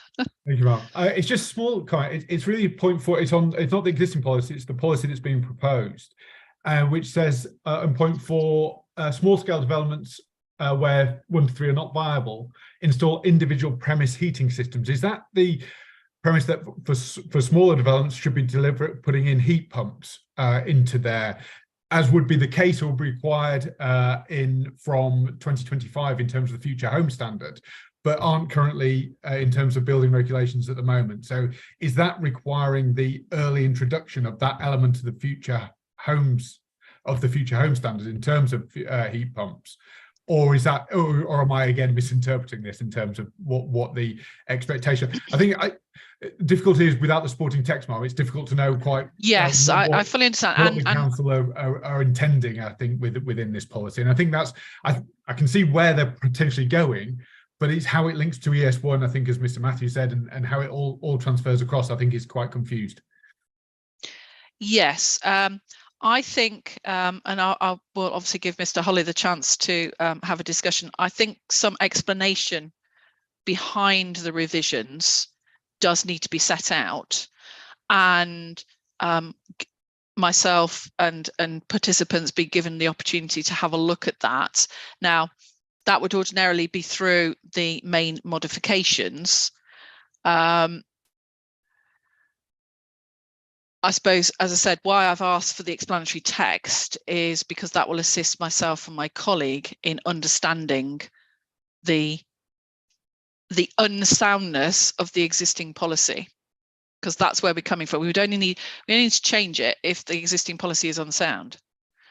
And I know that issues have been raised about the existing policy, and the council is trying to, because it's a movable feast, isn't it, this area of energy efficiency, and things move on, and helpfully the council is trying to I can't use the word improve its plan, because that's not a soundness issue, but is trying to ensure that it sort of gets tries to clarify and ensure that that there isn't ambiguity, because I think that's one of the issues that I think there was raised, that there may be ambiguity in the policy as it's currently set. So I think from this point, I will give Mr. Holly the chance to speak in a moment, but I think if myself and my colleague can have a look at the explanatory text and just explain the reasons, and the council may want to provide a note, if they want to do it that way, provide a note and say, this is why we want to do this, this is why we think the existing policy is not good enough in terms of soundness reasons, then we can take that on board. So we will accept a note on that. I think that would be very useful. Whether we then put that out for other people to have a look at, because we may wish to have that, I'm not sure at the moment until I've seen it. So is the council happy with that? We are, yes. Okay. Mr. Holly, did you want to add anything? Yeah, very briefly, just to respond to Mr. Brent's point about option 4 in the hierarchy. Yes. So yeah, I mean, it doesn't. It's kind of technology neutral in a way. It's up to the developers as to what heating system is proposed on this sort of individual building or premises basis. So in many cases, yes, that would be heat pumps, but the options open there as to what might go forward. And just also going back to the other point that was raised about what's the overall the need for this policy. I guess it's worth saying that again the importance that the government are currently giving to heat networks in terms of their potential contribution to heat decarbonisation, and heat currently contributes to 37% of total UK emissions. And the Committee on Climate Change estimate that around 18% of UK heat will need to come from heat networks by 2050 to support net zero targets. And at the moment, the UK is nowhere near that goal. And so there's this sort of overarching need to maximise opportunities for heat networks. And that's sort of, the part of the context that this policy is set within.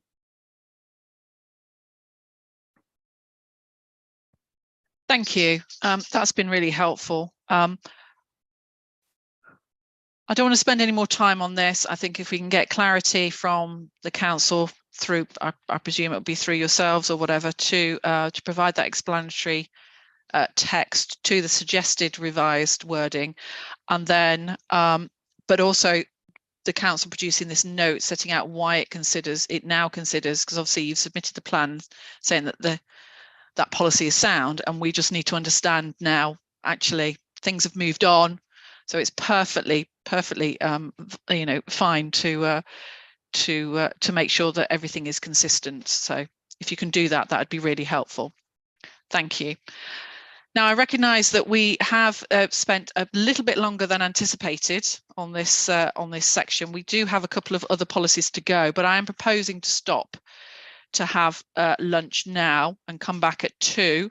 We will then continue. We've still got we're still under matter 10A. We only have a couple of policies to go on that. One of them should hopefully be fairly quick. Then we'll move on to 10B. I'm not expecting that to be a huge discussion, 10B, before we then move on to the other sections. So if we can be back at 2, please. Thank you.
Good afternoon, everybody. If we can come back and make a start.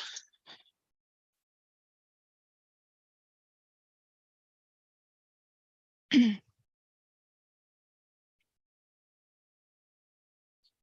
think most people are back.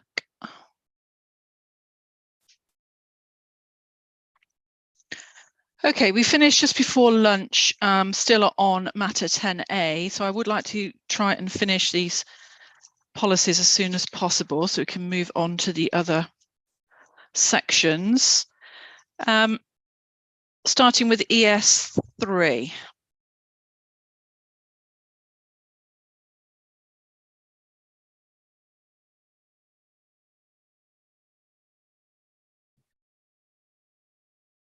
Now, a number of representations have been made in relation to this. I think the general purpose of the policy is quite clear. It's just some of the wording. It's particularly the wording of an unacceptable level. Now, the council's put in their reasonings in their statement as to why they've used that term, and that it's a professional judgment that will be carried out by decision makers and the experts at the time to determine whether something is acceptable or not. And I suppose I want to, if there's anybody in the session who wants to comment on that, on the council's approach and query that. Particular issues have been raised about when it would be determined when an acceptable level of soil loss and an acceptable level of BMV loss would be determined, and how that would be determined, etc. Now, the council's explained the way that they would deal with it on a case-by-case basis. Does that provide effectiveness in the policy? Is that approach justified? So if I can bring in Ms. Jones from the Wislow Action Group.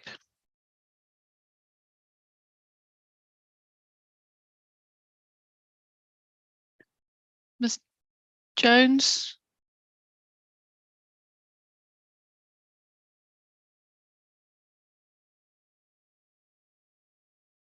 We can't hear you, so you are. That's it. Excellent. Apologies. Okay. I think it was my internet. It wasn't letting me amend anything. That's okay. Apologies. I couldn't quite join in at the beginning. Can I just clarify which question we're on now? Sorry, I literally missed the very beginning. Sorry, Mum. We're on policy ES3. I am aware that the question numbers may be slightly different. So we're on questions 14 to 17 on my list, but I know that there were some errors in the questioning numbers. But it's the policy. As long as you're on the right policy, that's what's important. Yep. So it's ES3. Okay, thank you. So maintaining quality of life within our environmental limits, that's the one. Yes, so I have a number of different ones, not necessarily just related to soil quality. In respect to, which I can start on that one if it's easier to do so. No, you can start on whichever ones you wish. So I would like to start firstly on the soil quality, if that is okay. So our regulation 19 and the written statements that we provide quite a lot of detail regarding our significant concerns that the plan isn't justified or consistent with the national policy, in particular because it does not make provision for any assessment or protection of higher quality soil, so best and most versatile soil. I'll try not to be site specific, but you are probably aware of the considerable issues that we have experienced as a community where incorrect evidence has been submitted previously to actually get to this point. And a number of representations were previously made prior to even getting to regulation 19, where political parties would not have allowed this site to come forward based even on the existing policies that were in place, because the site was determined to be of best and most versatile soil. The issue that we have, I think, is it isn't specific enough in terms of identifying the difference between greenfield sites and those that have better and higher quality soils. And where sites have also come forward, and it's been tested more recently because the evaluation hasn't taken place, that essentially there is no differential between the two of them. It's either red in your sustainability assessment, and that's basically what the policy says, or it's even redder, which you can't even get a difference between them. And it seems very strange that the policy that was put forward, which I mentioned earlier on, related to an environment committee intent around this. Now, it might have said local food production, but it talks about food production. But the MPPF is very clear. It's about food production. It's not about allotments necessarily. It might have an element of that, but the protection of BMV soil is for a very particular reason. And you will be appreciating, I know we're evaluating this under the moment under the current MPPF, but the future guidance, it appears it will be much stronger to reflect and provide the need to recognise the relative value of food production and the value of farmland, in particular BMV. And we've seen more recently the impact that food security has had in the past few years, and the need to even more so nowadays, particularly with the CN 2030 strategy that is being developed and implemented, or being implemented by Stroud District Council, the need to protect that land for domestic food production, whether that's local or national. It's about domestic food production. So our issue in particular with question 15 really is there is no weighting in the policy to provide an appropriate assessment for a decision maker based on the lack of classification of whether it is a BMV land or greenfield land. It's purely whether it's greenfield or brownfield. And as I mentioned, this has a particular impact then to the sustainability assessment and how sites perform. And it also doesn't take into account any cumulative impact into account at all either. So that's question 15. I don't know if you want me to go on to the other questions, Mum, or pause at that point. You can, if you have any reference, anything else under policy ES3, that's absolutely fine. You can continue. Okay, thank you. So question 16, we believe that the policy does not in particular relate to any loss then of greenfield or BMV land. And we're talking about BMV in particular because Stroud District has very little BMV land. There are only 2 areas within the whole of the district. And that has been the site, one site in particular, and others have had assessments completed now. And there is only 1 site that has any significant BMV land. And we've raised this issue with the council numerous times, but we never actually get to the bottom of it. That the answer is it performs well against all the other sites. But that's because the policy itself doesn't reflect, we believe, what national policy says. And also relating to the earlier comment I made with respect to CN 2030, it doesn't look at the particular loss. And we're talking about 90 hectares of land in total, or almost 90 hectares of land in totality.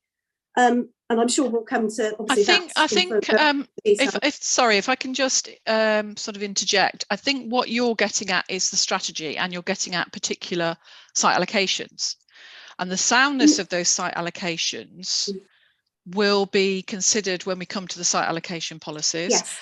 We've still got to finish off the spatial strategy element, which we'll be coming to in May.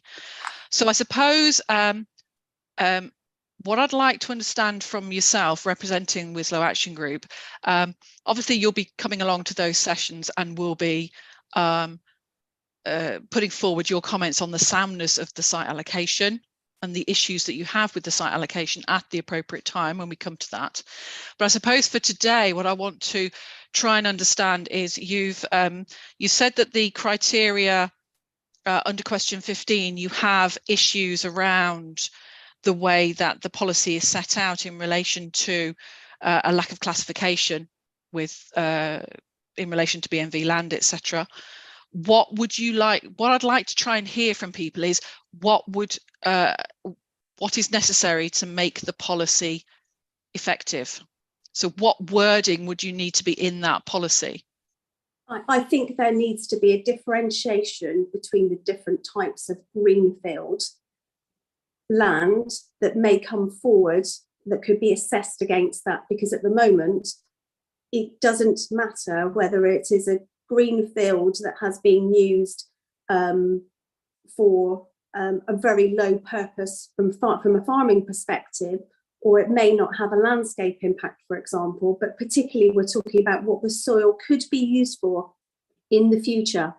And only certain types of classification of land can produce high yields of crops. And what we're trying to differentiate is there are greenfields, but there are greenfields that actually help and contribute towards Thank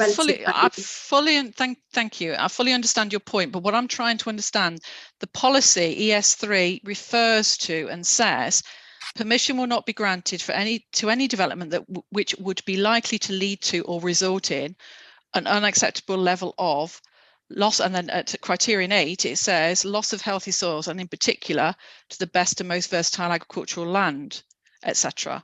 So I'm trying to understand what is it that needs to be done to make that effective, because it does reference BMV. It does. It's the extent to which it, and I don't want to get into site specifics, it's the extent to the actual loss, which goes into the next question, I know. But I think in terms of changes, we're not technical experts here, but I think there is a difference between losing a hectare of best and most versatile land compared with losing almost probably half of the biggest amount of land in a particular district. That, you know, that the impact of that would be huge. Whereas if it was part of a site that you could potentially use for allotments, for example, on a site that you say half an acre of a 3 hectare site, you might say that's why you consider there should be an element of weighting within the policy. I'll come to the council for a response on that. Is that so? I'm just making sure I understand your point. So that's why you consider there should be an element of weighting in there. Yes, I think it's related to the weighting of it, but also the potential loss. I know that's a separate question in terms of the amount. I think question 17, isn't it? In terms of that's 16. fine. Yeah, no, it's fine. You can mix up the questions. It doesn't Thank you. matter. It's all about the policy. So it's about the policy wording. So I really don't mind. You can bring all your points forward. Apologies, and I think it's, you know, as I say, it's about the size of the loss as well. That's why I wanted to make that point. So I think if there was a site, even if it's a large strategic site with an element of BMV, then that is a different situation to a total loss. And it does go on to the site selection. I appreciate that, but decisions are being made on different types of information, let's say, that come forward without having those site assessments being done. So hence it does have an impact, I know, in terms of other areas like the sustainability assessment. Okay, great. Thank you. Have you got any other points on policy ES3 you want to get across? I do, if you can bear with me, sorry, because it's out of no, that's fine. That's fine. I'd rather if you give all your points in one go, then I can ask the council for a response then. Just bear with me, sorry, because I haven't got them in front. Just bear with me a second, sorry, apologies.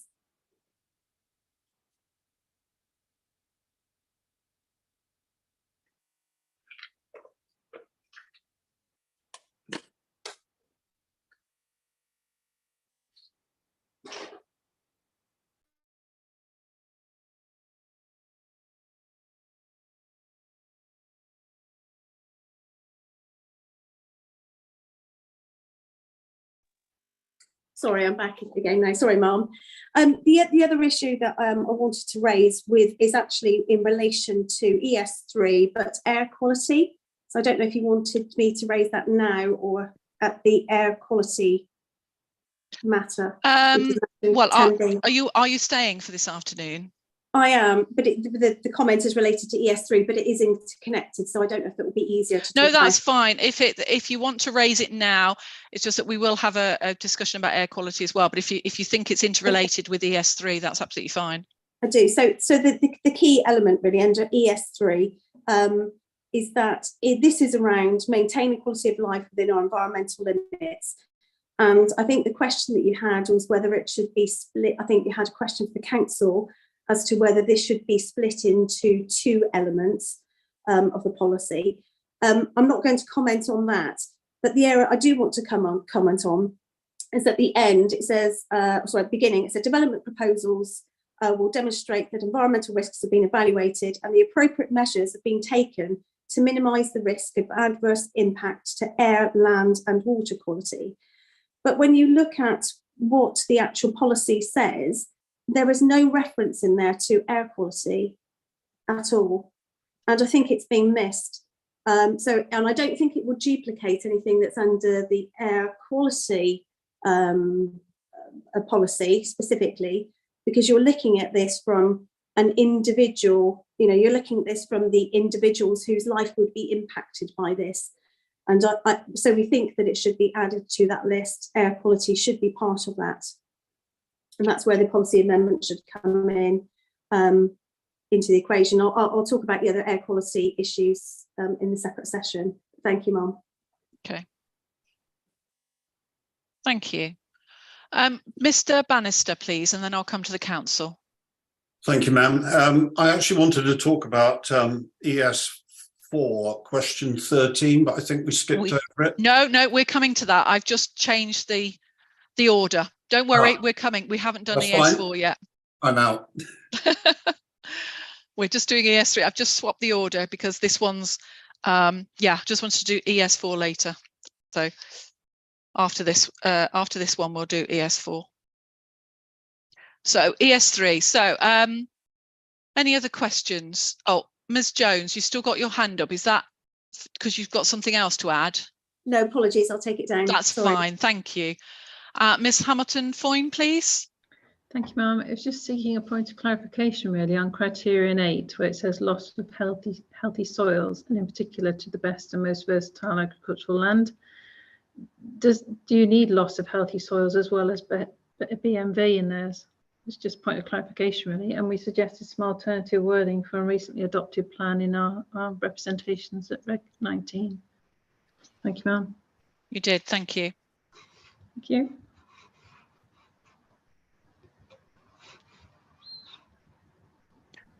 Council response to the points that have been raised?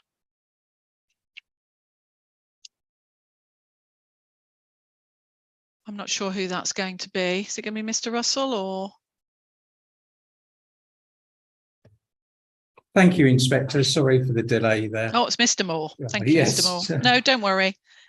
Coming to the points, the food production element is included in the supporting text at paragraph 6.31. And there it says about farmers would not be able to grow crops productively or support their livestock effectively. Soil can also increase our resilience, etc. So I'm not going to read. There is a reference to there.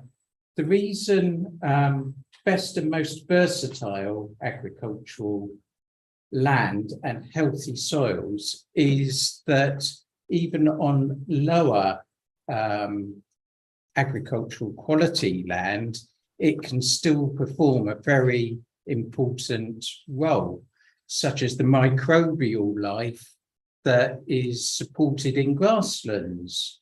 So it's trying to recognise that you can have healthy soils, but it doesn't have to fit in with a strict DEFRA designation. So again, on grazing land, you don't need to be improving that grassland. You can keep it as limestone grassland, for example, and you don't have to add that level of input, and it offers many benefits because that habitat is supported by a particular microbial life form. So again, I think it's wrong to mix the different functions of the land by taking out one or the other as part of that criterion. Coming back onto the air quality aspect, that is explicitly referred to in criterion 2, environmental pollution to water, land or air, and an unacceptable risk to quality and quantity of a water body or water bodies. So air quality is sitting within delivery policy ES3. I won't touch on the matters about the specific allocation, but what I can say is that we've worked with Natural England on the land quality aspects, and they are satisfied with the work that we've undertaken in accordance with the national guidance that I've set out in my MIQs. Thank you. Thank you. And are the Natural England content with this policy?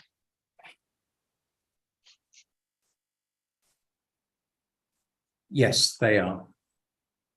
Because as part of the Reg 19, they put in some potential modifications or suggested modifications as part of the Reg 19.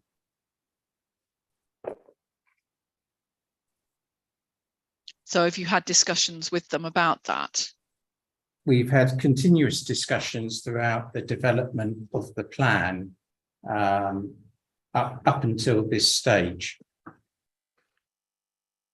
which is the examination itself.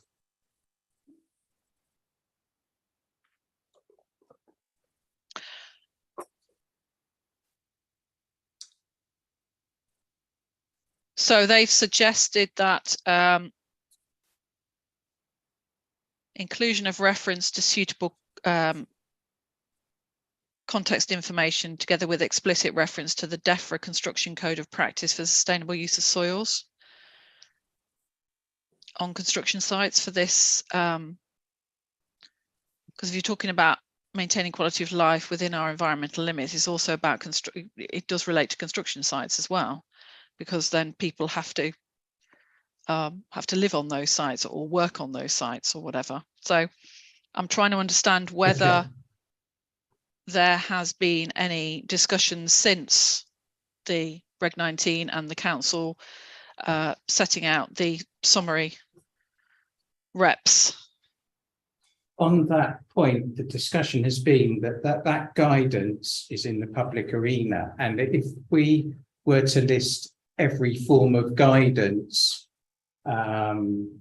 that was available relating to environmental limits, you would go on endlessly with supporting text. So because it's available, you don't consider it's necessary to duplicate it and set it out within the plan? No, we've kept to the core themes within the supporting text.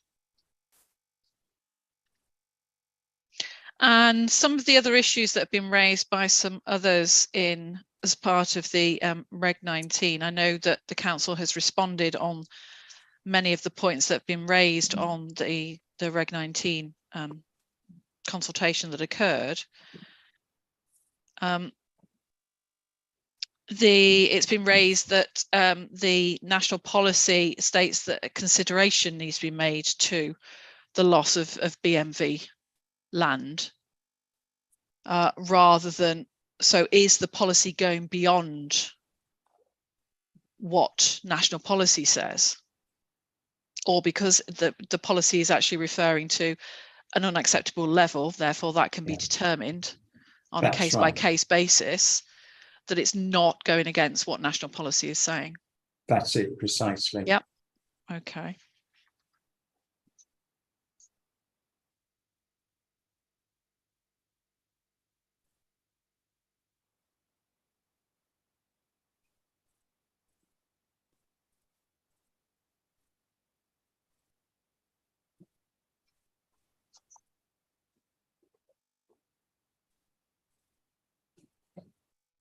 Okay.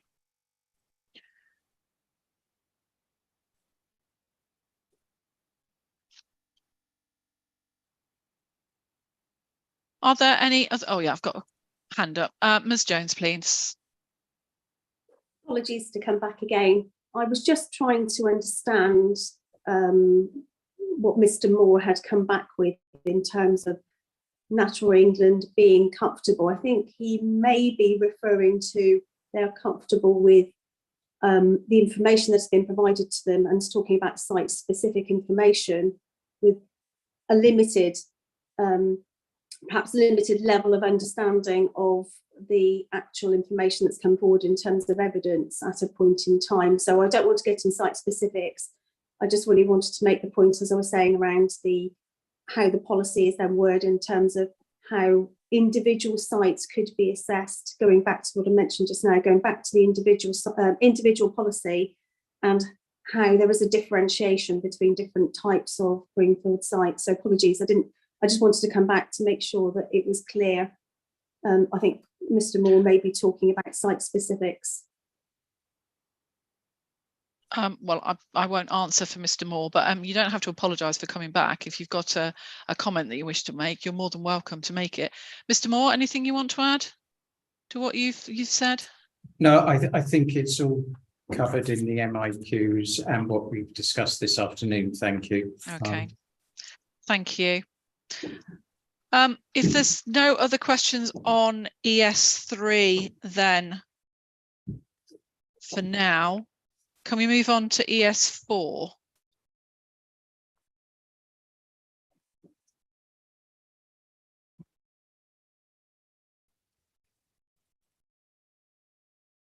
Let me just get my notes up.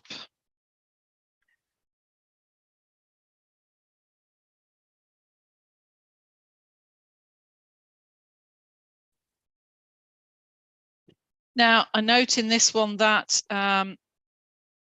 Environment Agency, and obviously we've got the Environment Agency in the room, have recommended suggested changes to ES4, and Council in your statement and in the Statement of Common Ground, you've agreed that these changes can be made.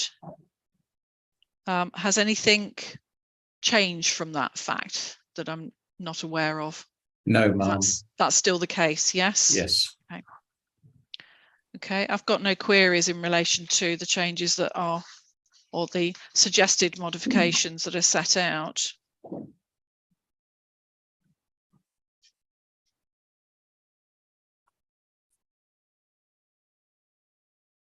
think it provides the necessary clarity in relation to the serious water stress designation, etc. So I'm just going through the Statement of Common Ground at the moment, just having a look to make sure that I haven't written down some comments. It's fine. Does anybody else have any comments on that? First of all, I know Mr. Bannister wants to come in, but are there any comments on the suggested modifications that have been put forward that the Environment Agency have suggested? First of all, no. Mr. Bannister, do you want to make your comments? Yes, thank you, ma'am. As a layman member, I should just give my credentials, I think, for the comments I'm about to make. I've worked with Gloucestershire County Council Highways and the lead local flood authority and Severn Trent Water engineers on surface water and sewage flooding mitigation in Slimbridge Parish for the last 16 years.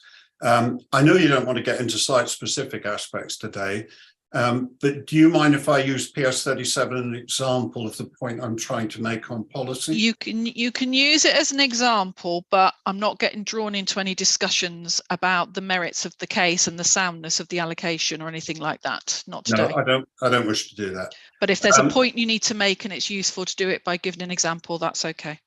Excellent. Okay. Development of sites like PS37 has a significant impact on surrounding settlements, both downstream and upstream. In the case of PS37, the downstream impact is considered to be potentially existential to properties in both Cambridge and Slimbridge. Now, I should explain that the southern portion of PS37 is bisected by Leighton Brook, as is PS24 west of Draycott, upstream of PS37 and on the other side of the M5. Now, there's less than 100 meters that separate these two potential development sites, and yet there is no evidence of joined up thinking about the interaction of the two sites and the resultant impact on Slimbridge Village, which is also bisected downstream by the brook. I suggest not only should developers be responsible for contributions to upstream rural such projects, but they should also be required to fund downstream flood mitigation measures if they fail to meet the NPPF requirement to maintain or improve surface water flooding in adjoining settlements. They can't simply be dealt with in isolation. That's the point I wish to make, and I know we will discuss this much more under matter 5. Well, thank you. Thank you for that, Mr. Bannister. Council response on that point? Impacts can be both downstream and upstream. So I'd be happy to clarify that within the policy if necessary. Because the policy does reference it doesn't reference downstream at all, does it? It references upstream. Yes, so I'm happy to insert upstream and downstream. The reason that we referred to the upstream SUDs was, as I set out in the MIQs, that you try and tackle flood risk as near to the source as possible, but there are exceptions to that, which is why I would be happy for an upstream and downstream wording. Right, let me just have a look at that. Let me just read that in that context.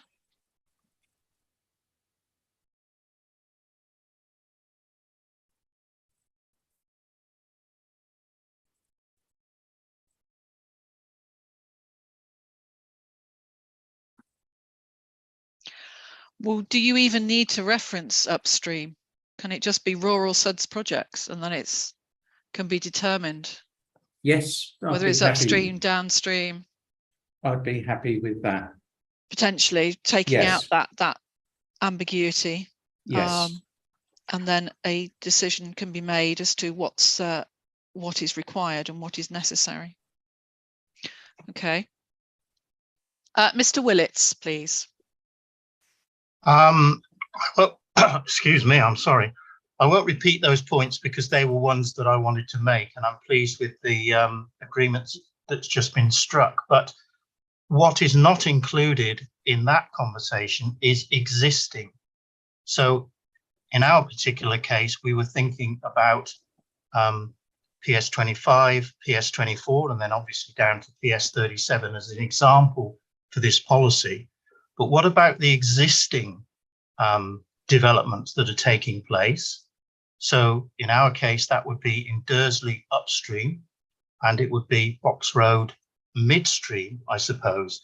So we would like to see some wording that somehow looks at it holistically, the new developments together, but also existing activity and developments too. So you're talking about cumulative impacts. Yes. Council response? Council response is criterion 6.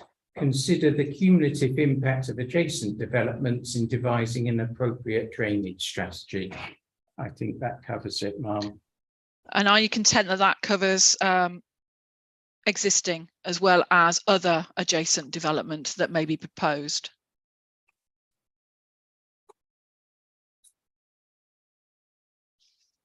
Yes, I think it does. Thank you. Because it's just describing developments. It's not saying new developments, it's saying developments. Okay. Thank you.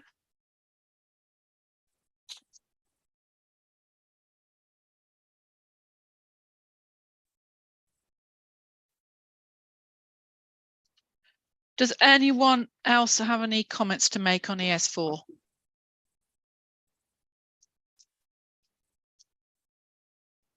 No? Okay.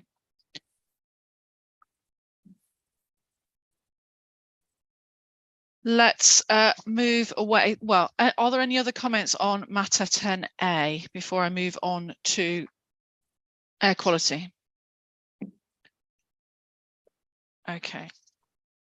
Right, just bear with me while I just get the participant list up again. There it is. We've got a very, yeah, it's very similar.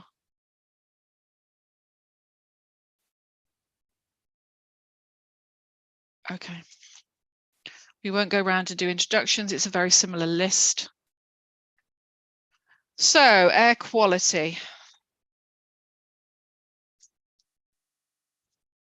Let me just get the policy up.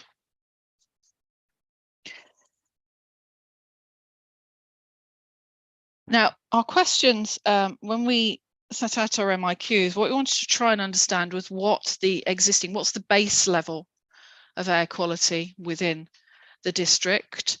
And obviously you've got your air quality annual monitoring or annual status report, which sets that out. And in the summary, it makes it clear that Stroud as a district as a whole has predominantly good, and I think that's set out in the plan, isn't it? And that it's predominantly good in terms of air quality. But there are some concerns, and that the plan itself does identify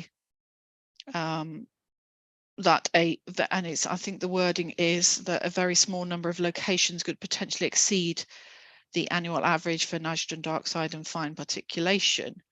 So our question was to do with where are those locations?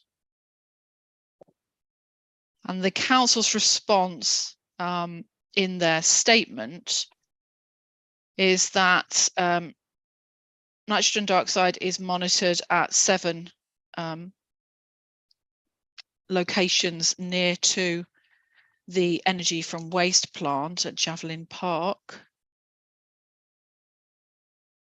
And that aside from Javelin Park, there are no new major sources of emissions within the district. So does that mean that that's the only, because it talks about because the plan mentions and references a small number of locations could potentially exceed. Are we talking about those locations around this park, or are there more locations within the district? There are more locations within the district. I think Councillor Hayden Jones this morning referred to a number of the locations that are also monitored and measured, which were along the Stroud Valleys in the district. They monitor and measure, but what we asked in our question 18, well, I've got it as question 38, so it's a different, I think the numbering's gone. But anyway, under the matter 10B, our question is the plan, which locations in the plan is the plan referring to when it talks about these small locations that could potentially exceed the annual average for nitrogen dioxide and fine particulation? And how have those been identified? So is it just through the monitoring, and where are those? So basically we're asking for a plan. We want a plan where these sites are, and they haven't been provided, or if they have been provided, could you just point me to where they are? Because what I want to know is whether development that is proposed within the plan are near or are within those areas, those locations.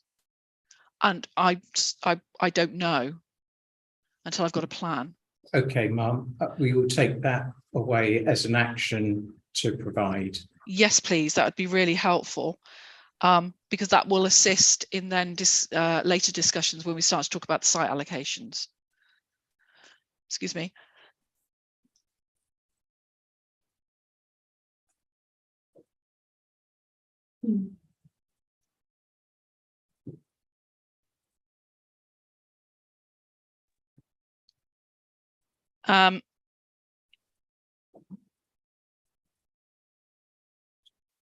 I suppose because in previous plans that I've dealt with, I've had to ask the council to go away and actually do some baseline. It's usually where there are air quality management areas, obviously. And I recognise there aren't any in Stroud. There have been in the past. I know there have been in the past. Yes, no, I'm aware of that. But at the moment, I have to take it as to where it is now. But I suppose what we need to consider is there going to be an issue from any of the development coming forward? And that's what we need to assess, and whether the council has assessed that.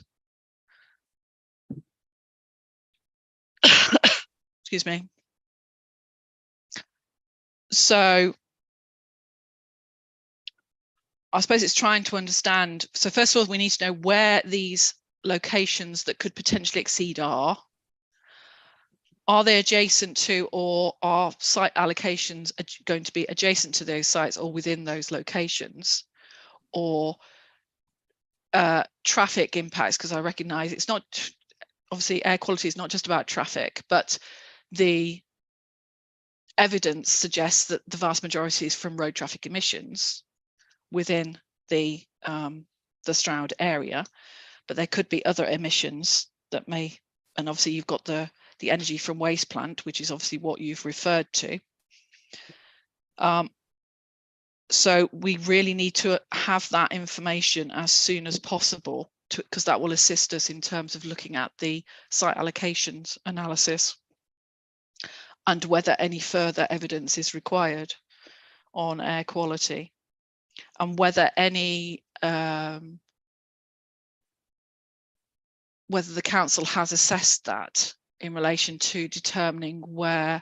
I know it's formed part of the essay, and we'll come to probably discuss those elements when we start to look at particular sites, particularly the strategic allocations, whether there has been particular assessments or evidence produced by the council on air quality other than what's set out in the annual status report. Is there anything else that's gone on? I know that individual promoters or of sites have provided some lots of different evidence, which we'll come to when we start to discuss particular site allocations. But I just want to make sure I'm not missing anything, not missing any council produced sort of evidence on, because it's usually, environmental health gets involved in that area. Yes. Is there anything that we're missing or that needs to be provided? No, we will take that away as an action. Okay, thank you. That would be really helpful.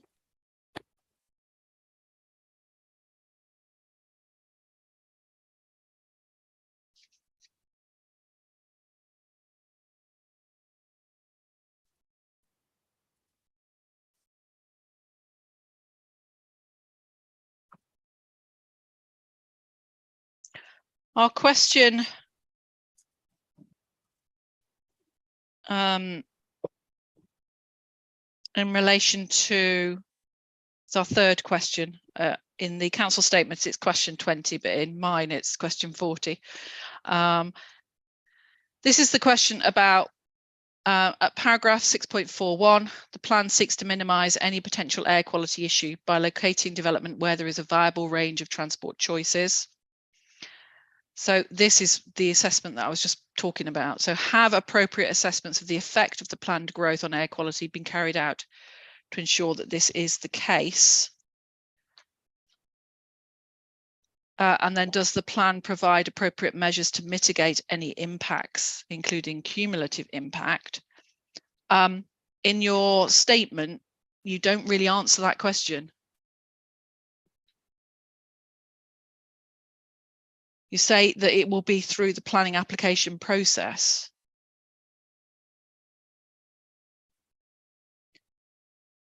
but ordinarily there is some form of baseline analysis of air quality. Otherwise you don't know, because you need to know what's happening now and what the impact of any planned growth would be. On a district-wide proportional evidence basis, it doesn't have to go into great, huge amounts of detail when you're talking about air quality at a local plan level.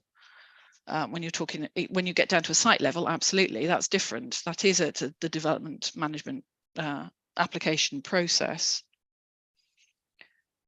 So the council's response is that you're just reliant on the development management process. I think if you can just provide us with the plan at the moment as to where these issues could be, and then whether the council or any of the monitoring that has occurred could cause issues for those locations, or could bring into bear the potential need for air quality management areas. And I'm not saying that it does. I just need to understand where that would be. Okay. So if we, Ms. Jones, you've got your hand up. Thank you, Ma'am. Apologies, I don't necessarily want to replicate what you've just said. If I can just quickly run through, if that's okay, the same sort of points, but just making sure that we've got everything covered. We've obviously made our representations in through the Regulation 19 process and our written statements, but we agree. We really find it difficult to see how the council can claim that there is air quality is predominantly good when the monitoring is not taking place throughout the district, but also not where the site allocations have been proposed. So it's really helpful to see if we could see a plan of where those where the assessments have taken place and how that might impact any site allocations. Relating to your transport question, as we've heard over the last couple of days, the council's assessment for air quality are based on hypothetical assumptions that there will be a significant change to the way in which we move from one place to another, from using our cars to using public transportation. And as we heard yesterday from Mr. Drover from Gloucestershire County Council, there is a disagreement, I think, in terms of representations as to whether that significant shift will then take place, and then the impact of that in terms of future allocations.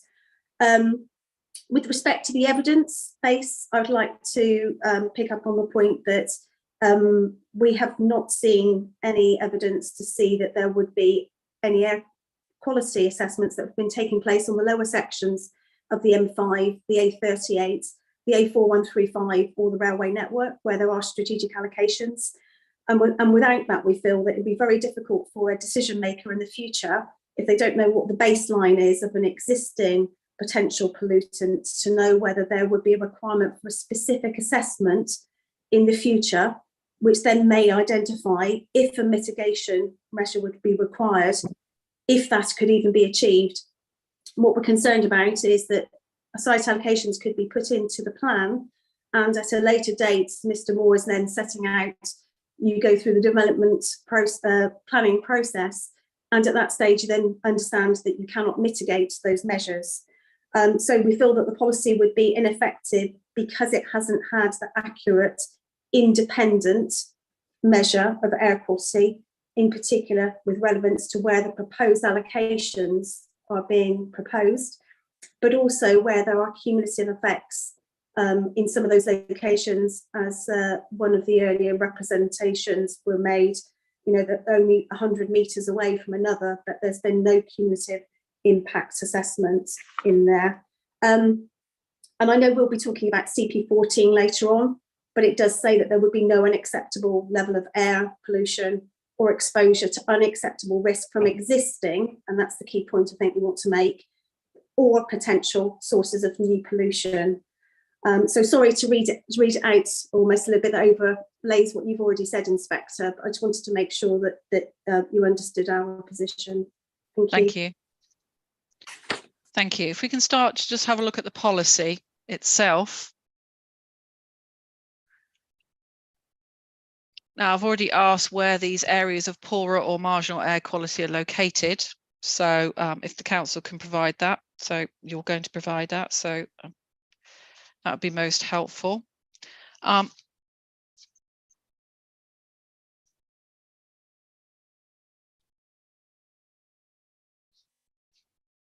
there any other comments on the policy wording?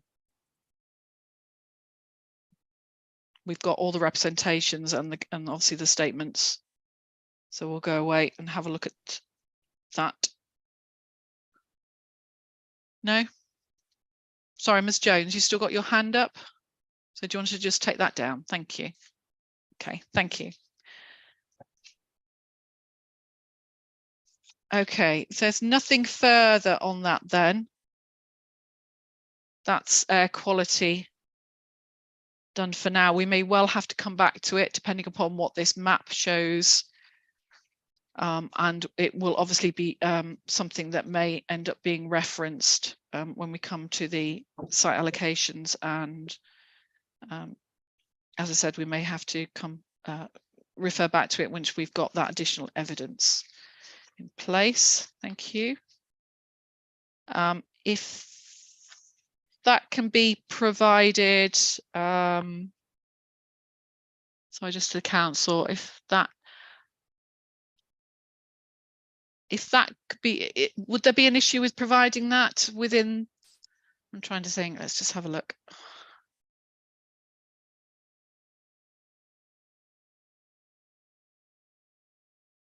How long will it take for the council to just find that information and provide it?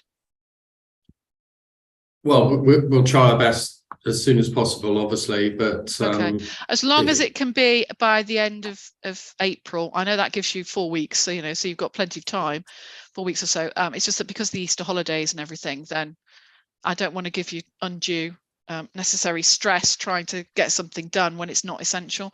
So as long as it's by the end of April, that would be fine. Thank you. Okay, so that's air quality. Let's move on then to the matter 10C, which is in relation to natural and historic environment.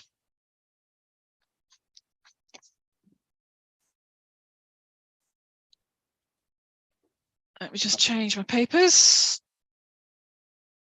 Okay, and we'll make a start with policy ES6.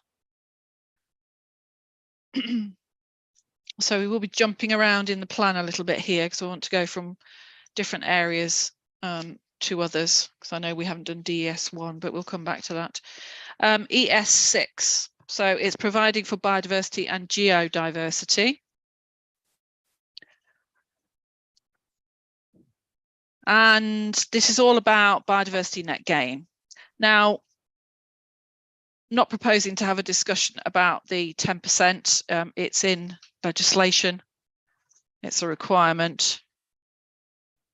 There have been obviously representations made that it should be higher. And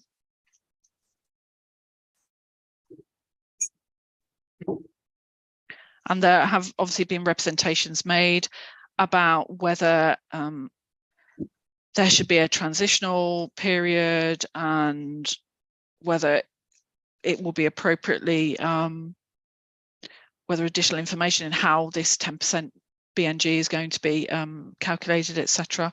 This is what our questions were based upon. Now, I'm not proposing to go through the questions in any great detail, so it's really open to the floor. Does anybody have any additional comments that they wish to add to their submissions to make me aware of, or any concerns with the wording of policy ES6 that they would like to air? Mr. Barent, please. Thank you. It's just a very quick point in relation to the government's consultation response to the consultation they put out, which suggests that they indicates that they will give an extension in terms of the period. Is this the transitional period? Yeah, the transition arrangement. Yeah. Sorry, the words slipped my mind there. That's okay. For small sites, and just whether that needs to be clarified within the policy, because obviously that we weren't aware of that. The plan was probably going to be adopted around about November. We would expect November, so it wouldn't really, the transition probably wouldn't be there. But because of that extension transition, I think it might be appropriate to mention that within that. And can you just remind me? I know there is a transition. What's the time period for the? It's April 2024 for small sites. Right. Okay. Yeah. Transition. Whereas I couldn't remember the month. I know it was 2024, yeah. But I couldn't remember the month. Yeah. So that's in the consult, and also there may well be exemptions, I believe, in terms of self-build and custom-build housing, which may need to be reflected within the policy, or just say as in line with Environment Act, or some such words, either within the supporting text, or just to make sure there's consistency between what the policy is expecting in terms of 10%, and if there are where the exemptions or that transitionary period are different. I mean, Council, I know that you have set out in your statement that you don't feel that a reference to a transitional period needs to be made. That's set out in legislation. The policy is trying to deliver what is set out in legislation. With what you've just heard from Mr. Barrett, would that alter your comments on that? I think we will stick with the legislation to be referring to transitional zones may date the plan very, very quickly, because April 2024 will be coming around fairly soon. So I hold to the line that we do not need to explicitly refer to that. It is set out in the guidance that's being issued. Does anything Ms. Barrett mentioned about possibly putting, you don't necessarily have to refer to the transitional period, but whether it's explicitly made clear that the policy is following national legislation, which it should be doing anyway. Yeah. I would be happy to insert a line to that effect in the supporting text. Would that alleviate your concerns, Mr. Barrett? I think it would, Mo. It's just to make sure. I know that some councils have started to implement prior to that, and I think it's just to make sure that there is consistency between what the council approach is and that they are implementing it along the lines of the Environment Act. That was my understanding from the council's approach, but it's helpful to have that in clarity, given that there are some changes between what was in the Environment Act and what is being proposed now. Okay. Well, if I can just ask the council, just have a look at it. It could be that actually the wording in the explanatory text, it may only just need a very slight tweaking. If it's in relation to any updates, then obviously that can be done as an additional modification. If it's something that does change the reading of the policy, then that would need to be done as a main modification. So I'll leave that for the council to consider. I'm not saying that you're going to be changing the policy, you're not, you're just the supporting text.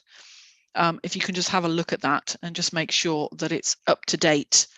But if you're just updating something, then that's absolutely fine. You can do that as an AM anyway. But we would still need to just have a look at those. If you can separate out AMs from MMs, but we still need to look at the AMs to make sure they're not MMs, if you get my drift. Yes. That would be very helpful. Thank you. Mr. Matthews, please. Good afternoon, ma'am, and thank you. So our comments in relation to this policy really relate to a couple of paragraphs towards the end, where the policy tackles the impact upon national designations and then subsequently local designations. And in each instance, the policy test that it seeks to apply is that there will be no adverse effect at all. So the first, in relation to SSIs, for example, says that development that will adversely affect the following designations shall not be considered sustainable development and will not be permitted. So it's a very binary position that is being adopted there and proposed within that policy wording. Now, as we've said in our statement, ma'am, that isn't consistent with the approach in national policy to the consideration of impacts. And if I could take you to para 180 of the framework, there it specifically states under criterion B that development on land within or outside of a SSSI and which is likely to have an adverse effect on it should not normally be permitted. The only exception is where the benefits of the development in the location proposed clearly outweigh both its likely impact and the features in the site and make it of special scientific interest. So that is a more flexible form of wording, which is necessary in some instances where there is an acceptance that a degree of harm may be appropriate, but the benefits associated with that development as a whole would outweigh that. Now, if that, Mum, is acceptable from government perspective in relation to SSSIs, then we would argue that in relation to local wildlife designations and geological designations, that the same more flexible approach, test as it were within policy, should also be applicable there, and it shouldn't be a test of whether the development would adversely affect, which, as I say, is a very binary test to apply. Thank you, Mr. Matthews. So it's an issue of consistency with national policy. Yes, exactly. Council response? Mr. Moore? I think it's national policy is saying that it's rare that instance would happen, but it doesn't rule it out. Basically, we've said we followed the hierarchy in the wording that we've chosen, and we've got the Natural England support for this policy with a couple of wording changes which were another part of the policy. So we're satisfied that we feel that it gives a clear steer to anyone as to how the policy should operate. And your comments in relation to Mr. Matthews' points with paragraph 180 of the framework, and that the wording in the framework is should not normally be permitted, not should not be permitted. So it's that inclusion of that word normally. I would be happy to change development that would adversely affect the following designations shall not be considered sustainable development and should not be permitted. I think we would be willing to accept as a modification.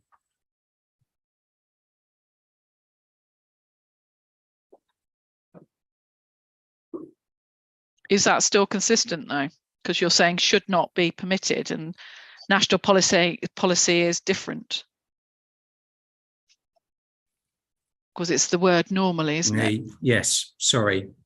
Is that what you meant? Yes. That you would change it to that? Yeah. Okay. Yeah. Okay, that makes sense now. Yes, sorry. That's okay.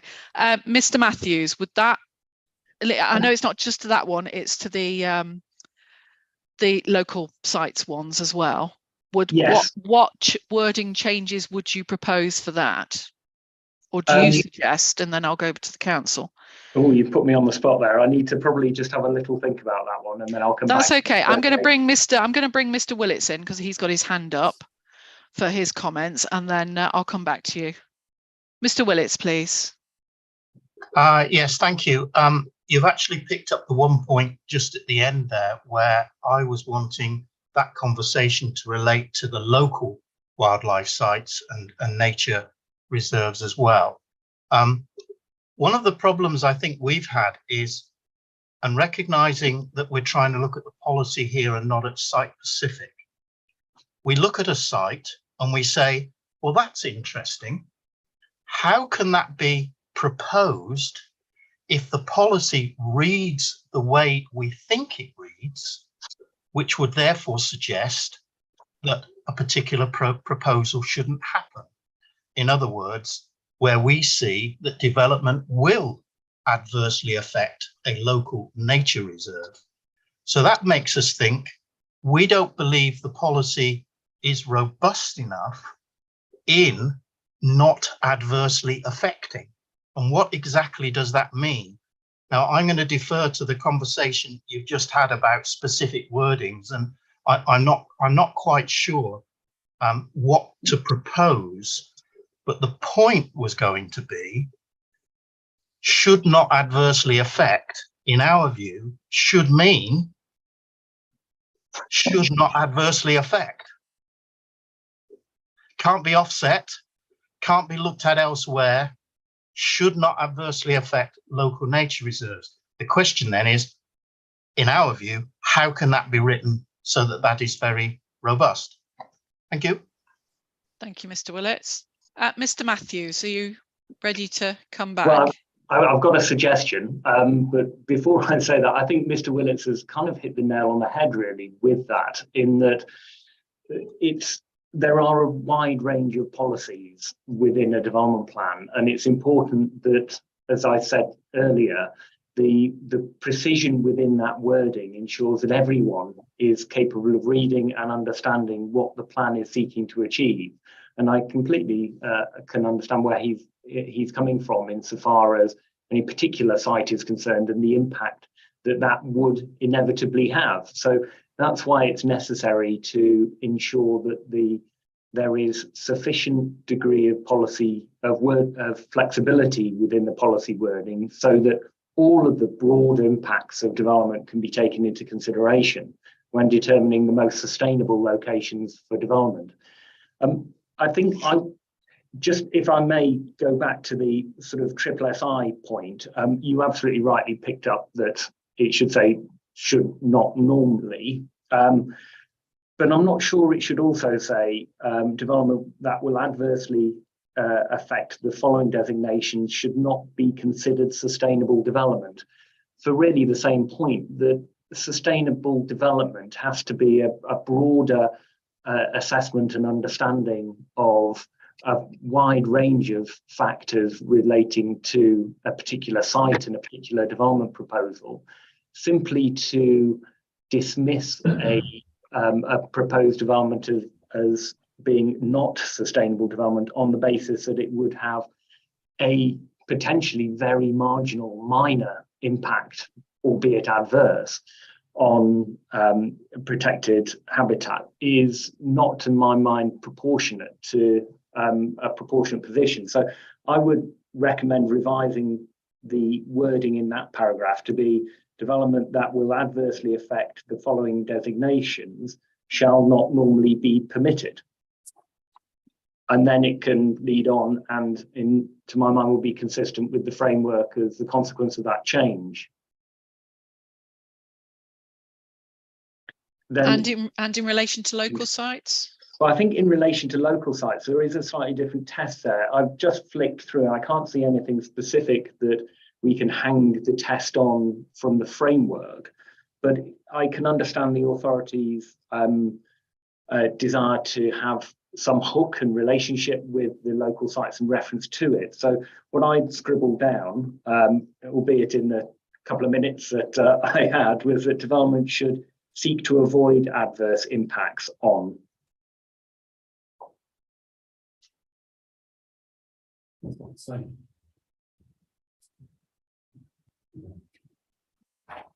Thank you. I mean, it's a bit of a sort of, to some extent, a bit of a moot point anyway, because development will always seek to to minimise the impact upon ecology, not least because of things such as the BNG requirements, where any loss to protected habitats will need to be made up for and more through the development. So there is, through pre-app negotiations and through determination periods of planning applications, always a desire on the part of the development and the local authority through the ecology officers and Natural England where they're involved, and a degree of coming together around what level of impact is considered acceptable. But I think that wording, to my mind, is proportionate to the nature of those sites and why they're designated.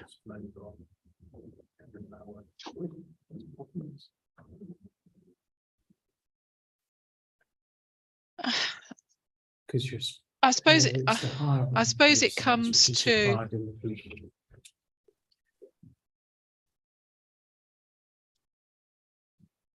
I suppose it comes to the point of what the frameworks, what national policy says, and national policy is very clear in terms of the hierarchy. Obviously, international and national sites have greater importance. Local sites absolutely are important to local communities and to local councils, but the framework at 180A does specifically say or allow for the use of mitigation and a last resort compensation before then refusal. So that's what national policy allows. So it's ensuring that local policy adheres and is consistent with that national policy when dealing with biodiversity issues. Could I also add there as well, I think it's quite important that does say if significant harm to biodiversity cannot be avoided. So it does say significant harm, not just any harm. Yes. Yeah. But it is taking on board. So it's.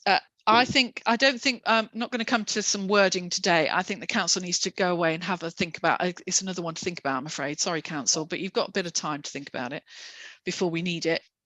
You've got until the end of April. If you can just have a look at that wording to just ensure it's just ensuring it's consistent with national policy. That's the only thing that I'm particularly wish to look at. So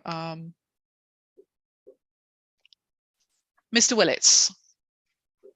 Yes, I think the question that I would ask is, given that in other areas of policy, the council has striven to maybe go that step further, look farther than current policy, would it not be appropriate for the wording in this case to also be trying to go that step further? You fully understand where I'm coming from, but it's stretching it, pushing it. So when it's seek to avoid, that feels like weasel words. And I would ask whether in this area, some policy wording can be stretching in the way that it can in other areas. Thank you. Thank you, Mr. Willits. Does the council wish to respond on anything in relation to ES6? Because I would like to move on to ES7. Anything further council wants to add?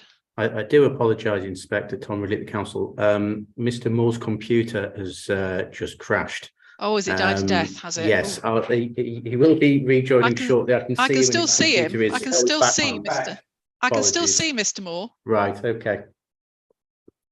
Mr. Moore is on screen. Okay. Right. Are there any other questions then in relation to ES? No. Okay. Let's move on then to ES7. Bear with me. I'll just get my notes up. Sorry, Inspector. There was Sorry. One. Go on. I just wanted to remind you that Natural England did support the policy and is laid out. Yes, and I was about, I was about to say, could you liaise with Natural England on that point? However, we are, I as an inspector have to ensure that policies are consistent with national policy, irrespective of what statutory organisations such as Natural England say, etc. I know they have other remits and other objectives, but I am beholden to national policy in relation to planning. So it doesn't always tally. There are sometimes I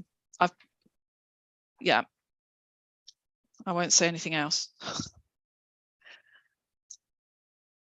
let's just say requirements from statutory organisations don't always get into plans because it's not consistent with national policy or goes beyond, and therefore that's hard to justify. If it's justified, that's fine, but if it's not justified, it's hard to do. So, but yes, if you could have that conversation with Natural England from the viewpoint of it's national policy, I know what the response is going to be, but from Natural England. Right, thank you. Okay. Now, landscape character, bear with me. Just get up the policy.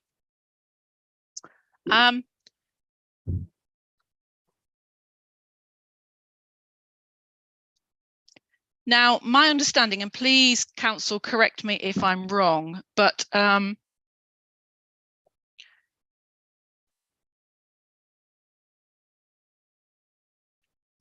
is this mainly to do with the AONB in relation to development within the AONB, but also the setting? The landscape policy covers the whole district of which the AONB forms part. So I suppose I'm a little bit confused by what the policy is trying to do. So if you can just provide clarity, then it may become a little bit clearer, because you talk about the AONB. So the first part, this is the policy is titled landscape character, and then it talks about the AONB, the consequence AONB, major development will not be permitted unless it's demonstrated to be in the national interest, blah, blah, blah, which we'll come on to. But then it says in all locations, development proposals should conserve or enhance the special features and diversity of the different landscape character types found within the district. So it sort of moves on then. So is that a separate part? So that's not just about the AONB then? That's everything? That's everything, yes. Okay.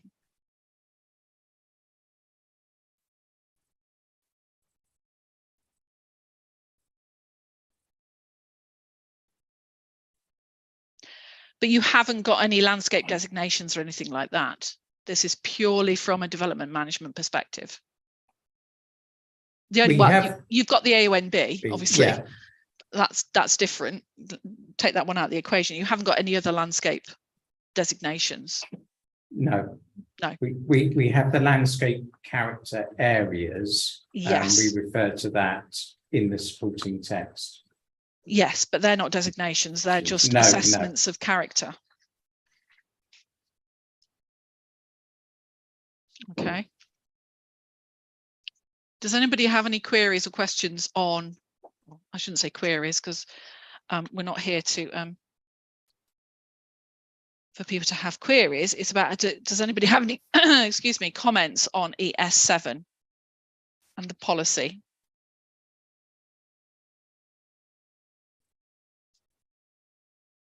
No? Okay.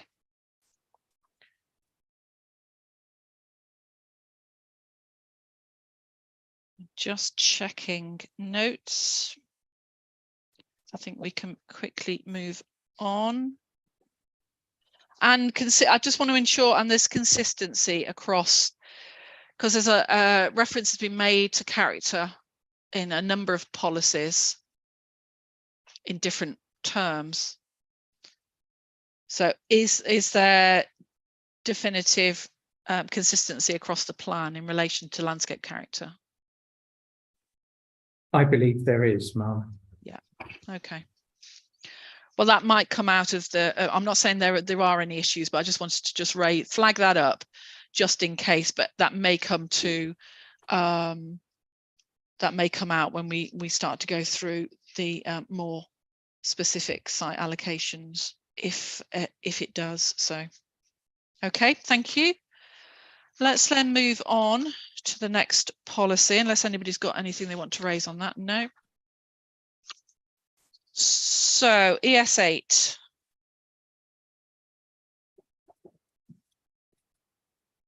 Which is trees, hedgerows and woodlands.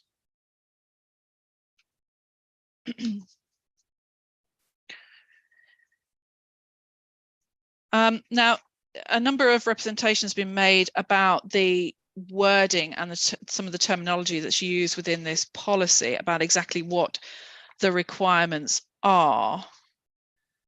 Concerns have been raised about the use of the term no net loss of hedgerows. And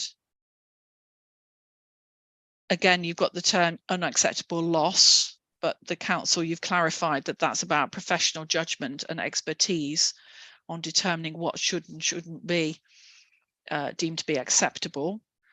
So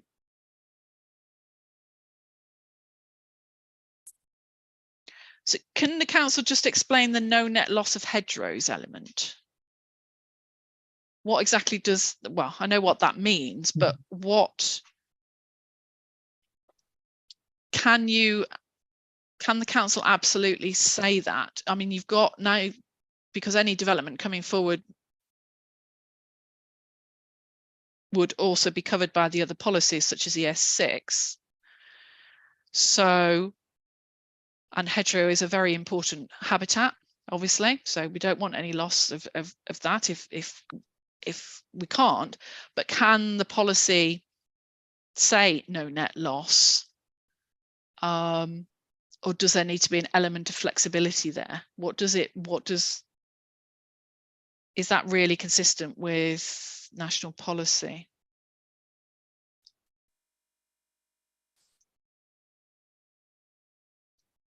The national policy, obviously, aspects have moved on with the DEFRA metrics, but as a broad guideline, we don't want to be losing our hedgerows within the district. So we're trying to allow a bit of flexibility that they could remove a portion in one corner and enhance or plant new hedgerows in others. And that's what the policy was driving at. And that would also accord with the biodiversity net gain aspects. It's not no loss of hedgerow, but we want to make clear net loss, no net loss. And that was the intent.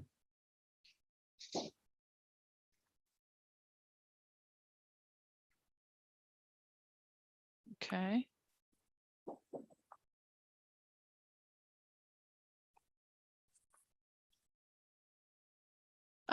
Issues been raised about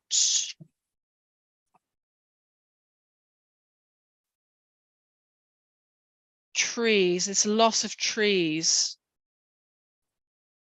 An issue has been raised about the paragraph 175, which relates to ancient and veteran trees, and whether the policy actually extends that protection to wider features, and whether that's consistent with national policy.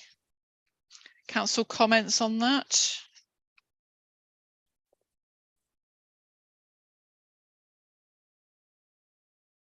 Sorry, it's not 175, it's the ancient, that's the old one. Ma'am, if I can help, because that is the point we made. It's 180C now. Actually. That's it, yeah. Thank you.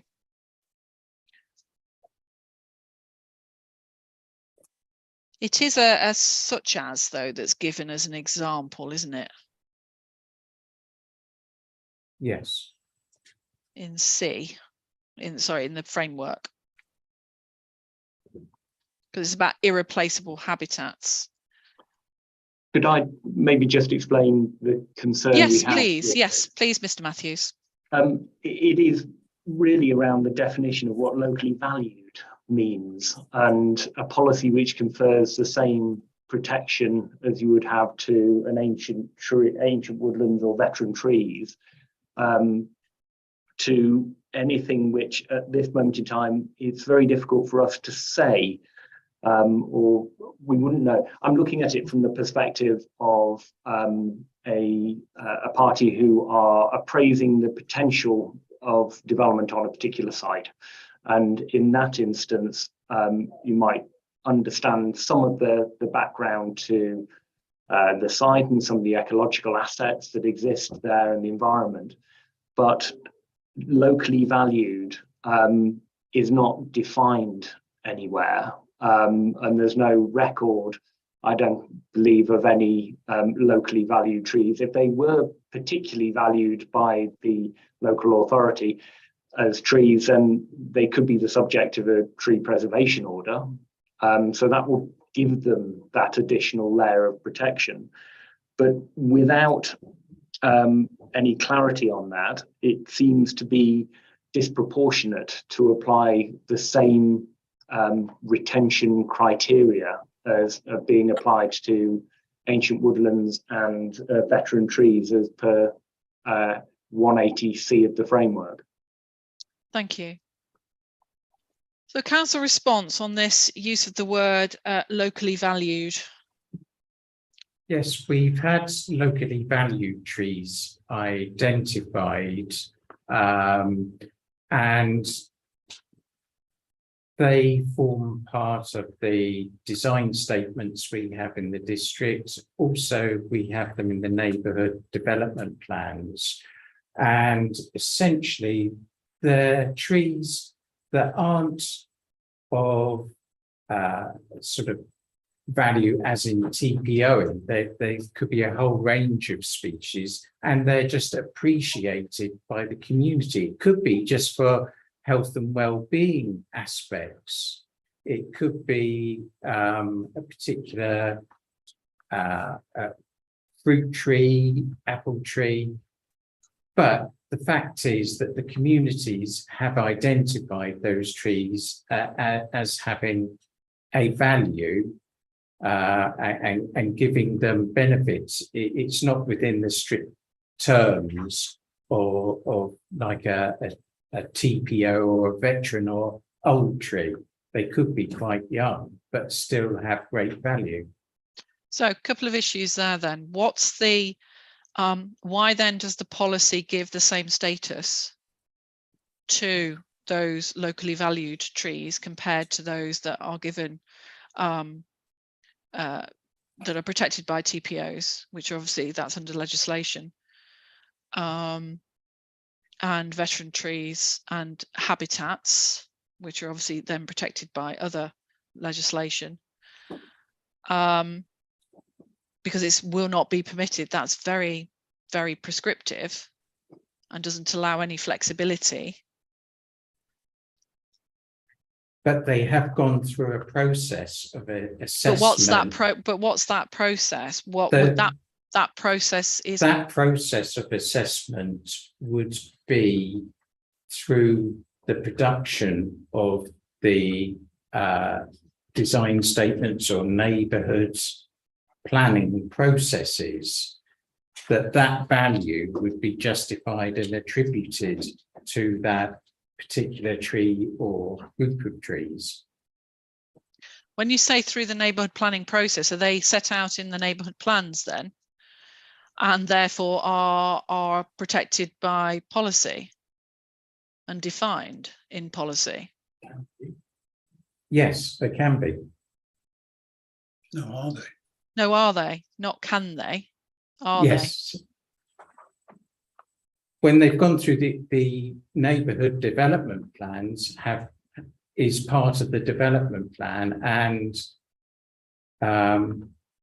have the same status as the local plan.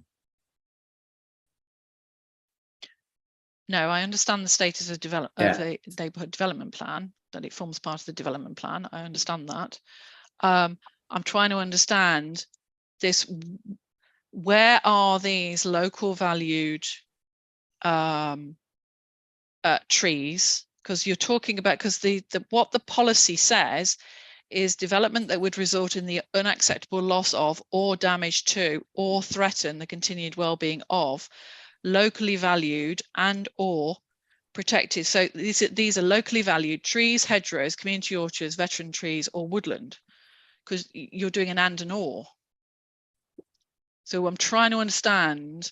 So the policy is giving all of that the same status, and what I'm hearing from Mr. Matthews is that he's concerned that you're giving everything exactly the same status, and saying that this will not, that development that will result in unacceptable loss, and that's a professional judgment, or damage to or threaten these trees, hedgerows, orchards, woodlands will not be permitted, and whether that's whether that's justified is the issue.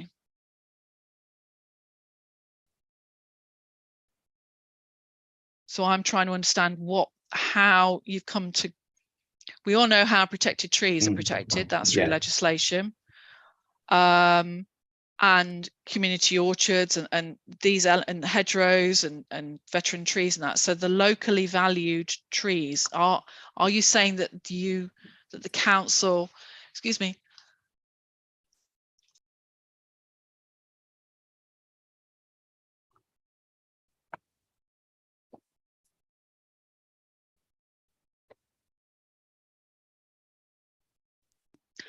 sorry, excuse me. So are you saying that the council the evidence is there to justify the council's approach? So I'm not saying that the council's approach is wrong or anything like that. I'm trying to understand the council's approach, because obviously it's been raised as an issue. So is that approach justified in this policy? And if not, should there be a separation to make it more distinct between protected trees, which are protected by legislation? Locally valued trees won't be protected by legislation. So there's a difference, for instance. Or does the council not see that as an issue? Well, I was just thinking that the CAM neighbourhood development plan and design code refers to the local network of woodland and trees within their documentation. So there is a clear justification. I don't see a need to change that policy approach. I'm going to bring Mr. Matthews in because it was the point that Mr. Matthews has raised. So I'll just query Mr. Matthews a bit on that as to your concerns about that. What does that mean for your you know, in terms of your well, what are your concerns about that? The wording staying as it is. Yes, I mean, it's a broader point really than any particular land interest. It relates really to any kind of future development that could be coming forward within Stroud with the policy like this in place. And I think Mr. Moore kind of summed it up really in saying that it could relate to any type of tree that's perceived to have local value. So I think he made reference to it could be a young tree, it could be as part of the sort of development industry, we simply wouldn't know what that then relates to. Now, if we're talking about trees that are protected by virtue of a policy in a neighbourhood plan, that's a very separate thing, because it will have, as Mr. Moore alluded to, have gone through a process and a testing process to make sure that the policies were reasonable and met the basic conditions for a neighbourhood plan. But to apply such a broad brush, loose wording of a policy to all trees that may have some kind of local value across the local plan area, I just don't think is a proportionate response to the importance that they have within the district. Okay. Thank you. I'm going to bring in Mr. Flanagan, then Mr. Willett, and then I'll come to the council, and then we'll move on. Thank you. Mr. Flanagan, please. Thank you, ma'am. Hopefully just something helpful to move it on, but just if, I don't know why my video stopped working. Now we're coming back. If Mr. Moore is referring, if the locally value trees, if they're being identified in NDPs, for example, I don't see the need to duplicate. There'll be a policy in the NDP that seeks to identify those trees, and I don't think there's anything needed at a district plan level to duplicate that. Just going back to your point on net loss of hedgerows, just an observation. I think the second and fourth paragraph of the policy seems to duplicate that as well, because in the fourth paragraph we have where the loss of trees and or hedgerows is considered acceptable, appropriate replacement provision required. So in terms of that net loss, it seems to be applied twice in the policy, perhaps. And the other thing, of course, with it, you know, this objective, what the policy is getting at is perfectly fine, and we all know in reality it's a validation requirement for any planning application to be accompanied by an ARB report, which assesses the quality of all trees on sites, and then it becomes a matter of judgment in dialogue with the agricultural officer working for the council. And what we're talking about here is just a policy to make sure that in effect the development plan makes sure so that process happens, that there is a policy requirement to make sure that we're not you know, being reckless as well when it comes to loss of value trees and hedgerows. Thank you. Thank you, Ms. Flanagan. Mr. Willits, please. Just to partly reinforce what Mr. Moore was saying, I've got in front of me the CAM Neighbourhood Development Plan, which talks about the local character and distinctiveness, CAM's trees, woodlands and hedgerows, and then a figure 11 that says key trees in CAM, and those are all listed. So the key thing there is they certainly are in the made and adopted plan. I would just take, I would have a disagreement with the view that reinforcing that is an unnecessary duplication, because I think these things are so important. The neighbourhood plans are often, shall we say, pushed aside a little too easily. So I would argue that the wording that Mr. Moore has got there is correct, and that the neighbourhood plans, where those are made and adopted and list those trees as the CAM one does, should be given due importance. Thank you. Thank you, Mr. Willits. Council, do you want to come back on any of the points that have been raised?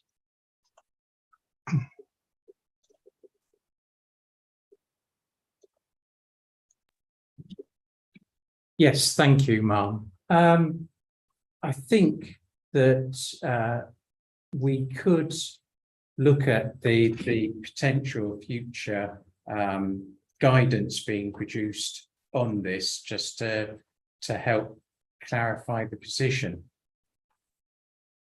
like supplementary planning documents.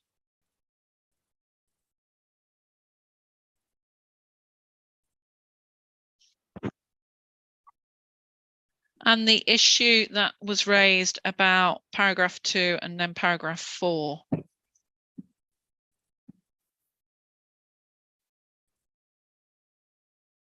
Is paragraph 4 just basically wanting to set out that it needs to be replaced by native species? Is that just the whole purpose of 4?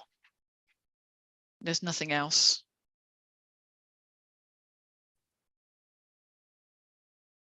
And obviously the character of the area, but there isn't a duplication as such. No, I don't believe so. Okay. Okay. Leave that one with us. Yeah,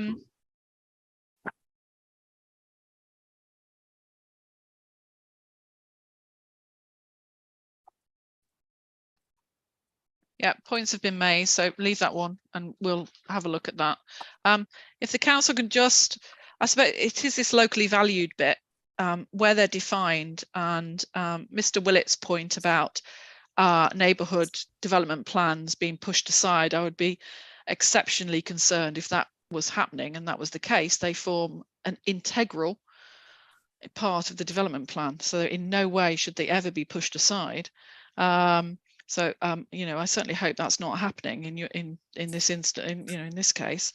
in this district, and by the nods that I'm getting from Mr. Russell in that, then that's certainly not the case. He's fully aware that these are integral parts of the development plan as is set out by the legislation. So that's very clear.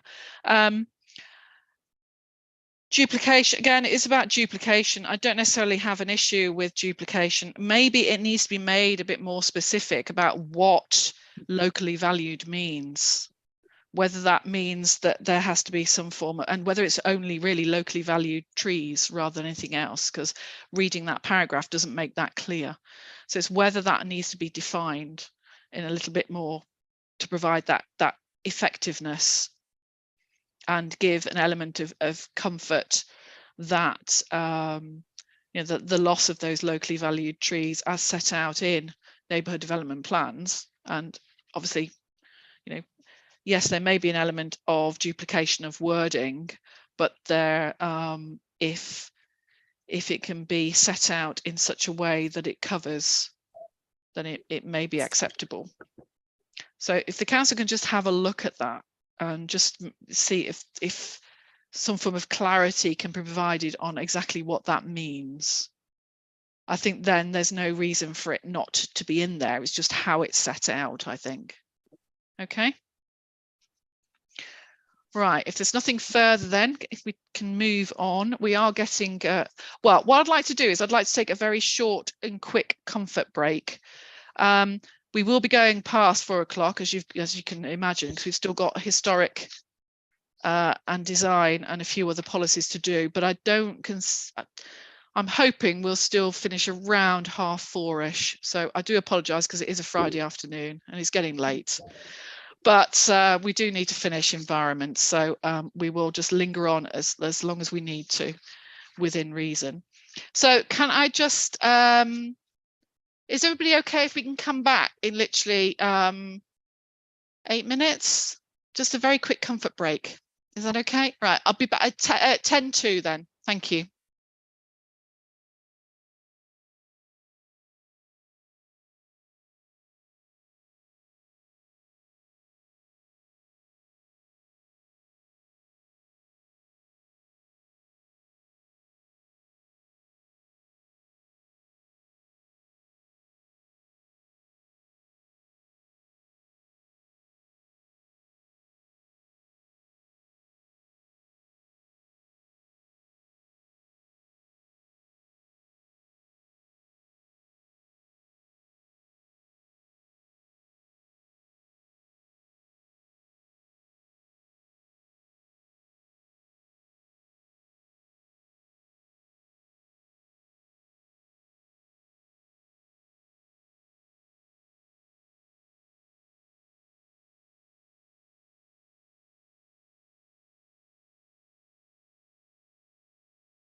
Thank you, everybody. We'll come back now.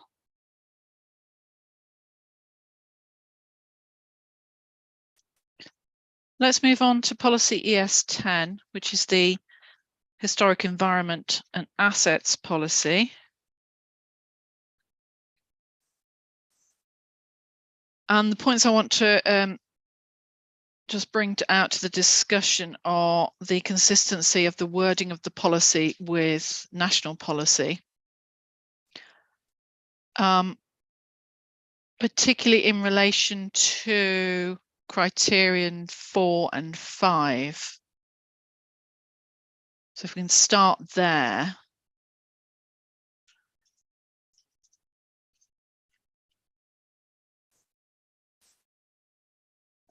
Just bear with me when I just look up my notes.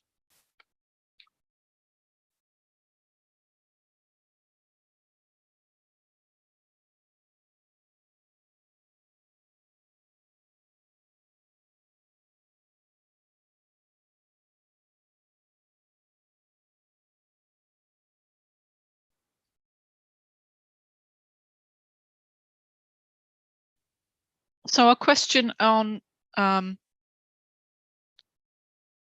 come back to archaeological assessments because I know that's been raised as well, but let's just focus on what the policy says at the moment in relation to criterion 4. So I'm still not quite clear what the criterion is trying to say in relation to a historic environment and assets perspective. So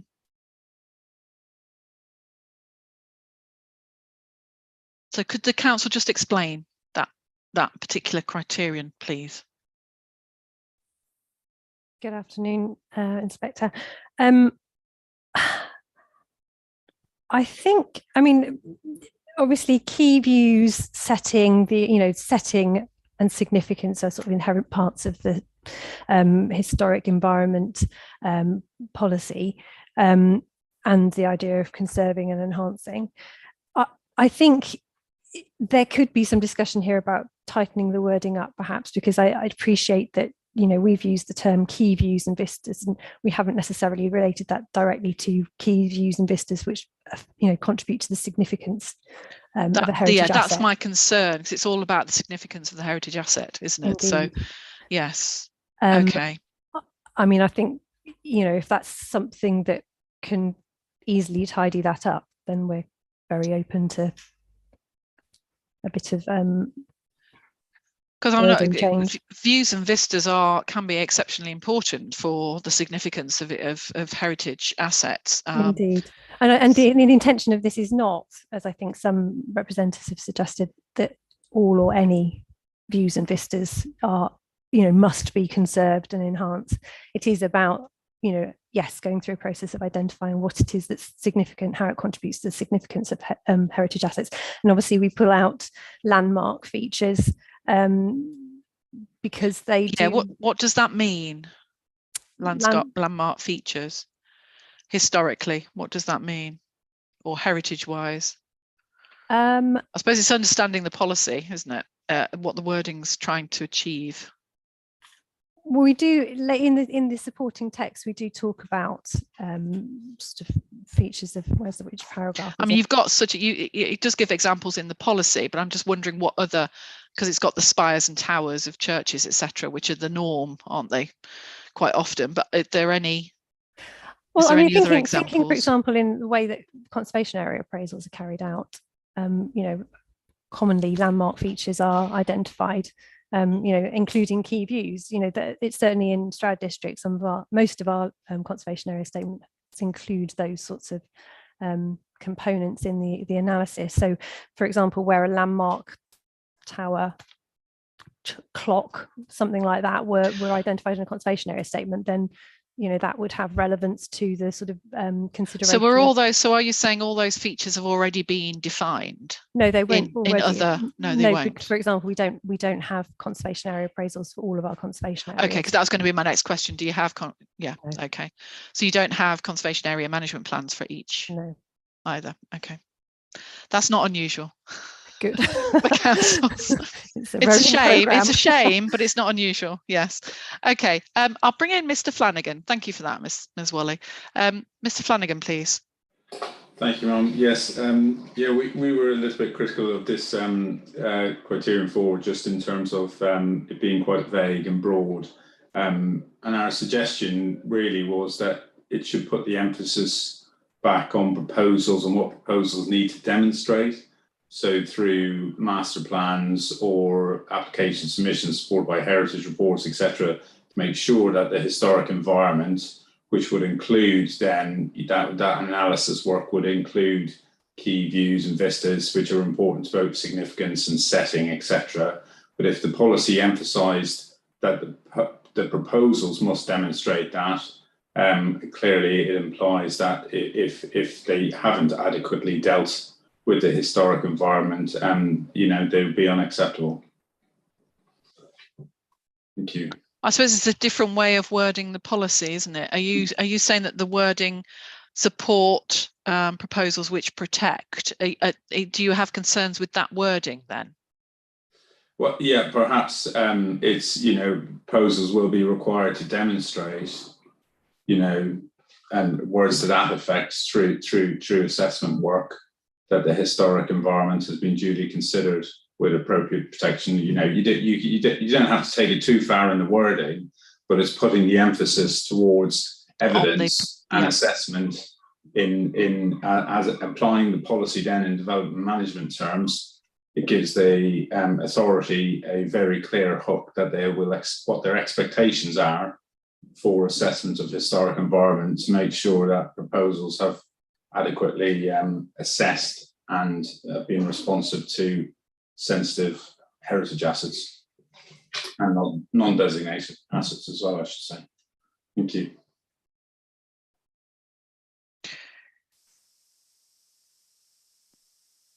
Yes, I suppose it's well, council response to that. So it's turning the wording around and putting the emphasis on what development needs to do. What do the proposals need to show? They need to demonstrate what? So they need to demonstrate that key views and vistas, and you can tighten that wording up and include the locally distinctive landmark features. And then it's whether you use the word have been considered and have been protected, that sort of thing, depending on the terminology that the council wishes to use, but also ensuring that it's consistent with national policy and what national policy says. Can I just say, I take that point. What we want to achieve is not something that's necessarily targeted to sort of, you know, this must be shown through master planning, you know, because it applies to development proposals of all scales. It could be, you know, very small domestic little proposals in a conservation area. This has still got to be relevant to that. It's not necessarily, you know, those proposals won't necessarily come with a big heritage report and master plan, but they will have to produce a statement that assesses significance and the impact of the proposals on the significance, and that is set out in criterion 1 and explained in the supporting text. So I think just to make sure that we're looking at it not necessarily just through the lens of big strategic sites, it's an all-encompassing policy.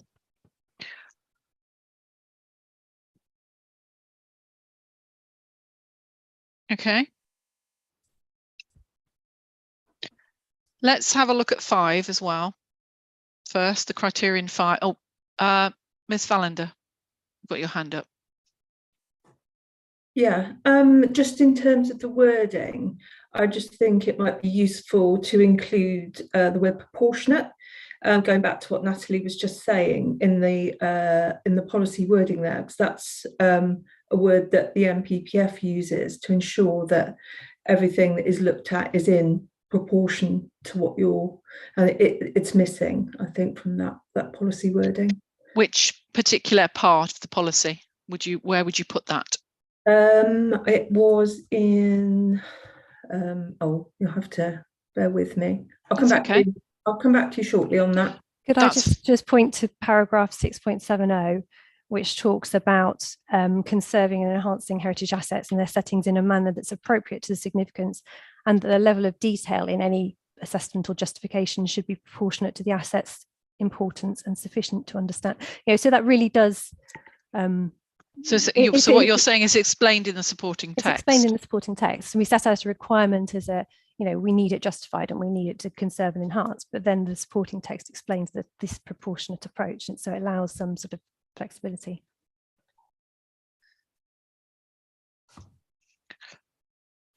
So Ms. Thalander, any? No. So you don't want to, so you're not proposing that there should be the use of the word proportional? I would prefer it because it brings it in line with the MPPF, which clearly sets out that. Where, if you can say where then? Yes, apologies. That's okay. Where within the policy you think that is required?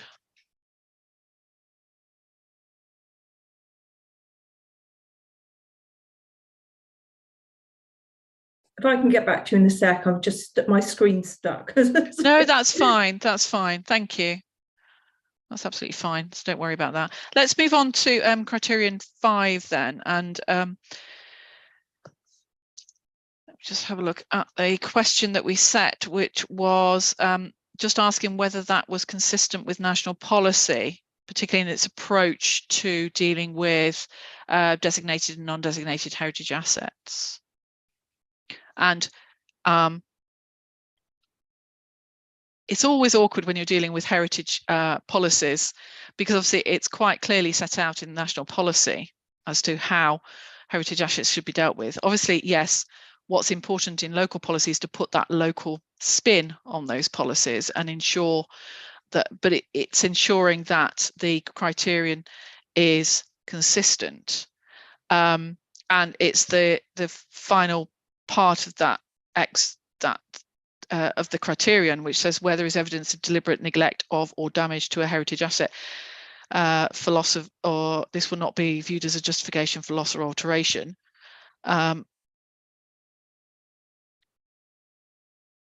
So it's not entirely consistent with national policy, is it? It is not word for word consistent with national policy. No, 196 talks about the deteriorated state of the asset should not be taken into account in any decision where there's evidence of deliberate neglect. So, and I'm not saying it should be parrot fashion, exactly the same. Quite often heritage policies are, because it's quite hard to get away from what national policy says, and it's trying to ensure that there is consistency, otherwise that can cause major issues if there isn't consistency. I mean, obviously, heritage assets are covered by or designated heritage assets are covered by legislation anyway, so there is there's a different aspect to heritage assets as well, in terms of listed buildings and conservation areas, and and the legislation appropriate to those. But in terms of planning and what the framework says, it's how far you go with the criterion 5 and whether it's actually necessary when it's set out in national policy, albeit that national policy is a material consideration in the sense of the development plan comes first. So it's how far you go with extending that, or does the council consider that actually it doesn't need to go any further because of national policy?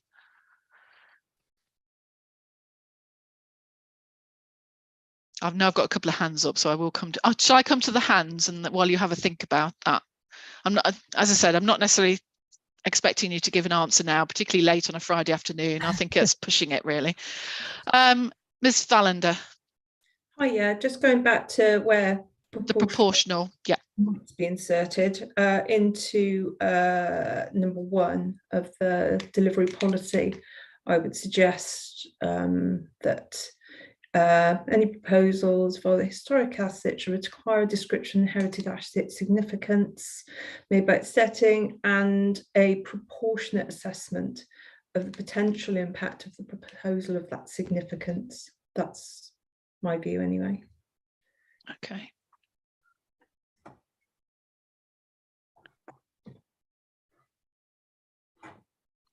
But taking on board what the council has said in that it's set out in the supporting text, yeah, that it's the council would be looking, the level of detail would be proportionate. You still consider that the proportional the inclusion of the word proportional should be in the actual policy? I would have said so, because it's one of the key matters when discussing what needs to be done in relation to the extent of works that are required to inform various activities. It's the proportion of that, and I think that leads into the other requirements set out within the policy, whereby the MPPF has an either or, has you can have a desk-based assessment or a field evaluation. Here they've got desk-based assessment and a field evaluation. So I take on board that it can be different for local plans and for national policy, but there's like an inflation here almost of what things may be needed to inform development or anything else, really. That's okay. what I was just aware so of. the use of the term obviously in the wording in policy is the most important. Obviously the supporting text is important for giving the reasoning and understanding of what the policy is trying to achieve. Yeah. The other issue I would raise at 2B, I think there's a bit of an odd, and I know it's an aside, but they've sort of specified specific periods of archaeology. Now there's a lot of things. I mean, the period's a bit of an odd selection anyway. There are a lot of things that make... Yeah, I was going to come on to archaeology, right, to be fair. yeah. So, but yeah, you can raise it now. But okay. Yeah, it was something that we didn't raise in our MIQs, but rereading the policy. I think it your comment? I think it just needs a generic statement about archaeological remains and deposits, as opposed to picking out specific areas that exclude other areas. It needs to be more general. Unless these are very specific to the locality, which I will come to the council on in a moment. Thank you. Anything further, Ms. Vallender? Thank you. Okay, Mr. Matthews, please. Thank you, Ma'am. Just first of all, I agree with the first point Ms. Vallender made regarding archaeology and the concerns with reference to and field evaluation. I think, and apologies, I don't have the reference in front of me, but the planning practice guidance, I think, refers to, is it 3% of situations where it's likely that field evaluation will be required prior to submission of a planning application, something along those lines. I can have a look at that for you. But that, to me, the process to go through, as I understand it, is this desk-based assessment to start with, and use that to determine whether there is the likelihood of any archaeological interest within the site, to then inform whether the field evaluation is worth doing at that stage. And typically it would follow as per a condition on the permission subsequently. It's just the timing of that, and essentially it comes down to the cost at risk for applicants who apply for planning permission. That wasn't my main point, though. I was just going to comment on point 5, and I appreciate what you said about the policy and the supporting text and the relationship to them. I think heritage policy, as you've alluded to, is probably one of the areas which will benefit most from a national development management policy approach to it, because we see lots and lots of development plans which have a very slight variation to the MPPF. And I've got a lot of sympathy with the council, because you don't want to be repeating it, but at the same time, you're trying to ensure there's a level of consistency there.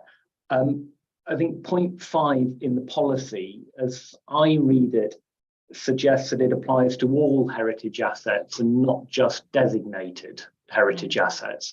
And I think that the first sentence of point 5, to be consistent with the framework, would need to relate to only designated heritage assets. Yes.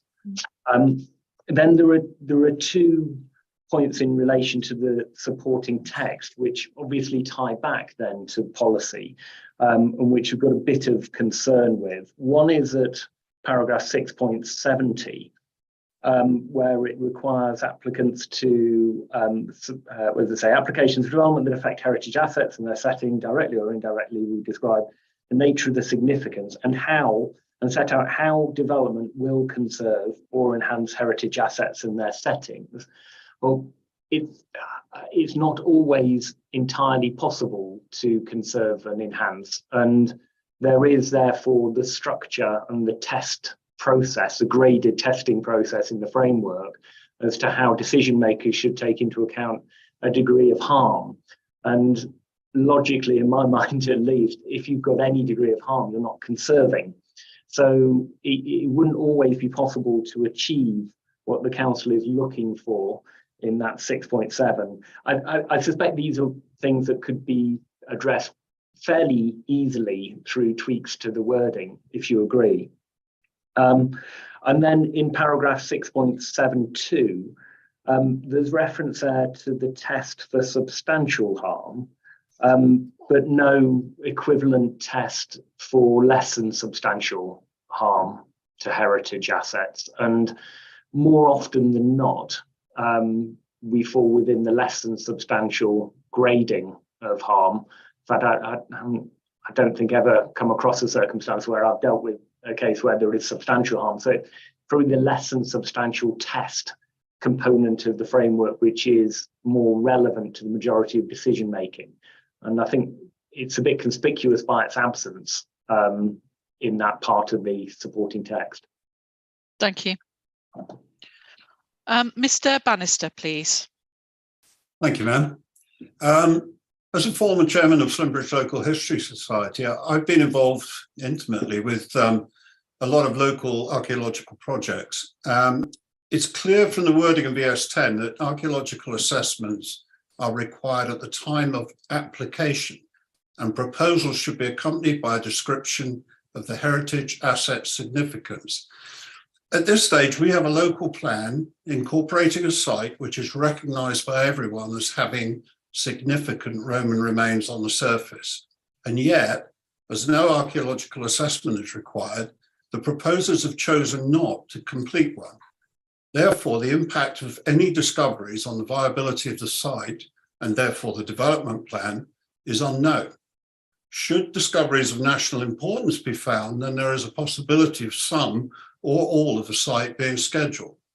I would recommend that a full archaeological survey should be completed before the site is included in a local plan, not simply at the application stage. I recommend this should be part of the evidence base and form part of the policy. I'll give further details on that when we discuss PS 37 in matter 5, where the situation is quite likely. Thank you. Thank you for that, Mr. Bannister. Council response then on what you've heard in relation to potential wording changes to the policy. I'm not proposing that. I suppose I want to understand the 2B element in relation to why certain specific periods have been picked out. Is that because those are the only relevant elements within the district? That is not because they're the only relevant elements. I'm going to have to check that. It is a legacy from the current local plan, and it's possibly something that we should. I mean, the policy does say these include. So it doesn't say it's exhaustive list, but then what's the purpose of the list then, I think, if it's not exhaustive? It probably comes down to this idea that, you know, the attempt to make the heritage policy usefully local, sort of locally distinctive, as opposed to sort of just generically repeating national policy. Yes, and I actually quite like policies that are locally distinctive and actually make it very specific to an area. I think that adds quality to an actual policy rather than just repeating national policy. But perhaps we should just have a little health check of those particular items. I think that would be useful, because as I said, it's not an exhaustive list, so it's just making sure that that's sort of clear. So because it's not an exhaustive list, why is it necessary for that list to be in policy anyway? If it's very specific and this is the list and that's it, then you make it very clear. So it could be that actually those elements don't actually need to be in, because you're just listing what needs to be looked at potentially, well, that's included. So it could be that those are taken out.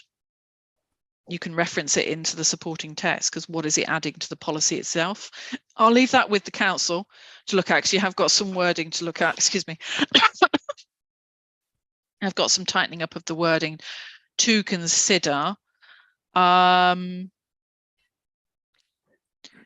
Issue raised about the wording for the supporting text. Again, was the council happy to have a look at that as well? Or do you want to come back on the comments that were made in relation to 6.72 in particular about there's no reference to less than substantial harm?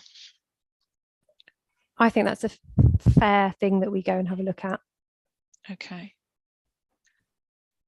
And then the other reference about some development is there, may not be able to conserve. So it's how that is. I know what 6.70 is trying to say, but it's whether anything needs to. There will be instances, or may, I should say, there's not a definitive, but there may be instances where conservation of an asset may not be possible for whatever reason, particularly if it involves, a reuse of a I think derelict or neglected asset. Yeah, I think what we have attempted through the supporting text to acknowledge that, and to through 6.72 acknowledge that there will be cases that will be justifiable. Okay. And again, we need to look at that less than substantial harm element of that, but perhaps, the link between the sort of stipulation in 6.70 and then the acknowledgement in 6.72 needs to be a bit more linked up. Could I talk about criterion 1? Yes. Which several people There's referenced. a couple of there's a specific question that you've asked about archaeology, and is it clear whether the circumstances were an archaeological? Well, in our hearing statements, we said yes, we think it is, but I think we agree that whilst criterion 1 sort of includes the elements that are in the NPPF, it's not necessarily in the right order, and it's a little bit chopped about, and it could be more usefully restructured. So, for example, certainly this acknowledgement that the desk-based assessment probably is a minimum in the first instance, and a field evaluation where necessary, that needs to be drawn out. And also the reference to Gloucestershire Historic Environment Record should be in relation to the sort of first half of that paragraph, not just relating to archaeology. And it's also not clear that the second half of the paragraph refers to archaeology. So all in all, I think archaeology needs to be specified in there, and and linked specifically to the desk-based assessment in the first instance, and a field evaluation where necessary. Okay. And that the Gloucestershire HER needs to relate to all.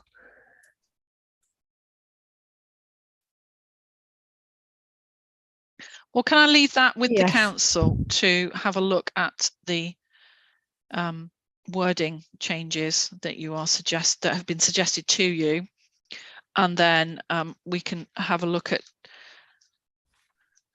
that wording.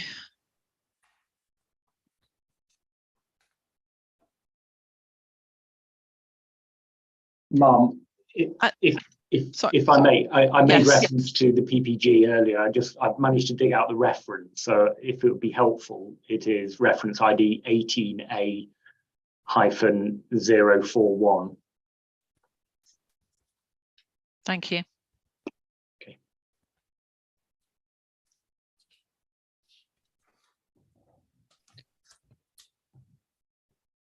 If the council can come up with some wording on that, and then we can have a look at that. Thank you. Is there anything further on policy ES10 on the historic environment? No. Can we move on then to the policy ES11, which is the canal related policy?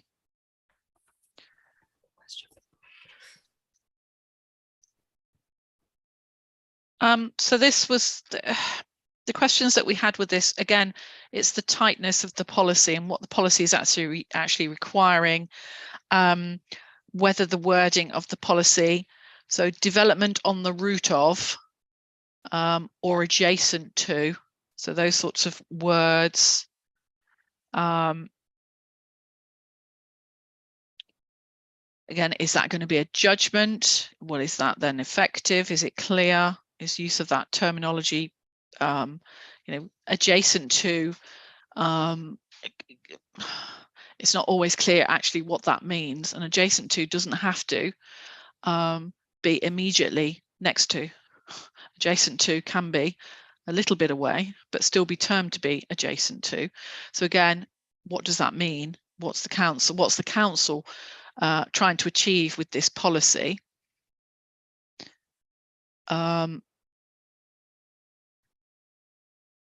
Is it clear? Is there a, and I'm not saying that you need to define a set sort of distance from the canal to, I think, well, I know some councils do that. They set distances from either rivers, canals, waterways, whatever you want to call it, and they actually say, development within this area will or will not be permitted, etc. So I'm just trying to ensure that the policy is clear. So now, is this a new policy, or has it been brought over from the existing plan? And how has that been used? It's back to me, Inspector. So it is a legacy policy in the sense that it's in our adopted local plan. We have made some minor tweaks to it. I think a couple of other points just you need to be aware of is we refer in the supporting text at 6.78 to producing a canal strategy. We've actually completed that and adopted it as a supplementary planning document to our current adopted policy. And obviously, if this policy were to be adopted in the new plan, we would obviously need to review that supplementary planning document. But just to give hopefully some comfort that in terms of the issue you raised around on the route of and the references to distances and adjacent, etc., that from an urban design perspective, we've identified those issues in the canal strategy. So the canal strategy, as approved, is very detailed. It goes through the whole canal network and identifies particular opportunities in terms of improving cycle and walking, the towpaths, connection with existing modes of transport, etc., and looks at where there are issues around proximity to housing and the relationship to amenity and landscape issues. All of those matters are kind of brought together in the canal strategy. So I think that provides subject to obviously being confirmed. Is that in the evidence base? I don't think it is at the moment, because we only adopted it in, I think it was October or November last year. I'm happy to, obviously, it's publicly available. It's on our website. It's been subject to it would be quite consultation. I think it would be useful. I wouldn't mind having a look at that, particularly in relation to just ensuring that if information you've already, as you said, this would need to be updated, but you can update it through an AM. Yes. Because you would just be updating saying, yes, it's actually, we've got a published canal strategy. That's obviously hooked to the existing policy that's set out in your 2015 plan, not to this, but obviously then you could add some wording to say that we would then go ahead and either review it or amend it, you know, accordingly. It might be quite useful just to have that in the evidence base, so I can have a look at that, just to make sure, particularly if it explains what these terms mean. That would be useful. And I suppose the other point, which I pointed out in the matters, is that the whole of the Stroud Water Canal and Thames and Severn Canal is within the Industrial Heritage Conservation Area, and it actually is one of the conservation areas where we have got a full appraisal and management plan. So in terms of addressing heritage impacts and looking at the relationship between any future development and the canal, that's essentially another form of detailed guidance on how the policy can be applied. So with those two sort of additional points, I suppose the other point is, which I raised in the matters, is that there is from a technical point of view, there's a required width of 10 metres for the restoration of the canal. So again, that sort of gives a certain amount of detail for any operational requirements. So personally, I think it does try to do quite a few things. It does protect the existing canal, reintroduce the new canal, and also deal with developments in the vicinity of the canal. But I believe again, the balance between replicating policies relating to other forms of development elsewhere, I think it does achieve a balance between site-specific guidance and policy and policy hooks to refer to a more detailed policy elsewhere in the plan. Thank you. No, I think the plan makes it very clear that the canals in the district are very important. You know, for different purposes, excuse me, and that their restoration is critical to some of the, or improvements are critical to some of the plan's proposals. That being said, and I know you've put this into your statement, I think, that you are, because they're not set out on the policies map, are they, or not clearly defined? I think they're not clearly defined. They are, the routes of the canals are in the schematics in the parish cluster section of the plan. And obviously the canal as it exists is on an OS map base, but in terms of translating those schematics onto the policies map, yes, we do need to do that. I think because of you've got a policy, ES11, which specifically refers to the district's canals. It is then helpful geographically to show that on where are these canals, to show that on the policies map. So yes, we will do that. If you can list that, great. Thank you. Now,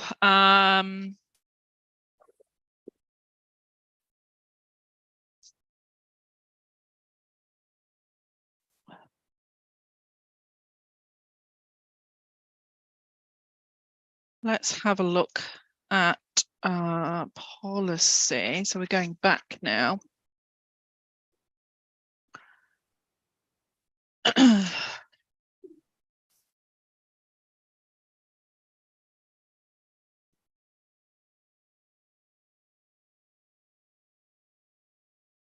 So there's one.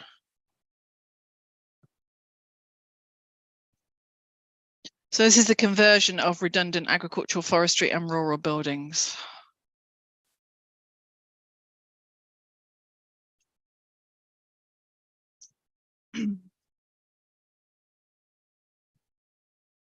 Now, the questions that we raised was in relation to some comments or some representations that have been made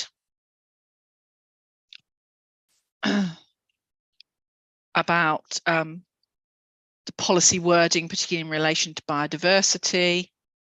But obviously you've got your biodiversity policies in the plan that are relevant to that. And we also raised the issue of criterion 7 being, and whether that's consistent with national policy. And is this reasonable period element? What does that mean? You know, quite often councils will put in a specific period. We'll say it needs to be 12 months of marketing, or 6 months, or 2 years, or whatever it is.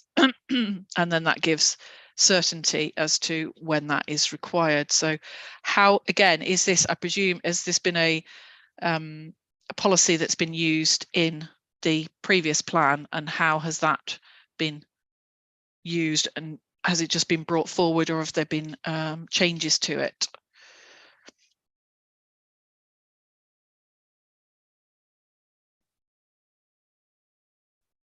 Thank you, Inspector. Basically, this is a new policy.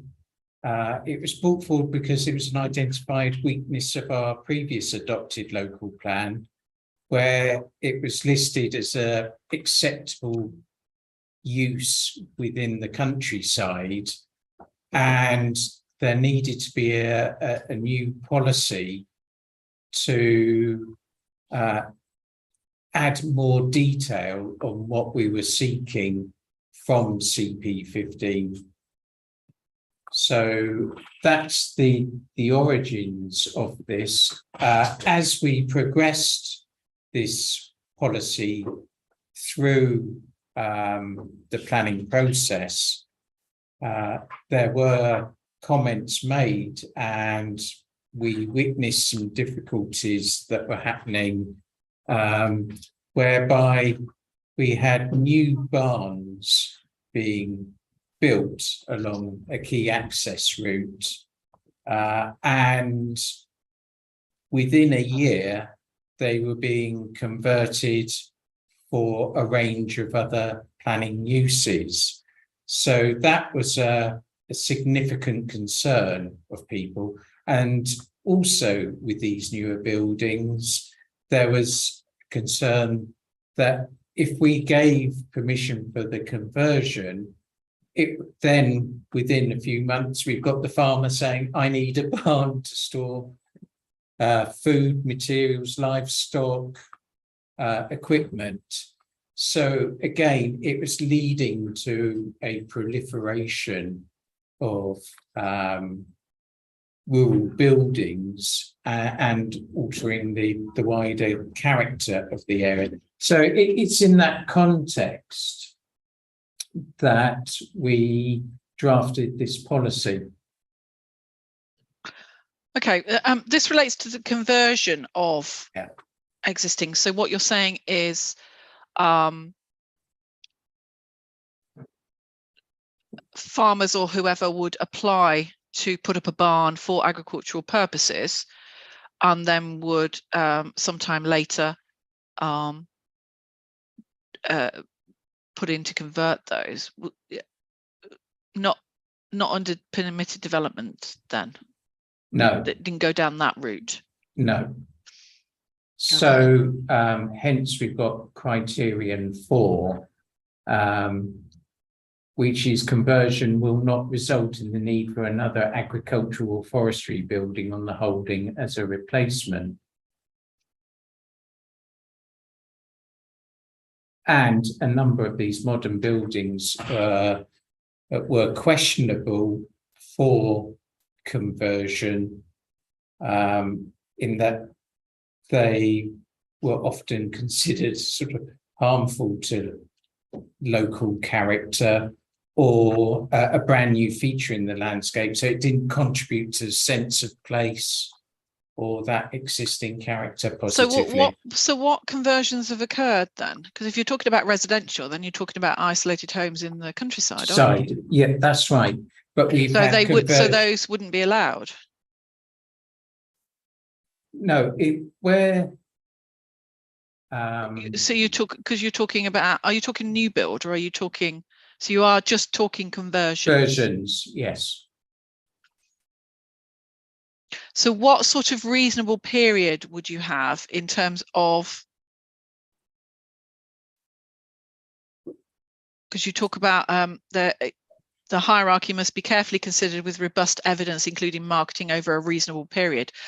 What is that defined anywhere? What does it mean by reasonable period?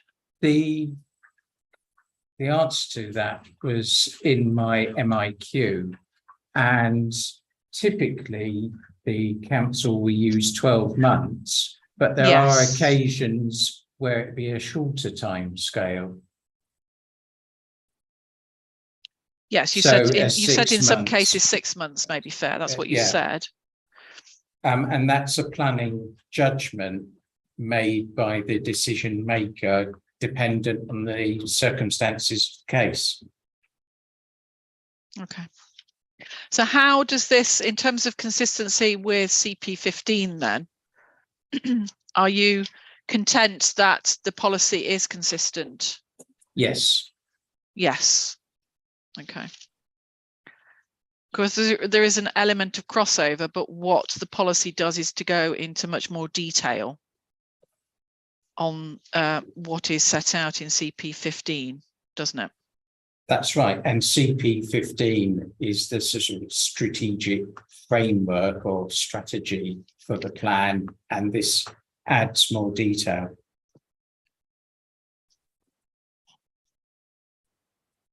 Okay. Are there any? Oh, Mr. Fong. Thank you, ma'am. You've seen my submissions. I really don't like this policy because it doesn't really accord with national policy at all. I'll start with the last criterion first, that there's no justification for this hierarchy at all. And I don't know where they frame this up. This is the legacy of the past. My submissions to you, ma'am, make it quite clear that the genuine reuse of redundant agricultural, forestry or rural buildings is a sustainable use of an existing asset, and you'll find that, ma'am, in paragraph 152 of the MPPF, as well as paragraph 80, obviously. The policy really needs to realign itself to those particular criteria and make it easier for the decision maker to quickly get through this without adding too many barriers to the development. As soon as you put a barrier of 12 months in, the development goes away and we lose the ability or the emphasis to get that building converted. I've offered up a simpler policy which is being used across the country, and many local plans have adopted. I do appreciate Mr. Moore's concern about the erection of barns speculatively just to convert them, but they have to be genuinely redundant. And I think if there is that fear, then the simplicity of this is really just to set out how long they have to have been used in agricultural use before conversion can happen. I don't share that fear because I think there are a number of barns which are genuinely becoming redundant because of farming practices, because of the age of those buildings, and rather than see them stand empty, as our permitted development rights allow, use them for something else more productive in line with government policy.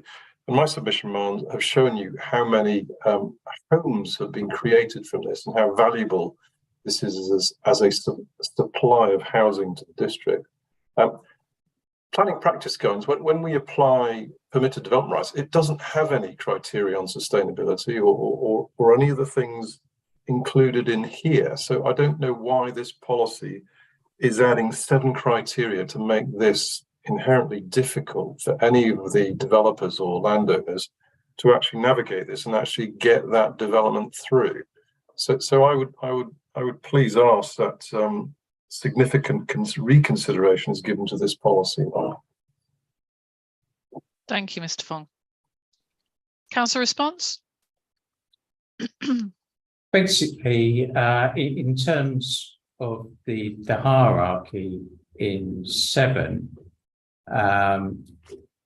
housing for a farm worker or a a farm consultant, which is more often, you know, we would say, yeah, that's supporting the enterprise and it's part of diversification. They need to be in the rural areas, so they don't need to travel. The farm forestry for employment use, well, that comes from the MPPF. And there it's criterion B at paragraph 84, the development and diversification of agriculture and other land-based rural businesses. So that's the employment is all to help the economic support and generation sought in the MPPF. The affordable housing element,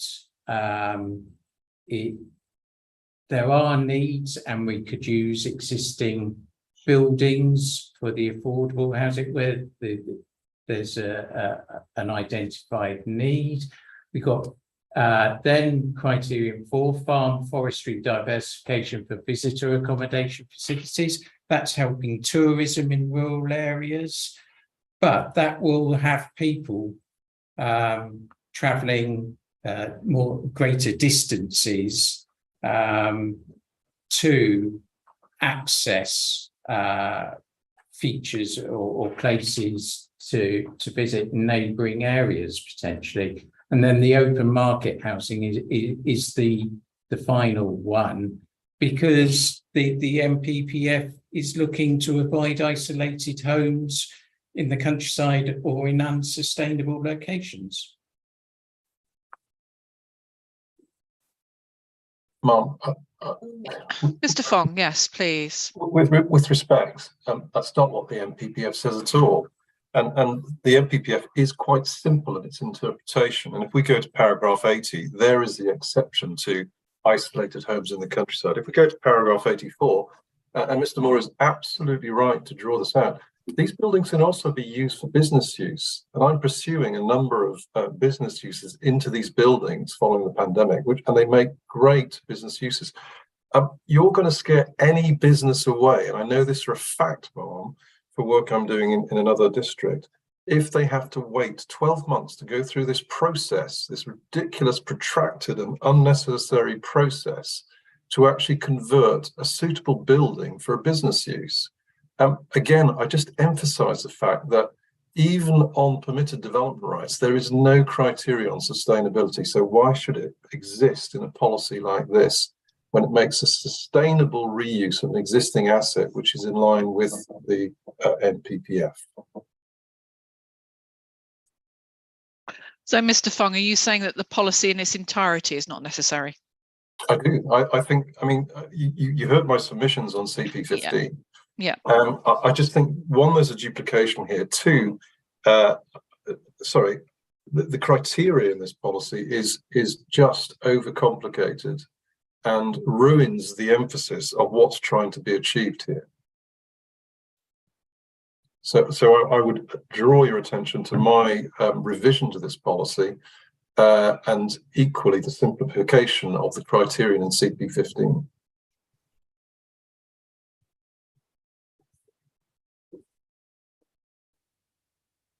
Mr. Moore, anything more you want to add? No, I would take a contrary view that it introduces significant delay.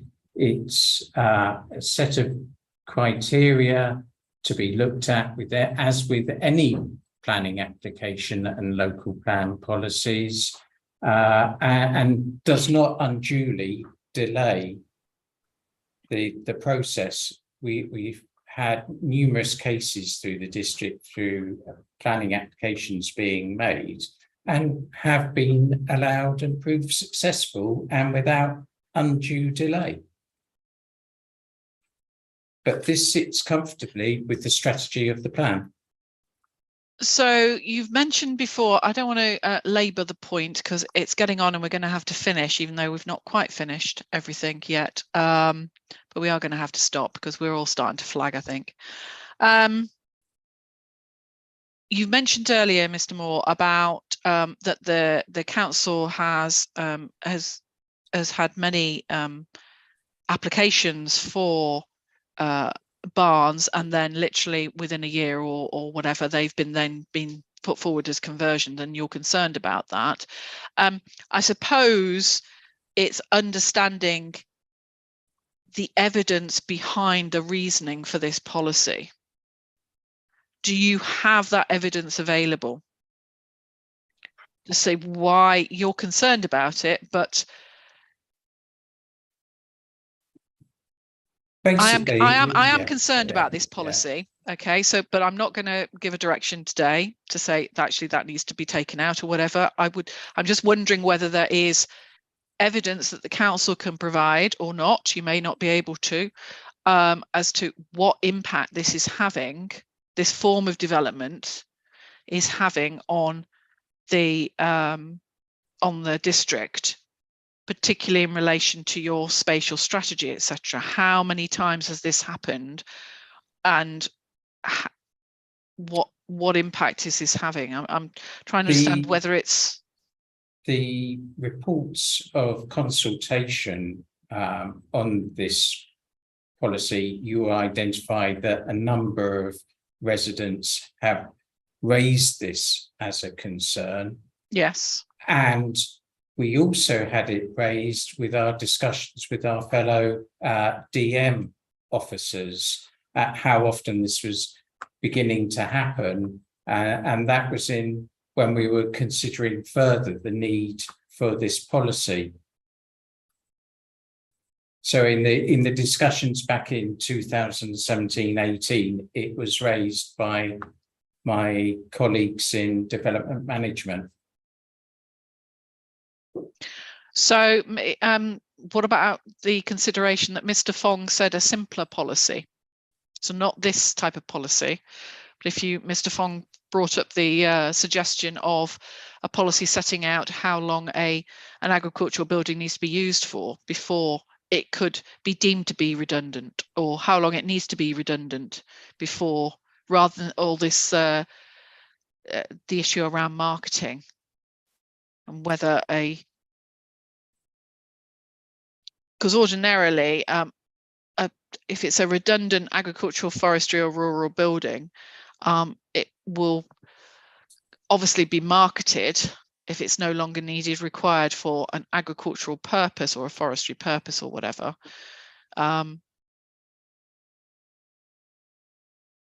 Any comments on Mr. Fong's suggestion? Or would you need to go away and have a think about that? I think I would need to go away and have a think about that. Okay. Well, if I can just assist a little bit. Please, Mr. Fong. The policy works very well in the adjoining district, Cotswold District Council, and they have a very similar line to the policy I've scripted. It hasn't led to a proliferation of barns being erected and converted in every street corner, or every field corner, should I say. It actually works well in using sustainable assets. So I haven't seen policy DS1 replicated anywhere else in the land, Barn, and there is no evidence. And I work in this district quite considerably on a number of barn conversions, large factories, new towns. And this is the most overcomplicated policy of this nature that I've ever seen. And it doesn't have to be that way if we're going to grab the sustainable development that we require. So that's why I scripted another policy, just to show that it can be done, and it is being done elsewhere. Can I ask the council to just have a look at this, whether there is any evidence that you have that can support your position? I will accept a note on that. And when I say a note, literally like, one side of A4. I'm not having chapter and verse or anything like that. But if there is, it can just be a couple of paragraphs, whatever it is, if there is some evidence, so that I can have a look at that and determine whether actually this does make sense. Because I am concerned about the wording of the policy, but I want to ensure that the council has the ample opportunity to justify its position. So if you can set anything out in a note, and again, send that by, within the month. And then we will have a look at that. Myself and my colleague will have a look at that, and we will consider whether this is a sound approach, and whether the policy is justified. So if you can try and justify that, that would be really helpful. Now, just before, so anything further on DES1? No, I am going to finish on ES9. I know we've not done design. There's only 2 policies that I've hooked onto design, but I'm not convinced. Design may take a little, I don't know how long that would take. And then the public art contributions element may take a little discussion. So I will make sure that those elements are hooked onto another session. If there's anybody who wants to say something about those sessions now, those policies now, you're more than welcome. But I don't want to have a discussion because we're losing time now. If I can just move on to ES9 first, so we can at least finish matter 10C. ES9. Now we only had one question on this. Let me just bring up the policy. Bear with me. So this is about equestrian development, so the keeping of horses, and this is our question related really to, I think it was Sport England who put this in as part of their representations. My apologies if I've got that wrong, but I think it was Sport England. The keeping of horses for leisure, recreational purposes, they just wanted to make it clear that it's also for sport and exercise. So I haven't any other particularly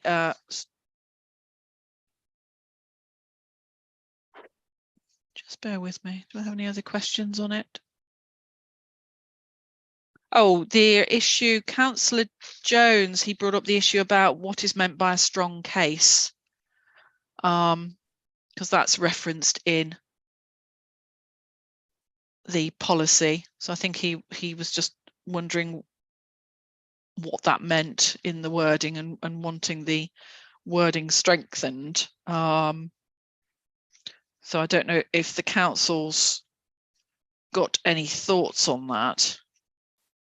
Now, I know the council's response in relation to your statement, you state that recreation and leisure can include sport and exercise, so really do need to specify that wording. I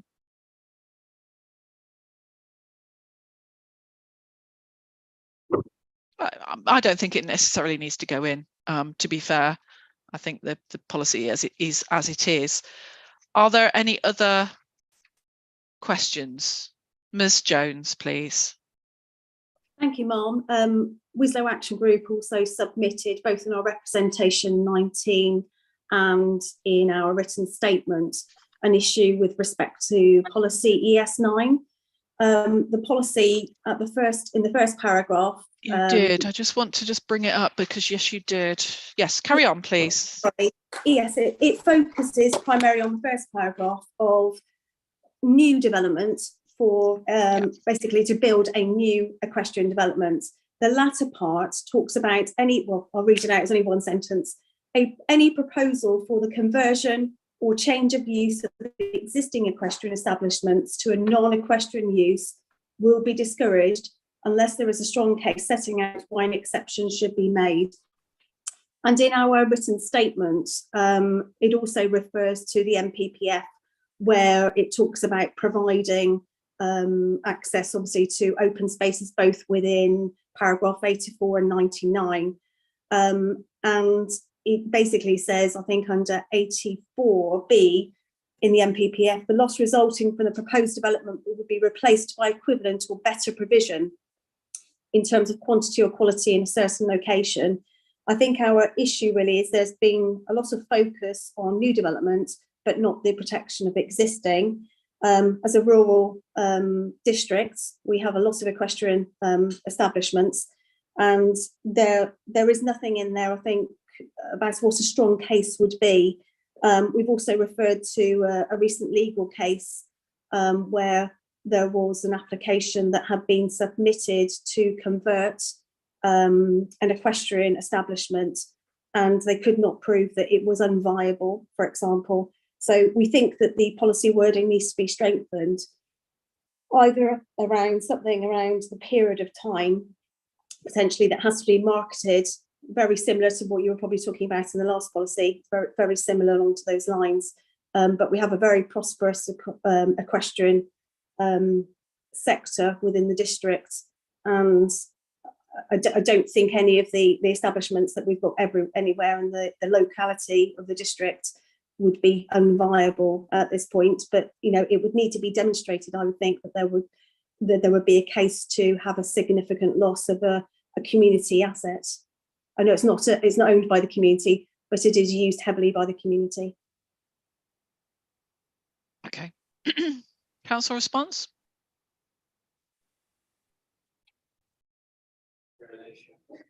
I think on this policy, as clearly the case that was just referred to shows that it does operate well and that there is a need for a strong case. If the change of use was dismissed on the unviability grounds, then that's because we refused it and we weren't satisfied that a strong case for conversion had been made. So the comments that Ms Jones has just made about that the policy needs to reflect the framework's requirements more specifically. I'm just trying to understand what, sorry, Ms Jones, what specifically you're looking at in relation to the framework. You're looking at the supporting a prosperous rural economy. So the policy doesn't set out any criteria or rationale for what a strong case would be should a loss of that facility be proposed.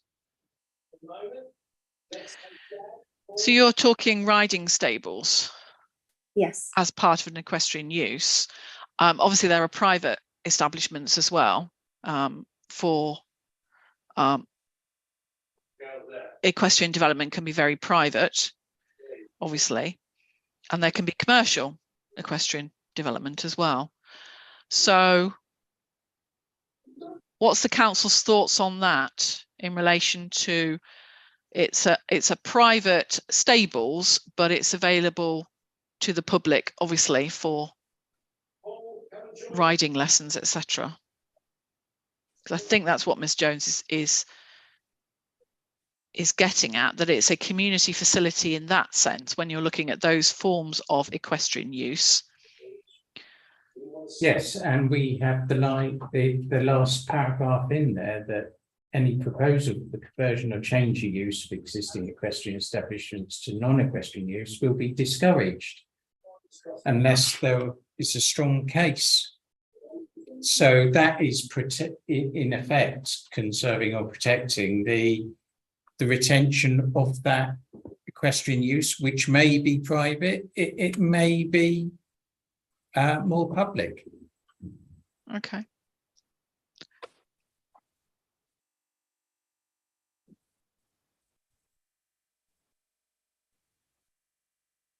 Ms Jones, you in the Wislow, in the statement that you've given, you also reference paragraph 99 of the framework. So are you saying that these uses fall under that definition? We believe that they do, in addition to obviously the case that we made around there not being any criteria of what a strong case might be. But we believe that they are community facilities. They are used for recreation. There are riding club rallies, for example, that happen on those and on a lot of occasions at most riding establishments. They are run commercially, and without that facility, you would probably find more people probably trying to apply for separate arenas out in their own in the countryside. To be able to go there, but these facilities are community facilities, not only for the recreation, but also for the keeping of horses. So council response on that in relation to open space and recreation and what the framework says in relation to that under paragraph 99. But again, it's repeating what we're trying to set out in the policy, that we would look for the sports recreation as part of the equestrian should not be built on unless an assessment has been made, or the loss resulting would be replaced by equivalent or better provision. I mean, it's there, but we've just put that as a strong case as to why an exception should be made. We don't have to repeat word for word what is within the MPPF. I think there's the sense of direction there. Ms. Jones? Yes, if I could come back, that would be great. I think it's about the strong case, and every other policy that we've been talking about, you have to be very clear about what that is. And in the last one we've just talked about now, which was DSP, so I can't remember the number, but redundant buildings, that's exactly what we were talking about there, having the clarity of what a strong case might be. Is it that it's been unusable for a period of time, it's unviable? Could it become a community asset and people, the community could buy that if it would become available on the market? There are lots of different options that could come out before that could be converted or no longer used. Shut this down.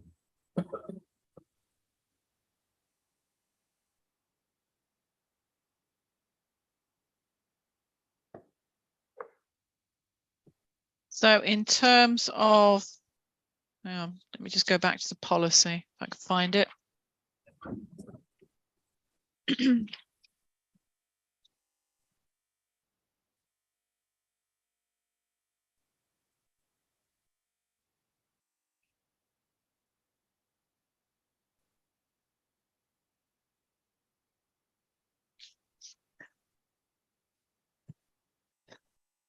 So this could be linked with DES1 then, because if equestrian development, if facilities, if buildings related to equestrian development in the countryside, not all equestrian development is in the countryside, some can be in urban or suburban areas, but policy DES1, if it stays in the plan, could be relevant because that relates to rural buildings. Couldn't it? There's other policies in the plan. Yes. Okay. Potentially. Subject to having a look at that. Yes. Okay.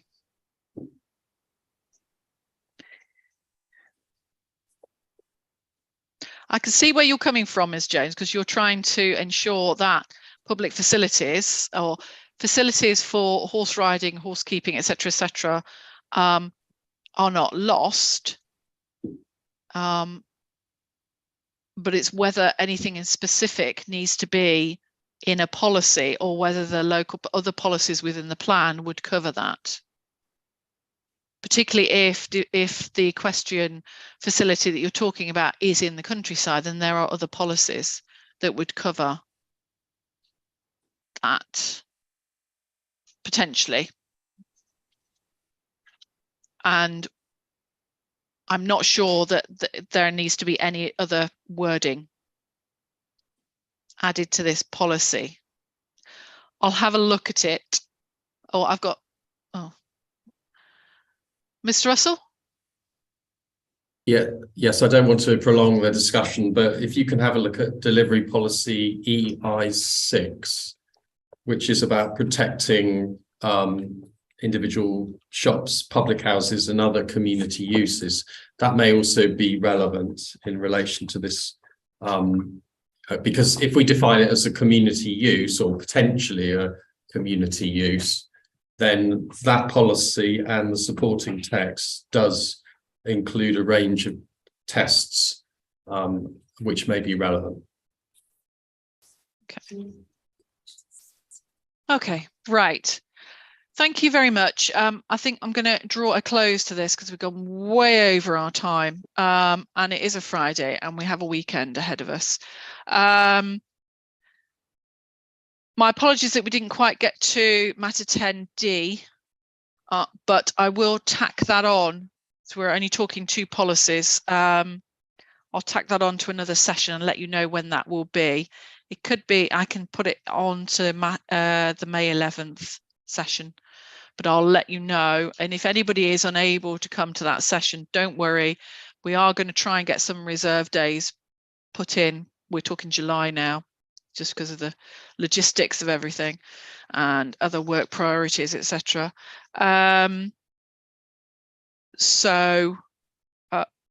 But people will be given the opportunity to have that, to make sure they have their say anyway. So don't worry if you can't come along to the session where it's actually going to be put in. So thank you very much, ladies and gentlemen. Unless there's anything else that anybody wants to say on the issues that we've discussed today, thank you for your contributions. It's given me a lot of food for thought on some issues. The council's got a list of actions that needs to go away and do. So thank you for your contributions, and I will finish and adjourn for now. And the next session is on May the 11th, if I've got that right. So thank you very much. I think it's May the 3rd. Sorry, it's the 3rd. Sorry, no, May the 11th is the new one that we've added in. Sorry, it's the first week in May. I do apologise. Yes. Okay, so we'll see you back then.